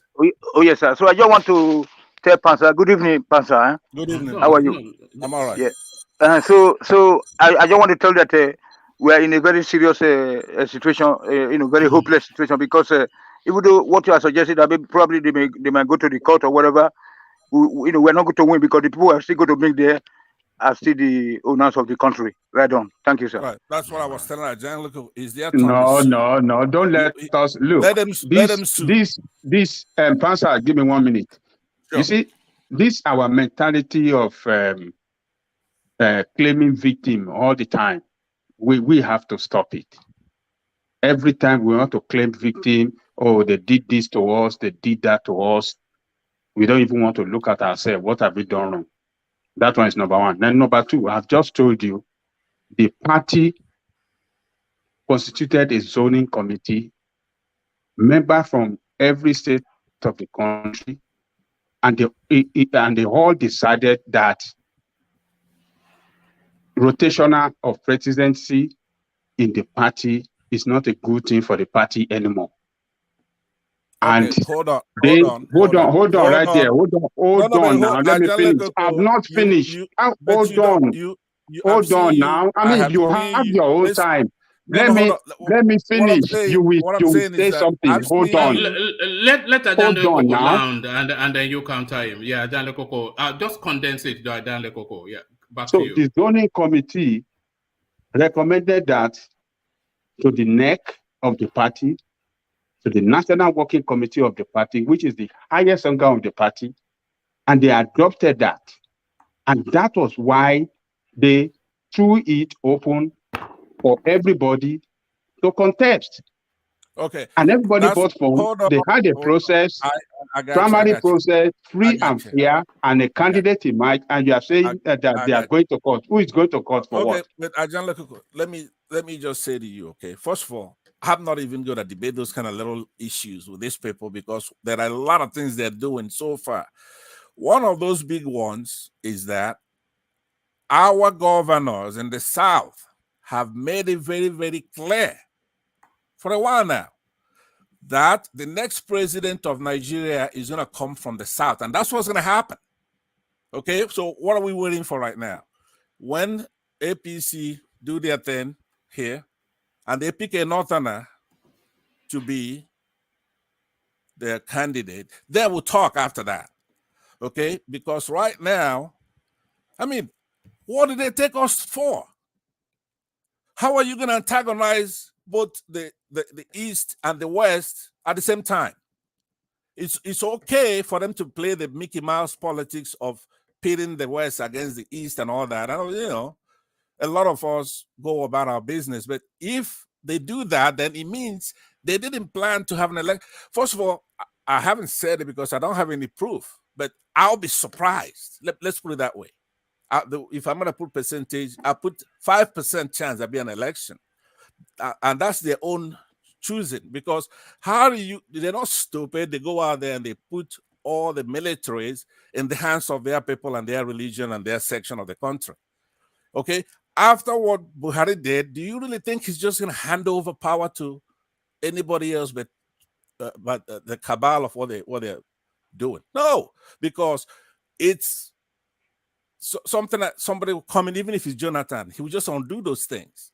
Okay, and then they didn't waste all these 7 years being successful in doing what they're doing if they're just going to hand it over and the next president is going to say, hey, look, I changed this, remove this guy, remove that guy. And people like El-Rufai, they're not running. I mean, we are sitting on a powder keg, so it depends on what they're going to do. So to conclude my remarks, and I will exit the stage, is that this is no time to be timid. We're not asking for it, but there's some things that if they do it, it's going to be unacceptable. I want you to get used to that word. There are things that are unacceptable, period. And you don't think we have Nigerians? Well, there's a lot of us, especially our kids who bear the brunt of all these policies and everything they're doing. If they go in there and they're doing the right thing, a lot of us will not worry. But this is precarious. We're at the edge. All the indices show that, first of all, this country is not going to survive. So if they antagonize TINUBU, antagonize the East, okay, then it's very clear what they're planning to do, because how are you going to win? How is a Northerner going to win? Which means they don't plan on having an election. If you put on a Northerner by antagonizing those two sections, there's no way that person could win an election, especially if the governors have said that it has to come from the South. So that's my thing. There's no fancy way of putting it. There's a 50% chance that the Northerner will win, because Atiku is already the candidate of the party. He's already boasting. Ajani Koko, do you know Lawan is already boasting that he's the consensus candidate? So do you think that if Lawan is given the ticket in APC and Atiku has the ticket in PDP, then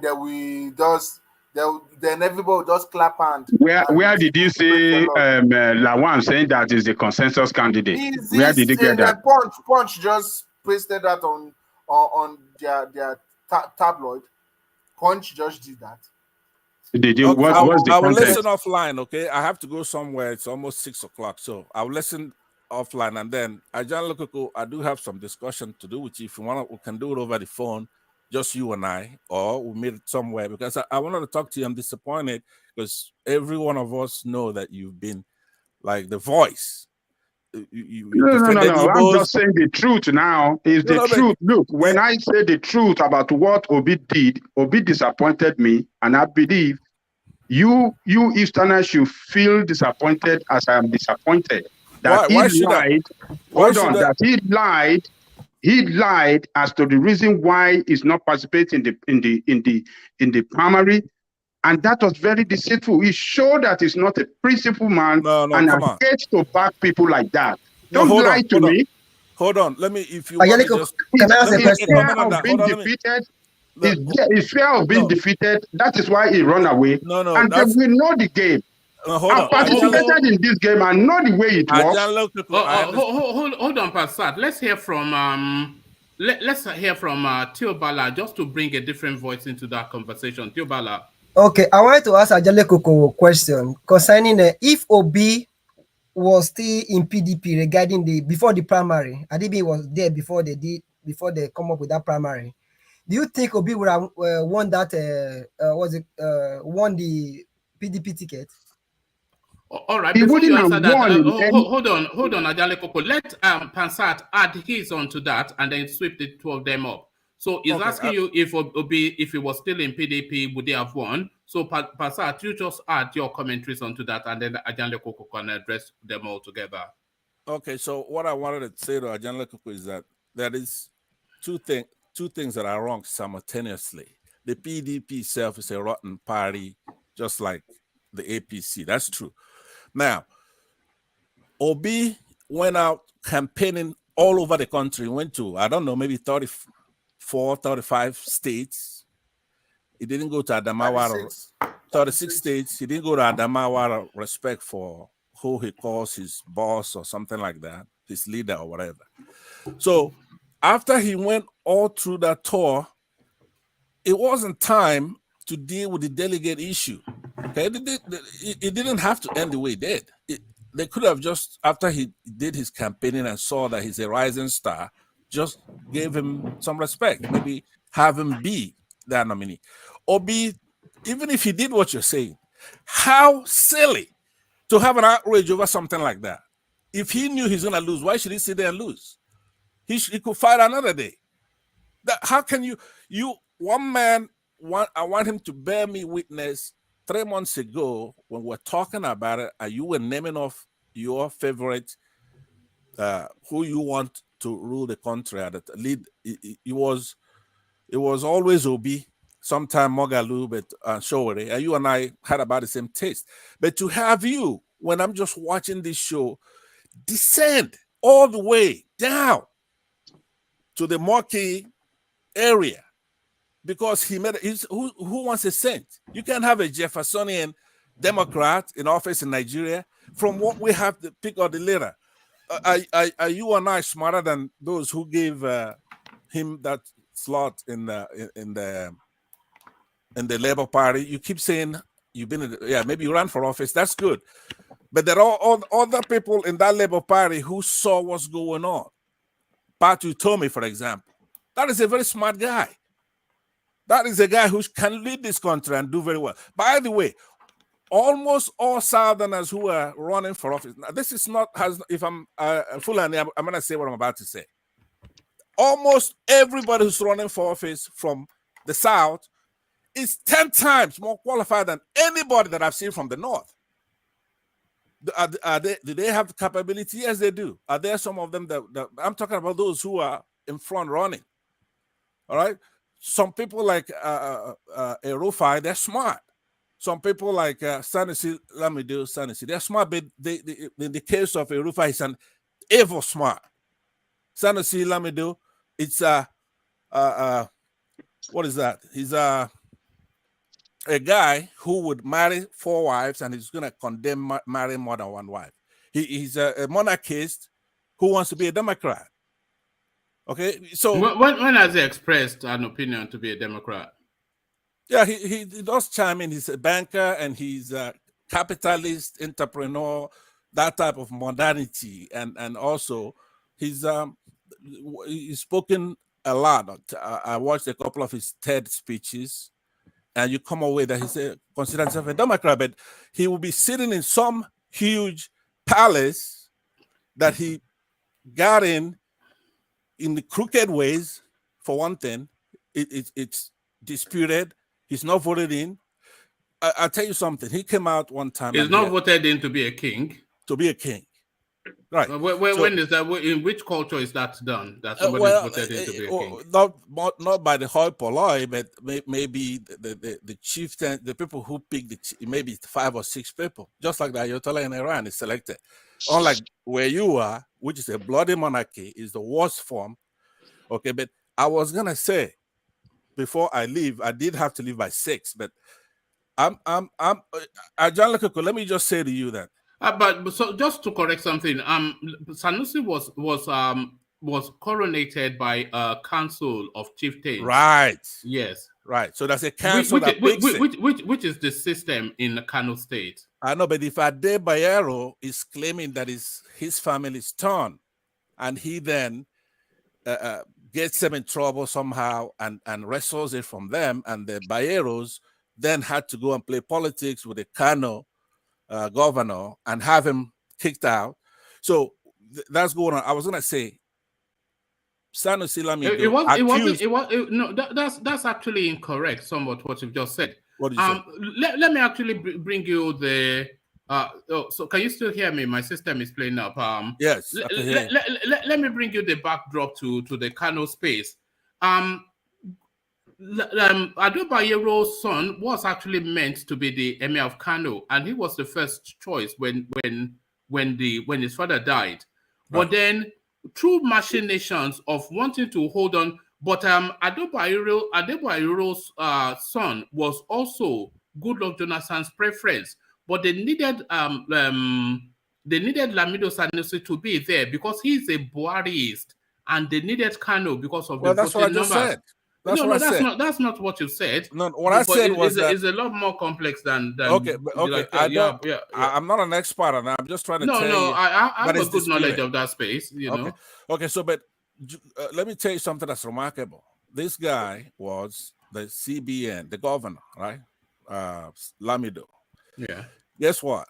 He had the temerity, the gall, to accuse President Jonathan, of stealing $40-something billion with a B. He never did. Yes, he did. He never did. Let me. When I just finished, then we could haggle over the numbers. Okay? No, he said there were figures missing from the remittances from the oil space to the tune of that money. I have the magnitude. That's what I'm trying to tell you. He originally said 40 billion. So he did not. He did not. He originally said 27 billion. No, that's after the Jonathan asked He said 27 billion, and then he reduced it to 14 billion, and then he later reduced it to 10 billion. Okay. And that was where people got him. Okay, for the purposes of my anecdotes, that would do. I'll take your figures for it. No, I did a video on it. So, but the remarkable thing was that when he made that statement, Jonathan then posed a question to him. You could consider it rhetorical, but it was in order for him to answer that question. He says, look, we gotta feed the soldiers, gotta run the government. Our budget is 20-something billion. If I stole 20 whatever billion, where did I get the money to do the rest of the business of government? Okay, that's when he then came back and cut it in half to like 10 billion or something like that. Okay, so that's also a falsehood. The money that is stolen is not money that is already in situation. It's money that was not remitted. So whatever money was in play was what Jonathan would have used to run the budget, the country. But what Jonathan did was he got in external auditors to come out because he was so outraged by what Sanusi did. He got in external auditors to come and interrogate the figures that he was putting out in the public space. And the external auditors, I think it might have been Deloitte and Touche, one of the big financial. So the external auditors started to unpeel Sanusi's figures, and he started to revise the figures and revise the figures. And that was when he lost credibility. So that was what played out. Not anything like you are describing. And I'm happy that you have that down packed. The way I was proffering my statement, it wasn't for the fact of the matter, but the outrageousness. In essence, he was that off. You were embellishing for him. I was not embellishing because if you really want to know when somebody is giving you some information, some are given as for the truth of the matter, and some of them it's about the what do you call it in the story? Basically, the moral of the story. It wouldn't matter if it's $1, if it's $10. That's not what we're talking about, because $1 billion is a lot of money. Even if it's $1 billion, that's a lot of money, right?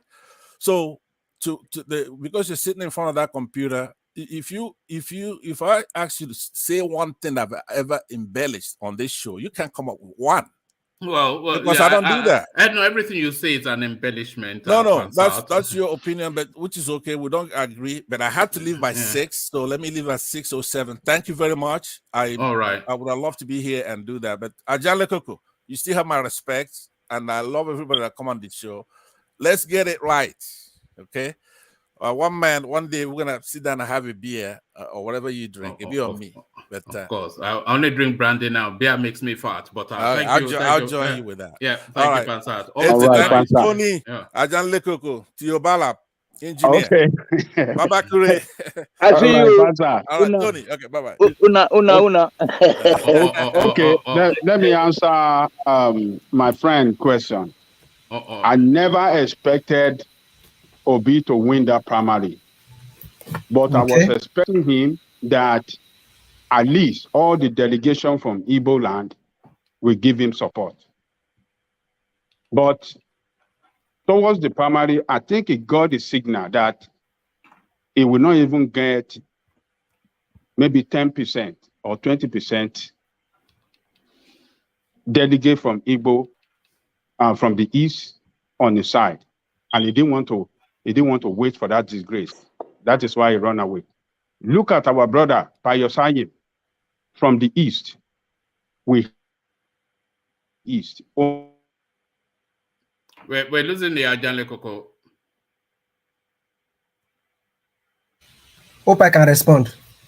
Yeah, you carry on it. We've lost outsider from our own problem.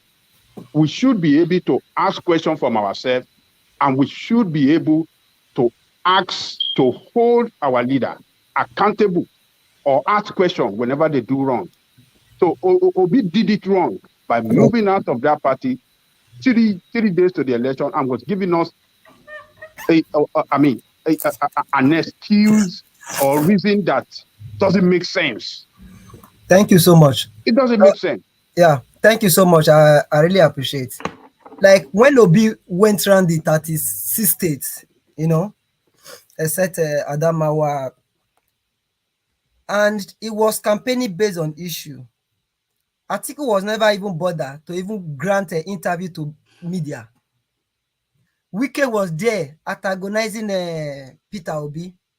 Anybody want to talk Peter Obi, he will not get this, will not get that. And meanwhile, this guy was speaking to issues, how he's going to provide solution to some of the problems we are facing in Nigeria.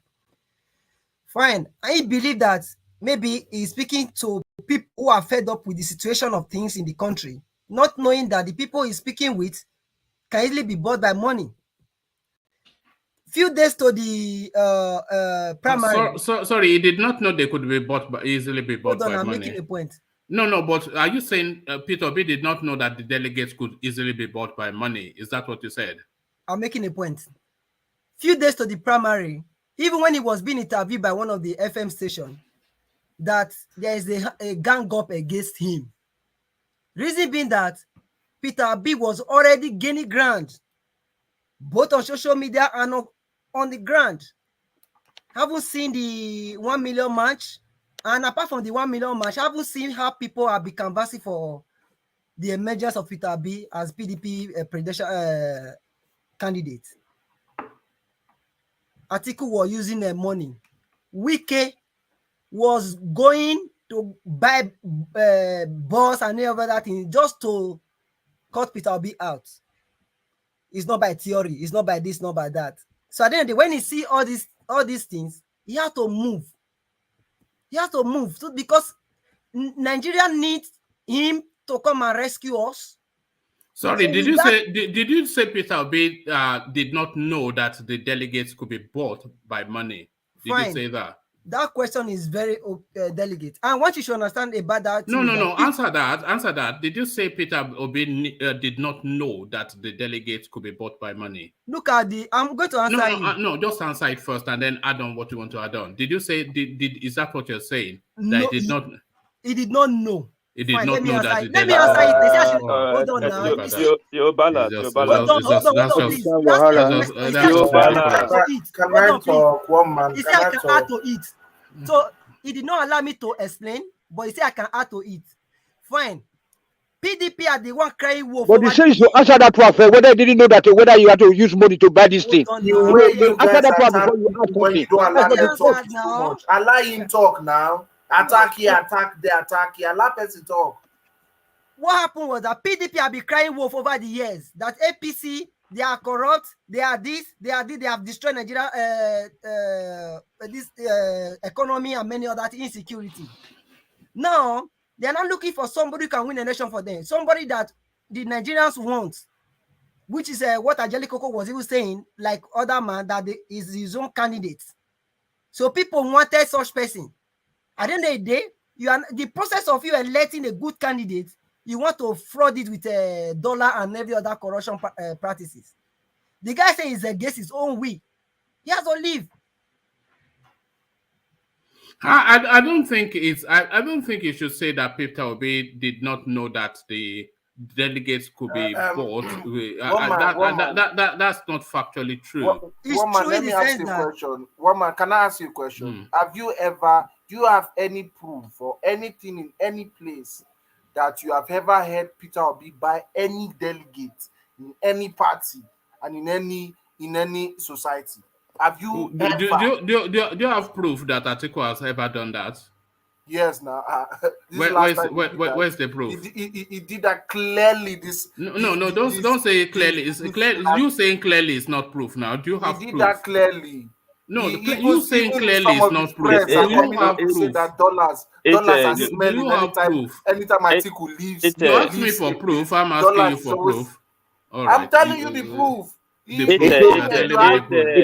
who get money pass, now they get her. Who get money pass, now they get her. Who say allegedly? Hold on, you say allegedly. Say when you don't ever hear say Peter Obi pay delegates in any place and anywhere. He has never even said anything of paying. Anybody that you know Peter Obi is always complaining that he's not spending government funds on individuals.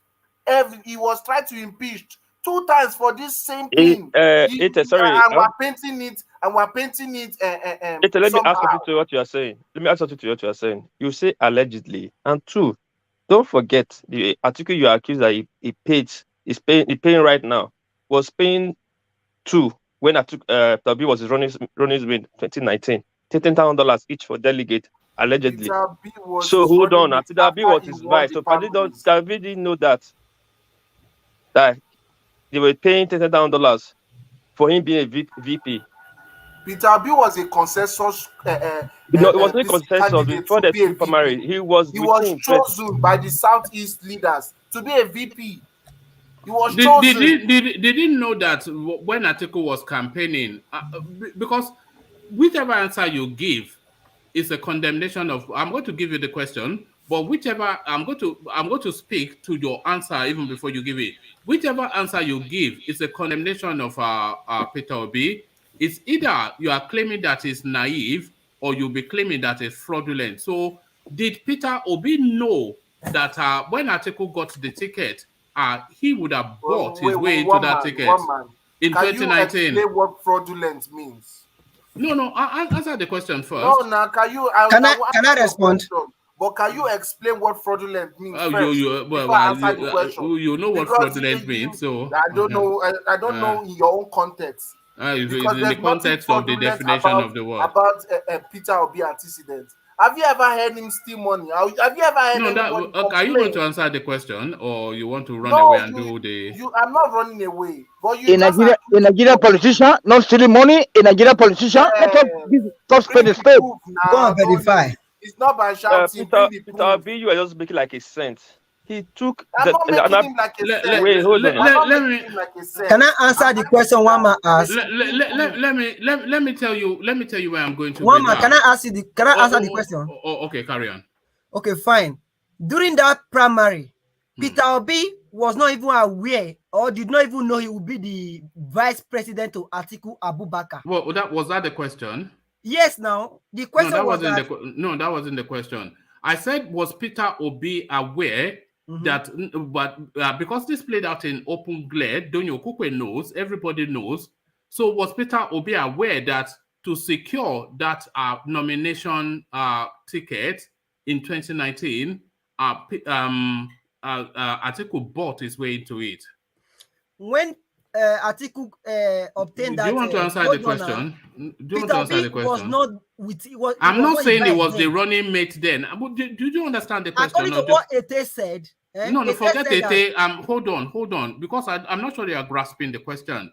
I'm not saying that Peter Obi was. For me to answer it in your own favor. No. I'm asking you questions that to answer it to show that you understand it. It's so unfortunate. We are here castigating Peter Obi. No, forget all that. Don't do kumbaya. I'm not. Nobody is interested in. Don't forget kumbaya. We don't do kumbaya. I'm asking you a question directly. When Atiku was running for the 2019 ticket in PDP, he was running alone as a single candidate. He did not have a vice president then, so Peter Obi was not involved at that stage. It was after he won the ticket that they then nominated Peter Obi as his running mate. So we agreed on that. But my question is, when Atiku was running for that presidential ticket in 2019, he spent a lot of money, and that was spent within that party space. So was Peter Obi aware that Atiku Abubakar spent a lot of money to buy himself that nomination in 2019? Was he aware? Yes or no? Peter Obi did not go with Atiku. It was the unanimous agreement with the Southeast.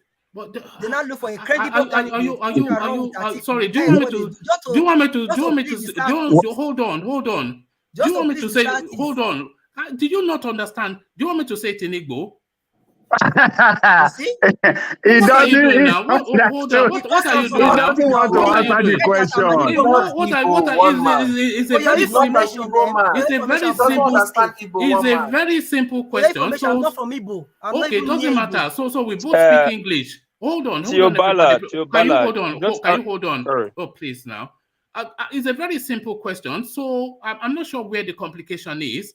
I've already cleared the space to say that when Atiku was going for the ticket, he was going alone, and it was only after he won the ticket that Peter Obi came on board. So don't bring in that Peter Obi was not. I've already cleared that. So can you hold on? Business. He does not know anything that goes on. So Peter Obi did not know that Atiku. It is none of his business. No, I'm not saying it was not the question. No, I'm asking. Can I ask you one question? Did he know? No, you can answer the question first now. Did he know that Atiku bought his way into that ticket in 2019? Yes or no? It was PDP primary. He knew. He knew.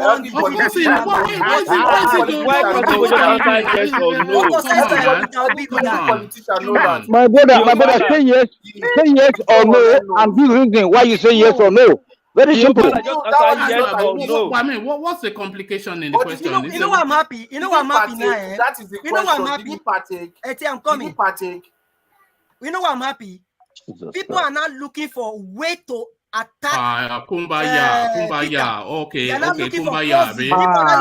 Forget You are Kumbaya. the one that is not truthful. You are not truthful to yourself. You don't want to say the truth, and you don't want to say the truth, and just say the truth. And there's nothing going to happen to you by saying the truth and by standing for the truth. You said you wanted to answer the question, and I've spent 15 minutes with you now, and you've not. I mean, you understand the question. I've answered the question. You see, I mean, he just wants to do the hoopla and the hoolala. Oh, they all hate Peter Obi because they don't know what is good for them. What man, can I say something? We had this with Nnamdi Kanu now. It's Mark 2, isn't it? But don't put them in the same. It's the same strap line, isn't it? It's the same strap line. Yeah. Tiobala, beg, my brother. Hold on, Tiobala. Now you have a sharp voice. We understand. Hold on, please. Calm down. You are Benin man. I don't understand why you talk different. We have many people on the platform. Listen, Tiobala, if they ask you a question for the sake of knowledge, answer yes or no. Did I ask explanation? Yes or no? And let's move on. Was not aware. What do you want to do? The next question. Yeah, you must say yes and then give reason. If you say no, you give the reason, and that's all. That's all. Just I said no. He was not aware. Just relax. If you say no, you relax for the next question. Let the guy continue his question. Okay. You see, so that's the point I was making to Ete when I preempted that. Either answer to that question is a damnation of Peter Obi. If you're saying he's not, this is what I'm about to say. This is what I'm about to. You want to kill his rational mind. You want to talk. Hold on. Let me just land this point. Either answer to that question is a damnation of Peter Obi. If you're saying he's not aware, then you are speaking to a naivety to the level that it should not be in politics at all. That's what I said. No. You said it's aware. Tiobala said it's not. So if you are saying it's not aware, that speaks to a naivety. Yeah, no, I know. That speaks to a naivety that says he should not even be in politics at all. Yeah. Because and if you are saying he is aware, then that makes his position now that is not worthy to be a political leader. So either way, it's damned. You see, either way, it's damned. He's not damned either way. Yeah. It's none of his business. What Atiku does. Business. It's none of his business that corruption but is now, taking place. it's his business. 3 Now days it's to primary. anti-corruption. He died because he had momentum. He made the right political choice. Now you're crucifying the guy for making the correct political choice. My brother, the truth remains that anybody that participates in Nigerian politics is corrupt because you already know where you are going. That it has going to involve money. Politics. Say not knowing that the delegates are being bought. This is what he said. Not knowing that the delegates are being bought. What are you talking about, man? One man. Tiobala, can I say something? Yeah, let's hear from you. I think we'll overflog this topic of Peter Obi, knowing or not knowing. You see, what all of us should understand is this: that none of the politicians, especially from the PDP, I mean, the exception of this person we've been talking about every time. I mean, sometimes we talk about him, Shore, or maybe more Alu, even more Alu himself, with the way he has been jumping ship from YPP to all of that, and so. Does he know? Does he not know that YPP had issues before he had to go to ADC? So that one is another worse guy. So you see, is this inconsistencies in our political leaders? It cut across APC or different parties in Nigeria. Yeah, but Peter Obi is a guy man. Hold on. Let's not overflog this Peter Obi matter. We know it's one of them too. Whether he knows, he doesn't know that you can buy. Of course, I don't expect him to say he doesn't know that PDP were buying delegates. But one thing you people should understand again is this, that the reason why Peter Obi, no doubt, left is because he knew, no doubt, that he doesn't have any chance in clinching that ticket in PDP. But then another thing you people, maybe some of us are not aware, is that I think in the electoral law, or I think and INEC has that, maybe I don't know, maybe INEC, but I'm yet to confirm it, but that's what I heard, that if you have already contested, like for example, Wike now wants to jump ship. He cannot jump ship now at this point. Wike cannot move. Say maybe another party wants to dash him ticket that will come and contest. He cannot do that. So it's better he doesn't even contest in the first place. Withdraw his candidature or his aspiration. Withdraws that first, and then move. If you participate in any primaries of any party, you cannot, like TINUBU now. If TINUBU contest on Saturday or Sunday, and maybe SDP wants to call him, he cannot do that. He's gone. So it's better he withdraw now at this point before the primary. So maybe know that he saw that if he goes on with that election and he feels he has what it takes to move that country along. But being in PDP, he will not have that ticket. It's best for him to just exit. And he gave his reasons. Whether he knows, he doesn't know. Let's not overflog this. We know that or they are, but does this guy have what it takes? Do we see him as somebody who has been speaking to the issues or the issues that is bedeviling that country? Well, I think he has been. But from how he has been presenting, his character is in question. His character is in question. Can I answer to? Can I talk to rational mind? What are you talking? What are we talking about? Can I answer rational mind? Go on, what please? Sorry, because I'm late to this show. At least before, let me quickly use the last minute. Rational mind, what you are saying right now about Peter Obi, would that be true or would that be fair if the first time Peter Obi is presenting himself in PDP and he's pulling out? We don't really know him. He's getting momentum, and we felt he's going to deny him the ticket. He cannot get the ticket, and he has so much to give, and he pulled out and went and moved to a new party. We could consider like 2% or 5% or 10% about that's okay, cool. But he has been jumping from one party to get what he wants, and he has to one party. Hold on now, relax. Is this not falsehood that we're talking about? I would not just say something that don't have fat. He came to ABGA, from ABGA to PDP. Now he's leaving PDP to Labour. Then you say which one party? Is that not 3? No, I think. Calm down. One piece. He even started. He started first with PDP before he went to ABGA, and then he came back to PDP. Under ABGA. And now he's running out of PDP again. How can you go into one party 2 times running away? You think we will still come back? Oh my God. Chobala, hold on, please. Hold on, please. Let me just say what I'm going to say. Yeah. Now, he has jumped 4 times. Then we are trying to give him the accolade of the first of making him like a saint, like he's just coming right now. They did him dirty now. He's coming to clean the space. This move that he make right now, which word will I use? For any good politician, politics analyst, have destroyed that trust for anybody that will have a little knowledge of politics. So coming to tell us he has right, he felt that he cannot win PDP and he's moving to where he can get this because of the new outlaw. Everybody know about the new outlaw. They know about the new outlaw. They don't know that he's not going to get a single vote. But we're still in PDP. At least for once, let's see Nigerian politics that have integrity.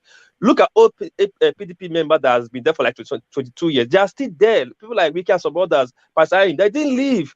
People APC that is like 8 years. Some people have been there, like TINUBU, and some few people that has been there since the beginning of the party, like Oshomole. They put it there dirty. They are still there.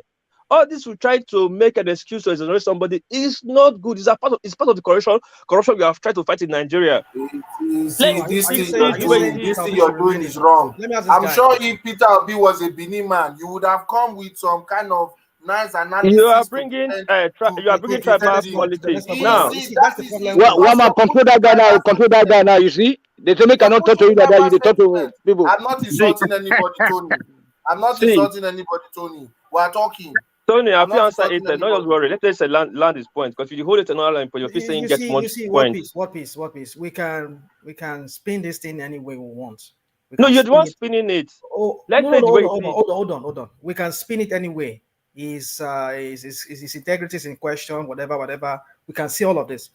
Hardly any of those politicians that does not have question mark on their character. So what makes Obi different then? You see, that's the point I'm having with some of our Obi supporters. Let us not oversell this guy. Let us We've had somebody come here to tell us that Obi did not know that delegates were being bought. This is what we heard. My God. No. That's not even the issue. This is the Kano phenomenon. But he will tell us. But one man will tell us that we should not look at TINUBU's hand shaking. We should. One man, you know, not becoming my man. We should remove the fact that his hand is shaking. And we should focus on what he's saying. One man is the same person that will do this here. No, but we said yesterday one man said we should not look at his hand, even if he's shaking. No, I didn't tell you that. You said it, one man. Don't put words in my mouth. It was me. It was Tony. Hold on. I said you can either go to the obvious, that his hands is shaking and his voice is quivering, which is something that always been there, or go to the substance of what he had to say. Exactly. That was what I said. What is different? Is that not guiding our thoughts? No, I'm telling you. No, because why can I guide your thought? I'm just setting parameters which were optional. But did everybody? Was that not what everybody spoke about? That his voice was shaking and they couldn't hear him. Please, I want to ask you a question. Yeah. All right, ask that question and then we'll start to round up after that. Now, the people move to the Labour Party. Is it not going to spend money for structures and delegate to people that's going to work in that party? He will spend a hell of money. You should have more than this is the time. Look, millions have to come out from his pocket every day to organize, because this is a party that is not on the ground at all. He have to spend millions of naira every day to organize party. Of what Atiku has spent. Yes, he have to spend millions of naira to organize that party. Except if he decided not to spend money now, that shows that guy is not serious. He's just deceiving people, and all these people follow him. Just thinking that he can win election from nowhere. I mean, it's just. Yobala, not every question you have to answer now. No, it's not possible.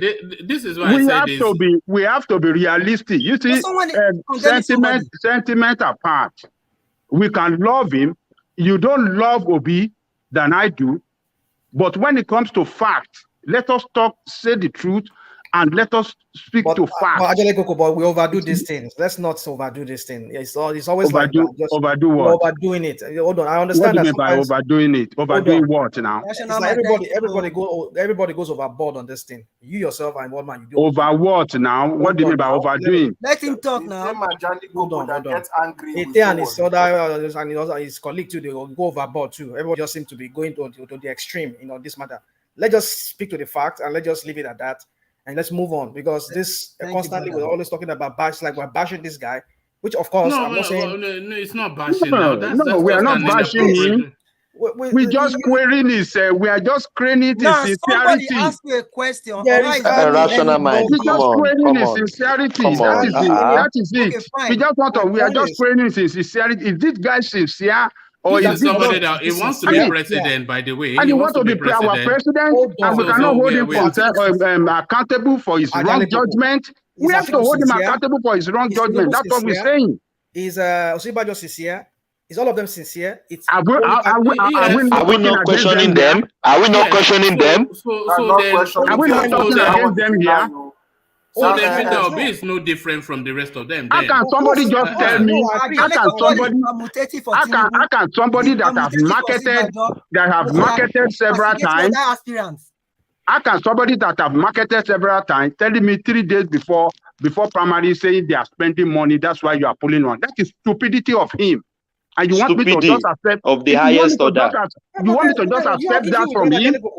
It's an insult to his masses. It's an insult. What is your muting me? So that I should not respond. No, because you are talking over other people's voices. No, Angelica will be speaking here. Oh, goodness me. Settle down. Can you settle down? Brother, are you here to fight? Settle down. Settle down now. You settle down as well, Thomas. Thank you. Just everybody settle down. Ask a question regarding how he's going to raise the money for his election. I get him. Hold on. Teobala, read what is on your screen. Because you keep on muting. Because you talk over. Okay, thank you. I'm going to end it there. That's just the most ridiculous thing you've said. Is it not Obi supporters all the way through for the last week or something? Somebody counters your voice. When you say things like Obi did not knowing that delegates were being bribed. Is that the conversation we want to have here? This is not Radio Biafra now. We don't do things like that. But let me just round it off, because it's somewhat spiraling somewhat out of control a little bit. But let's round it off there to land on Ajale Koko. We kick it off with let's kick it off with Thomas. Let's round it off. Yeah, Thomas, to you. Are you there, Thomas? All right, we don't appear to have Thomas. So let's go on then to engineer. Hopefully we have engineer. Yeah, go on, one man. Engineer, I tried to hold it, but it's turned into fight night again. We've never mentioned Peter Obi on this platform again, because you cannot have a conversation around that topic, apparently, to you. Yeah, but this is why the Northerners, they always be the champion. That's just the basic truth. Because at the end of the day, I don't see a reason why we're finding it hard for we to come together and iron things out and let things go for good. Honestly, Nigeria need a good president that can put things in order. We don't care whether it's this, is that, is this. All of them, they have Nigerian passport. So why are we here killing ourselves over them? So it's something that we need to still wake up, think very well. We need to understand ourselves, honestly. And those are the basic challenges that we're having, and we're finding it very hard in between ourselves. And honestly, I keep saying it, with this platform, it's just uniting us. We are going to know each other as soon as possible. At least right now, the way things are going in that country, everyone can see, everyone can testify. But if we should be in this platform and we'll carry on quarreling, arguing this and this, come on. I have that positive possibility that things will go well and we'll be okay. It's just a matter of time. That's all I can say for now. It's just a matter of time. Things will go well. All right, Let's brilliant. just keep positivity, yeah. All right, brilliant. Well put, engineer. So, engineer, the voice of reason. So, engineer, when did they ever become that engineer? You became the voice. You were the rebel when we started. Now you are the voice of reason. You see. But thank you, engineer. Let me acknowledge Babati's super chat. It says, beyond his political trajectory and hobnobbing with corruption, Atiku, just like Buhari, may not have the guts to fight BH and bandits from the north. So that is really the biggest fear. Thank you for the super chat, Babati. But that's one of the biggest fears of having a northerner take the reins of power again. Because all of the things that Buhari has institutionalized for 8 years solid, gifting lands to the people, instituting his people into the security structures, all of these things that he has done to Fulanize the whole country, a Fulani man cannot come and replace him to reverse that. So if you have another 8 years to add on to 16 years, then we are in perpetuity being dominated by these people. So it's a fight for survival, essentially, a fight for survival. Beyond his political trajectory and hobnobbing with corruption, Atiku, just like Buhari, may not have the guts to fight BH and bandits from the north. And the hint to that was how quickly he deleted that offending tweet as soon as the northerner said, take it down. So there it is right there. Everything changes but remains the same.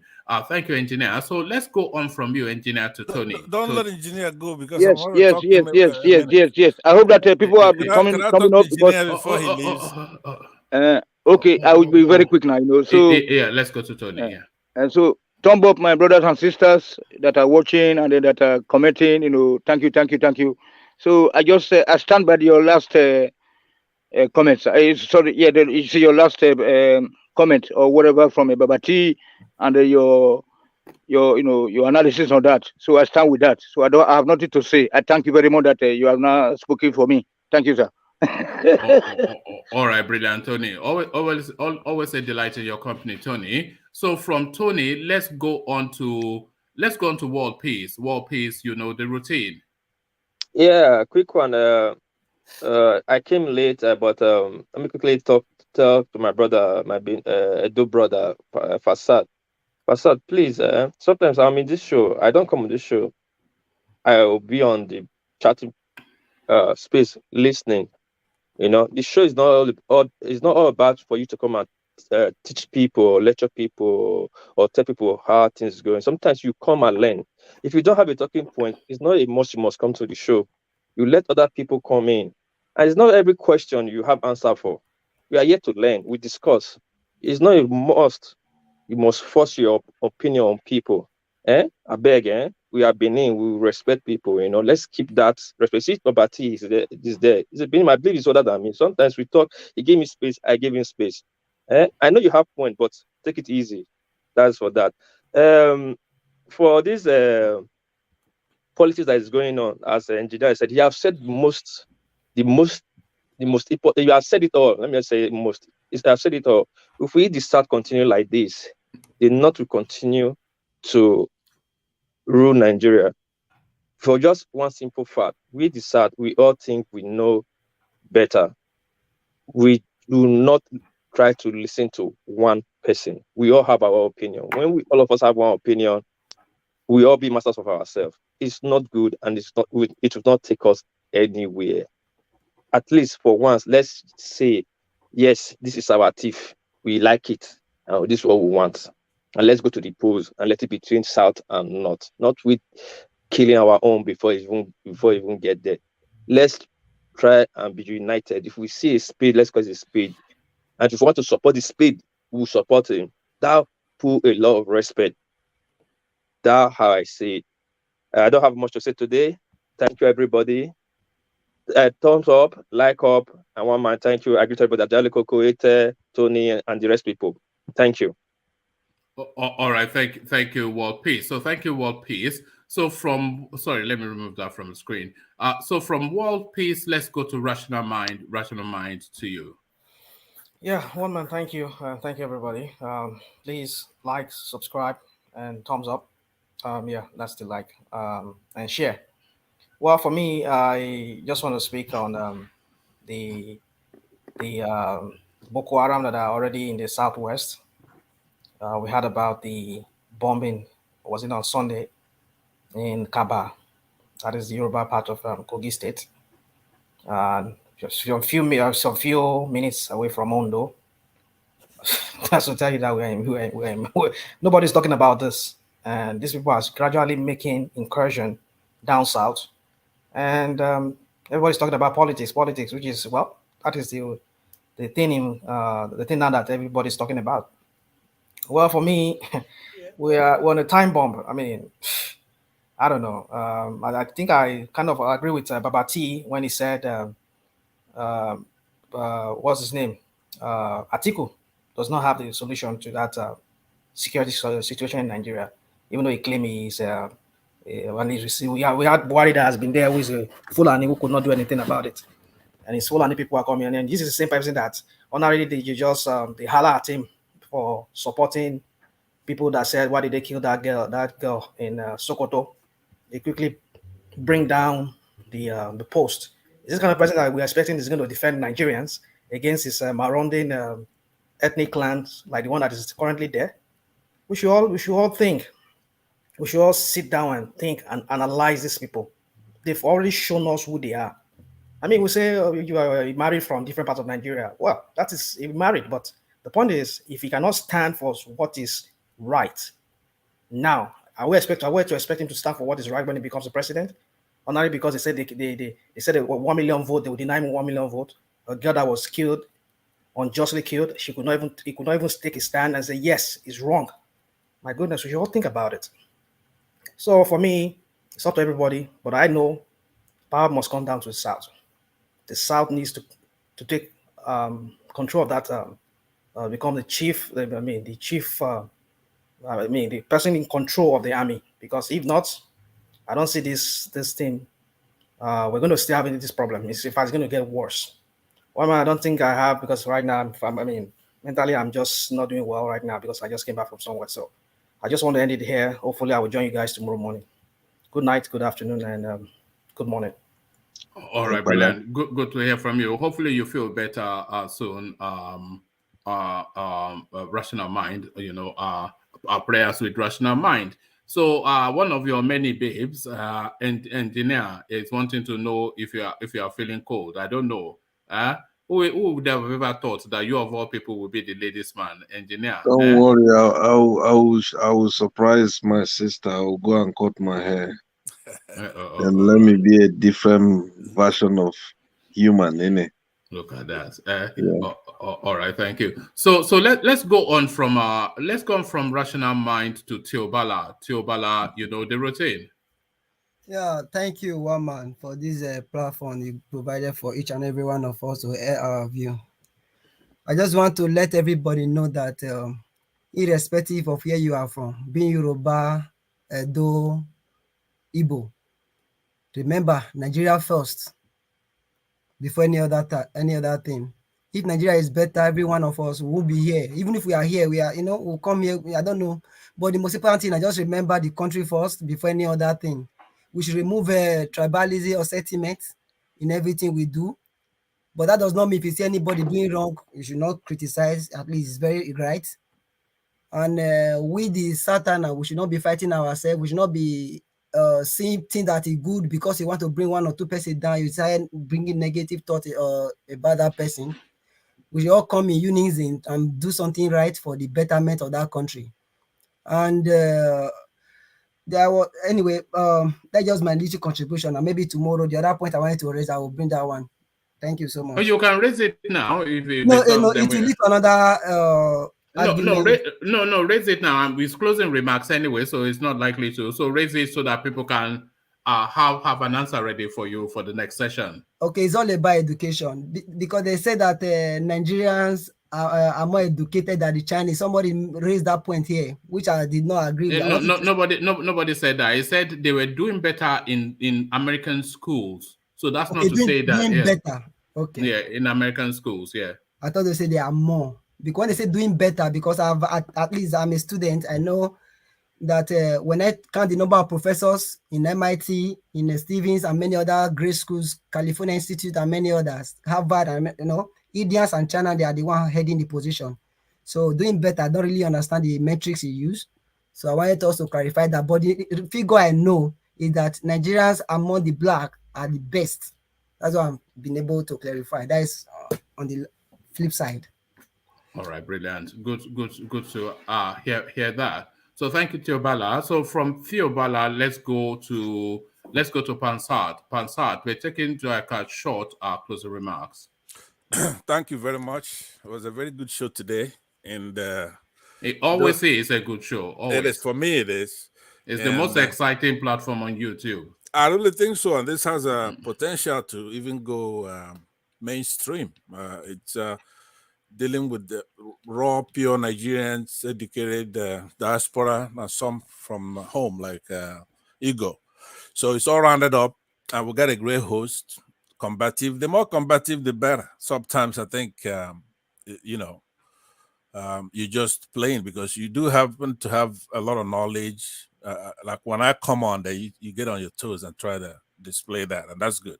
So let me start off my remarks by responding to World Peace, who cautioned me to not to have all the answers and to listen. I do listen a lot. As a matter of fact, I come sparingly when I have something to say.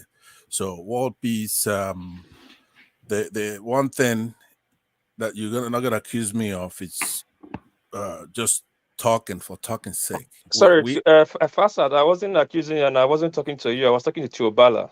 I haven't specified my dual brother. No, you said Pansat, but you probably meant Theobala. Oh, okay. Yeah. Oh, okay. Now that makes more sense. So I'm sorry about that, but that wouldn't apply to me. So, but I do have a caution for you though, because what I've noticed, one of the problems I've noticed, this is not personal. I was also having an engineer stay back so I could make this comment. One of the sorry to interrupt you, Pansat, sure. but try and rephrase things like that rather than use problems. That use it as an observation. So you say one of the observations that I have noticed rather than one of the problems, because when you start to use, but you know what I mean. But okay, I got you. It's just rhetoric. We're brothers talking. I want you to take all my remarks as brotherly talk. I have 5 siblings. I will get into it. So it's that the minority tribes in Nigeria is one of the major problems that we have. They always try to pit the major tribes against one another. They never stand on their own and talk about their own, which they're not. You don't have to. But there's no reason to some of the remarks, even though engineer, I don't know if he means it in the good way. He tries to talk about the Yoruba and the Igbo. The day they come together, then the country will be good. But when I'm not on the show, I also listen. And I got to tell you, I don't like what I hear. It goes together with my overall assessment of one of the major problems we have. Because so these minorities, they come under the umbrella of the Igbos, or they come under the umbrella of the Yorubas, or under the umbrella of the North. But when they talk, they don't try to bring peace for peace sake. They talk in a manner that's going to make the Yoruba fight the Igbos and stuff like that. And that has to stop. Especially on this show, we have the same issue. You have a very, what they call a very vocal minority. All right. So we have to come together. So the problem, engineer, is not the Igbo against the Yoruba, is those minority groups like you have in the South and then some in the North. I mean, a lot in the North, to be honest with you. But they disguise it. Maybe you see somebody like I forgot his name now. The guy. Let me see, because I think he was here earlier. He's from the North, but I bet you anything that he's a minority in the North, and he's being victimized by the same people that were fighting. But he will come here, including what's his name, the very knowledgeable one of your favorite people from the North. What's his name? He comes on this show a lot. Black League. Okay. And the other gentleman as well. You go to the North, for example, if you're a Shia in Kaduna, and they just killing them and victimizing them, and we're all in the same boat. You go to Southern Kaduna, you have the same issue over there. So, but they're going to be trying to pit us against the Fulani, and they be pretending like they're fighting for the Fulani. You really, have you ever seen a Fulani man in a restaurant? I haven't. Or come online to talk about anything. So that's the thing I'm trying to say to you all, is just by comparative analysis, if you're going to do quantitative analysis, the Igbo have more people than you do. That's a fact. Okay, thank you. Yeah, let me land. Okay, so if, for example, in the same comparative analysis, you're talking about P2B, okay, it's silly to be talking about if he's knows about, or if he moved from a party. They all have that in common. Even if he did, even if he moved from, he's not a saint. We can't go setting that kind of standard. Now, Ete has said that the youth should be encouraged. That's why we're here. Okay, I could probably be Ete's dad, like you two, all peace. What make you feel that you can be my dad? Because no. Let's not go there. Let's just stay within the. I've shown my goodness. Oh my goodness. Oh my goodness. I've shown myself. I'm almost 50 years. You're telling me you can be my dad. How old are you? Are you more than 55? Yes. Oh my goodness. Engineer, please. Oh my goodness. You want to answer Fasad? I would like you to answer Fasad. Maybe you more mature. It's my closing. I would like you. I judge you to answer Fasad. You already had your closing statement. Let me finish. Oh my goodness. So, Obeni, or is that Ogeni? Engineer, please do me a favor. Answer Fasad. I will. So that is my brotherly advice: is that don't go thinking we don't know. Obviously, I'm one of those people that was too low to make this comment because it's very important. Believe it or not, if we solve that particular issue, we got it made. The vocal minority, they're all over the place. They don't want to be pointed out and say, hey, look, you're doing something wrong. You're doing something wrong. It's not just the minority that's going to come and say the Igbo is doing something wrong, the Yoruba. The issue that for example, the Igbos might be saying, oh, they're land grabbing because they're saying, hey, look, what is his name there? Governor of River State, or Amechi's Igbo. And they will say, no, we're not Igbo, we're not, you know, or like Ete will be like, during the war, we're Biafrans. Okay, Ete, yeah, but he's not an Igbo, but we're Biafrans. Things were done by zone, region, the eastern region, included all those people, Port Harcourt and all that. That's eastern region. So the Fulani come in and divide us, geographically creating artificial boundaries.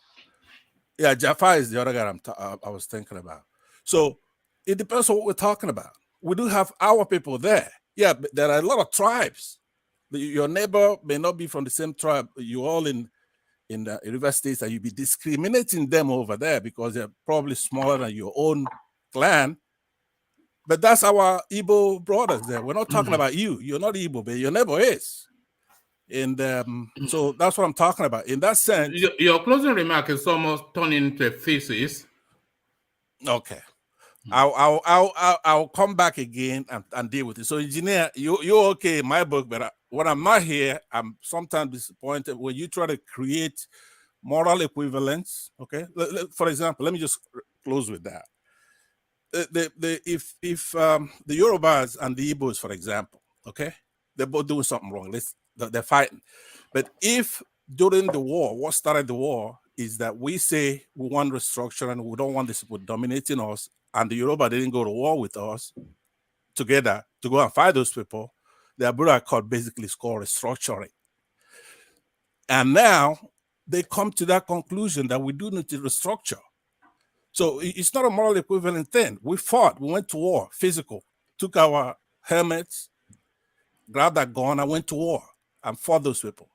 And then when we come back, just for purposes of time, in 2015, they brought Buhari back. Who will know who he is?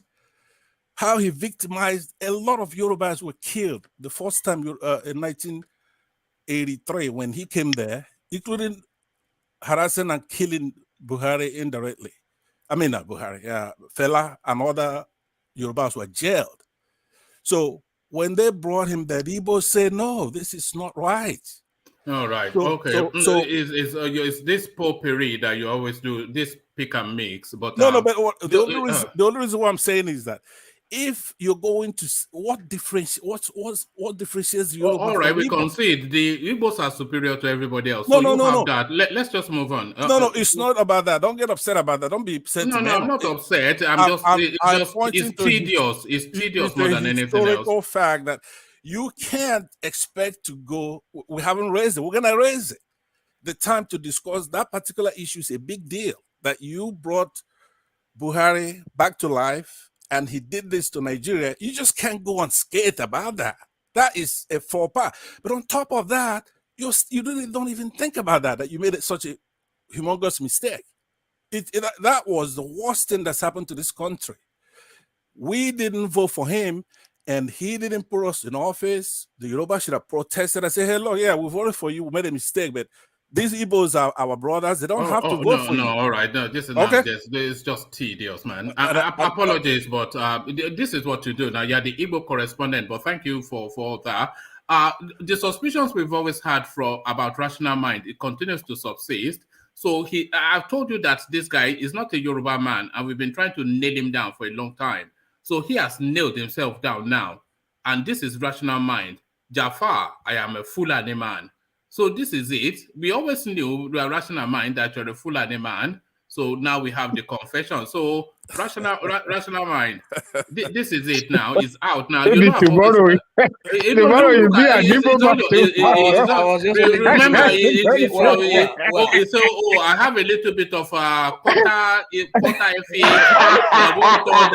Okrika. This, that, and the other. But really, it's a Fulani man. It's a Fulani man. I'm a mix of, I'm a blend of everything. You're a Fulani man. That is what you are, a Fulani man. I just can't wait to see rational mind. You will see it now with the whatever. You know, the Fulanis, they have that Arabian nose. You have that Arabian Fulani nose. Please answer to please answer faster. Okay. Thank you, Mr. P. Yeah, I'm right here. Yeah, I love you. I don't want this to be too long and protracted. No, all right. Can I just make it short, please? One minute. Yeah. Mr. P, something you need to understand here. I must be honest to you. I have a reason why I use such words. That's one. And if you look at what's going on in Nigeria today, we always let's just make it short and clear. Why do Northerners, they're scared of coming up to one-man platform, and we pretend that we love them, and we pretend we keep saying, come and join us, let's sort things out. You understand? We have few Northerners that they came, but the amount of abuse, the pressure we gave them, they stopped coming. So why are we pretending to ourselves that, oh, we love you coming? You understand? From this platform, every single day, the amount of accusation, pointing finger on the Northerners. So why are we doing that if we genuinely love ourselves? So those are the questions that I will send it back to you. You understand?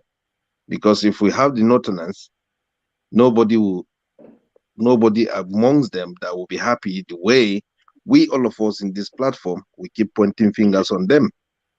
And if we genuinely said we love ourselves, then let's start doing the right thing and do the peaceful thing. I must be honest to you. But it's just because of time. Let's save this talk. I would definitely love to talk to you more.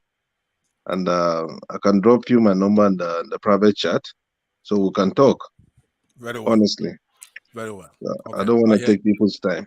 And things will go well. Pastor, you see, I allow somebody that is very calm to reply you. You see that? That is the difference between me and you. Oh, that's a whole lot more difference between me and you than that. But I understand. Just told you. You and I like, you go reason it.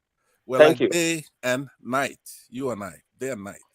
All right. So there it is. That's Pansat, as we know him. So that's Pansat. Thank you, Pansat. And thank you. Have you had your closing remarks, World Peace?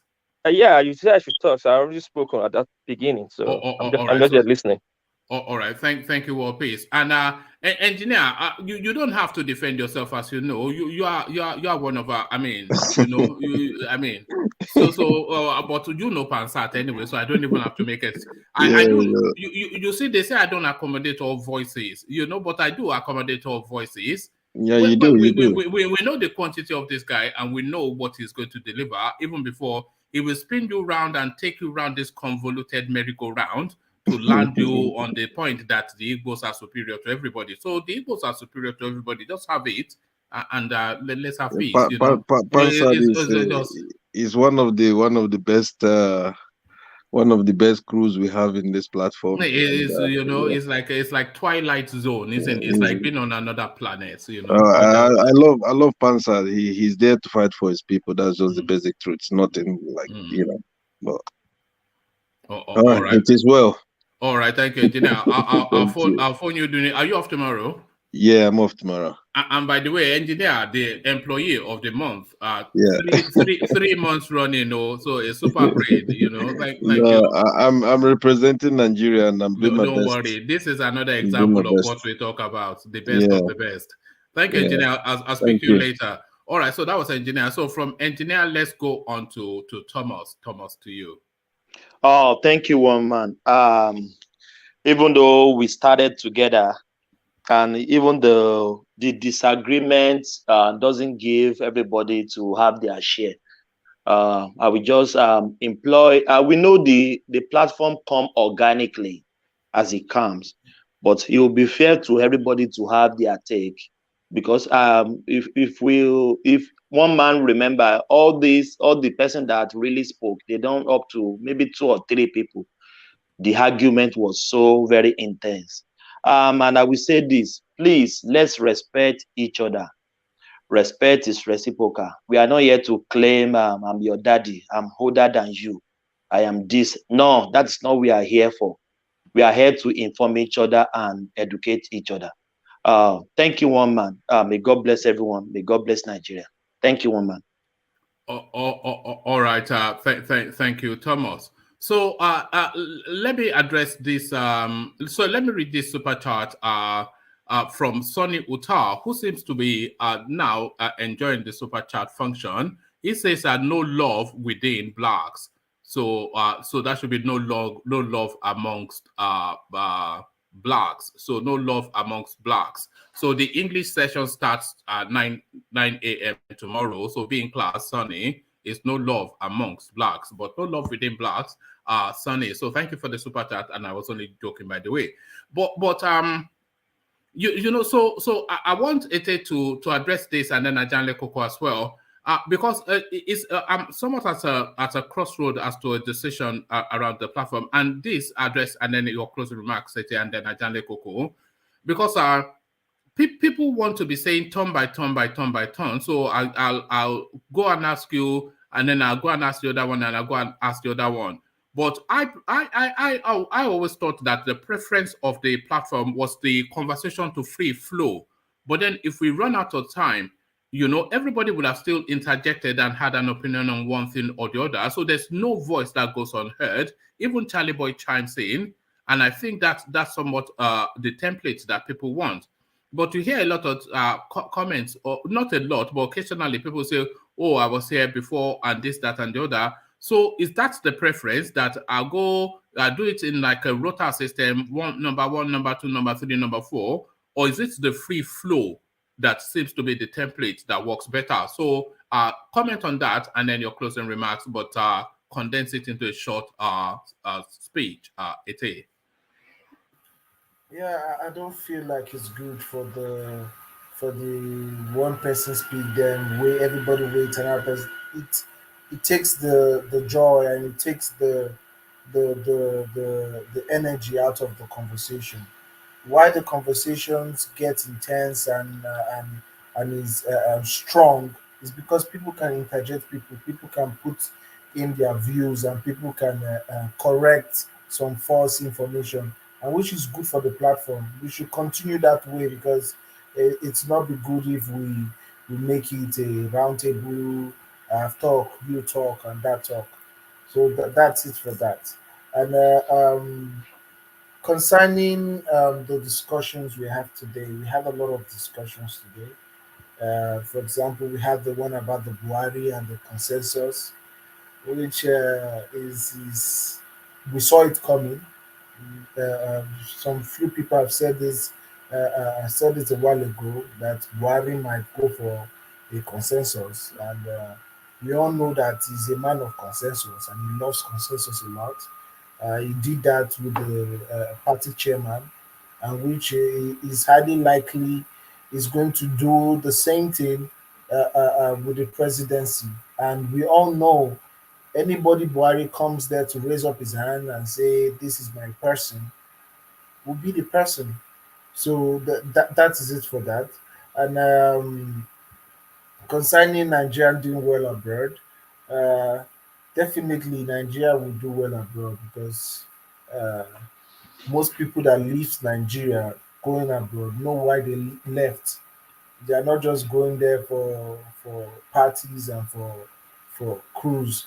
Most people that leave Nigeria go there because they want to better their lives. So obviously, when they get there, there's no joke, and they are very serious and they are ready to change their situations.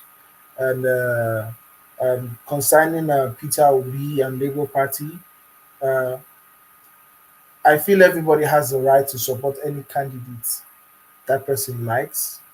If you have any candidate in mind, support your candidate. I'm not in for imposing a candidate on anybody, but I'm also not in for somebody imposing or spreading falsehood about some other candidates, which is not good. So we should support who we want to support and let other people support who they want to support.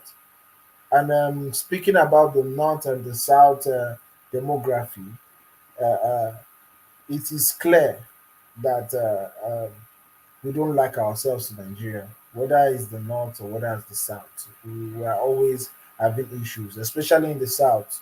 We have this I too sabi attitude. Everybody want nine no pass kind of attitude. Why in the North? Due to the fact that Islam is prominent there, it's very hard to have that kind of system. So they have these one kind of voice and oppress any other voice that tries to come up. That's why we don't. It's not like there are not people that wants to challenge the status quo in the north. They are. It's just that they don't have the power to do it, or probably they don't have the numbers to bring any change. So the bottom line is we should learn to listen to ourselves, take one or two things from what we're saying, and move on in unity. And I'm in for a Southerner being the next president of Nigeria. I don't care who the person is, but I just want a Southerner. Although my candidate is Peter Obi, and that's who I'm going to vote for, but on a general consensus, if a Northerner becomes the next president of Nigeria, the woes of this country will continue because if that Northerner will not be able to do the needed things to be done to stabilize the security architecture of the country. That is it for me today. Thank you. All right, brilliant. Well put, Ete. Always articulate that's Ete. Ete, not just of Nigeria, but the whole of Africa. So thank you, Ete. The final word as ever, of course, no other Ajanle Koko. Ajanle Koko, the final word. One man before you are asking for my comment and Ete comment on something. I had a lot of noise around me. I couldn't hear you well. No. Thomas was saying that he'd been on the platform for a good while, and he never got to have a run at the questions. And I don't think that many people did. I think there was only about 4 people that really got the questions, and the thing then just took on a life of its own, and the conversation flowed. So I was asking then that I am somewhat conflicted if to do it that. Okay, on a turn by turn, one after the other basis, or to let the conversation free flow in the manner that it does free flow. I have to say that I have a preference for that free flow, because sometimes you just run through the questions, and by the time you've heard from 3 people, everything is repetitive and they're all just saying the same things in different ways. But I don't know if you have any thoughts on that, and then closing remarks. Okay, on how to let the what do you call it, the platform to run. I think I will advise that you run it the way you know that works well for you, the way you have been running it, and that is working, that you see that is it's okay for you. So at any time that you want to change your style of running it, I will reserve that exclusively for your discretion. So just run it in the best way you know that works well for you. One thing that we have to be happy about on this platform is that the platform is going wide. It's traveling more than, as we expected. It's growing more and more every day. So that tells me that you are running it well. So that's my advice on that. So, but for today, I want to thank everybody that came onto the platform this evening. It's been very interesting session, and I believe that for a few hours that we have spent so far, our listeners around the world been well informed and well educated about political issues that is going on in our country. And for our brothers behind the scene, I think I will thank them as well for their contribution in the chatting room. You are the driver of the platform. You are the strength of the platform. Keep coming back and keep doing it the way you like to do it. And I would like to urge our listeners around the world. I suggested that I was calling rather for minimum of 150 likes. I don't know how much. I know we are over 100.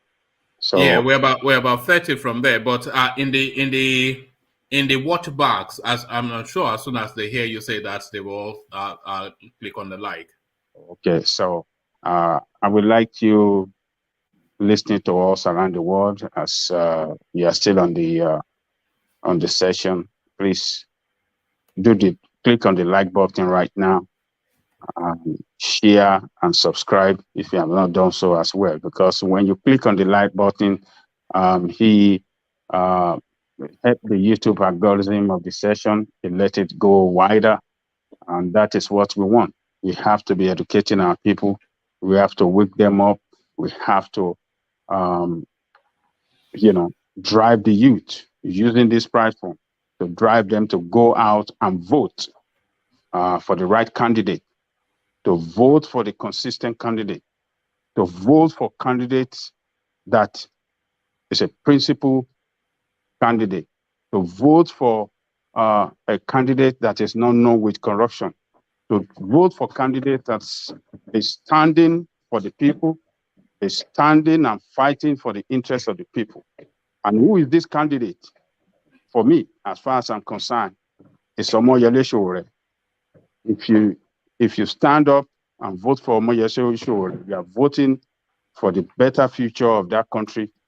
The set of people I see around him are the leaders of tomorrow. Young people around him all the time. It tells me that yes, we have a very bright future. We only need to be courageous to stand up and go for this guy. He's the best one for the situation of the country. The youth can do wonders, but Nigeria as a state have never put their youth to work. And that is why nothing is working in that country. The moment that we put the youth to work in that country, at all fronts, you will see wonders in that country. And the only person that can put them to work and use the best out of them to lead that country to the greater height is Omoyele Sowore. So go for Omoyele Sowore. That's my man. The man of principle, consistent. He never joined any one of these criminal, corrupt party. He never want to do anything with them. He's the man. So go for him. Other than that, let me thank one man, the driver of the platform. The way where he's getting the energy from to get us together twice a day is wonderful. It's great. Look at the hours. In the morning, we spend over 2 hours. In the early session, rather, we spent over 2 hours. In the evening session, we spent almost six hours. That's about 8 hours on the line. That is. I mean, we have to give kudos to him, and I give kudos to him every time. He's just doing this in an effort to contribute his own quota to saving that country from going under. This is what he's doing, and he's doing it for free. And we that are joining him to do it, we are doing it for free as well. We have no other choice. We have to stand up for that, for the survival of that country. I thank you, woman, the Eagle. Tomorrow is going to be another day. But before I go, let me take thanks to our big brother, Brother Alexander Gomez, the chairman, board of trustee. One man went to Mo, the Alexander Akashi, Jaja, Flash Mankind, Ask Google, Ortiz, my sister Bunksman, Aaron Ward, everybody at the commentary section. I thank you all. One man, the Eagle. We'll see you tomorrow.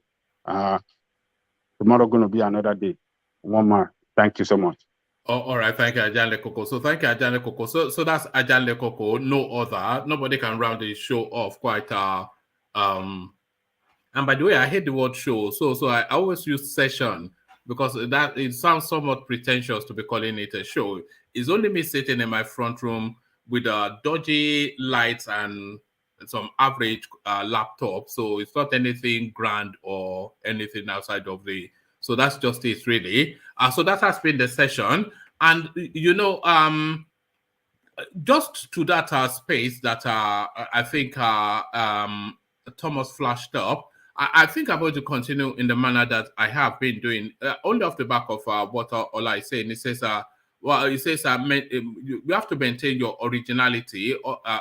Exactly. So originality, that may well sound grand or anything, but just carry on doing it the way you are doing it, because, and that is what Ajale Koko said as well. So I think that is what I will follow, because for me, that is what works best. It's not necessarily, you know, I try to be as fair and balanced as I can, but as I said earlier, which I'm repeating now and hopefully not have to say again, for me, it's about the conversation. It's about the conversation. And I have to keep the conversation high, you know, and engage it. If I'm engaged, then I'm using myself as the barometer for the listener. So if I am engaged, then off the back of that, I'm hoping that the audience will be engaged too. And we're seeing, because people when people log on, they hardly ever log off until the session comes to an end, or towards the. However, the numbers are, it consistently stays within that number and increases, dips a little bit, and then spikes up. So clearly, there's something that works there. So we don't really want to fiddle with it too much. So we go with it in the manner that it is, and hopefully anybody that comes to participate knows that that is the manner that it goes. So sometimes you have a good say, and in instances you just are coming in and out with interjections, etc. But it's really the conversation that leads it. It's not even me really that is leading it. It's what I'm hearing in my ears that guides me to where the conversation should be, and then bring this person in, have that person there, somebody that says something traditionally, and I want to see if their position still aligns with the current situation. So all of that is in play. And with all of that, I'm also trying to manage the time. And so there's a lot of things that goes on other than to say, oh, can I hear from? So let me just carry on in that manner with your permission. So that is how I will intend to carry on. So that is how it will flow, or unfortunately, but hopefully fortunately. So, and it really necessarily has to be that way. It's somewhat a personality-led sort of a platform. I think you have all mainly gathered that.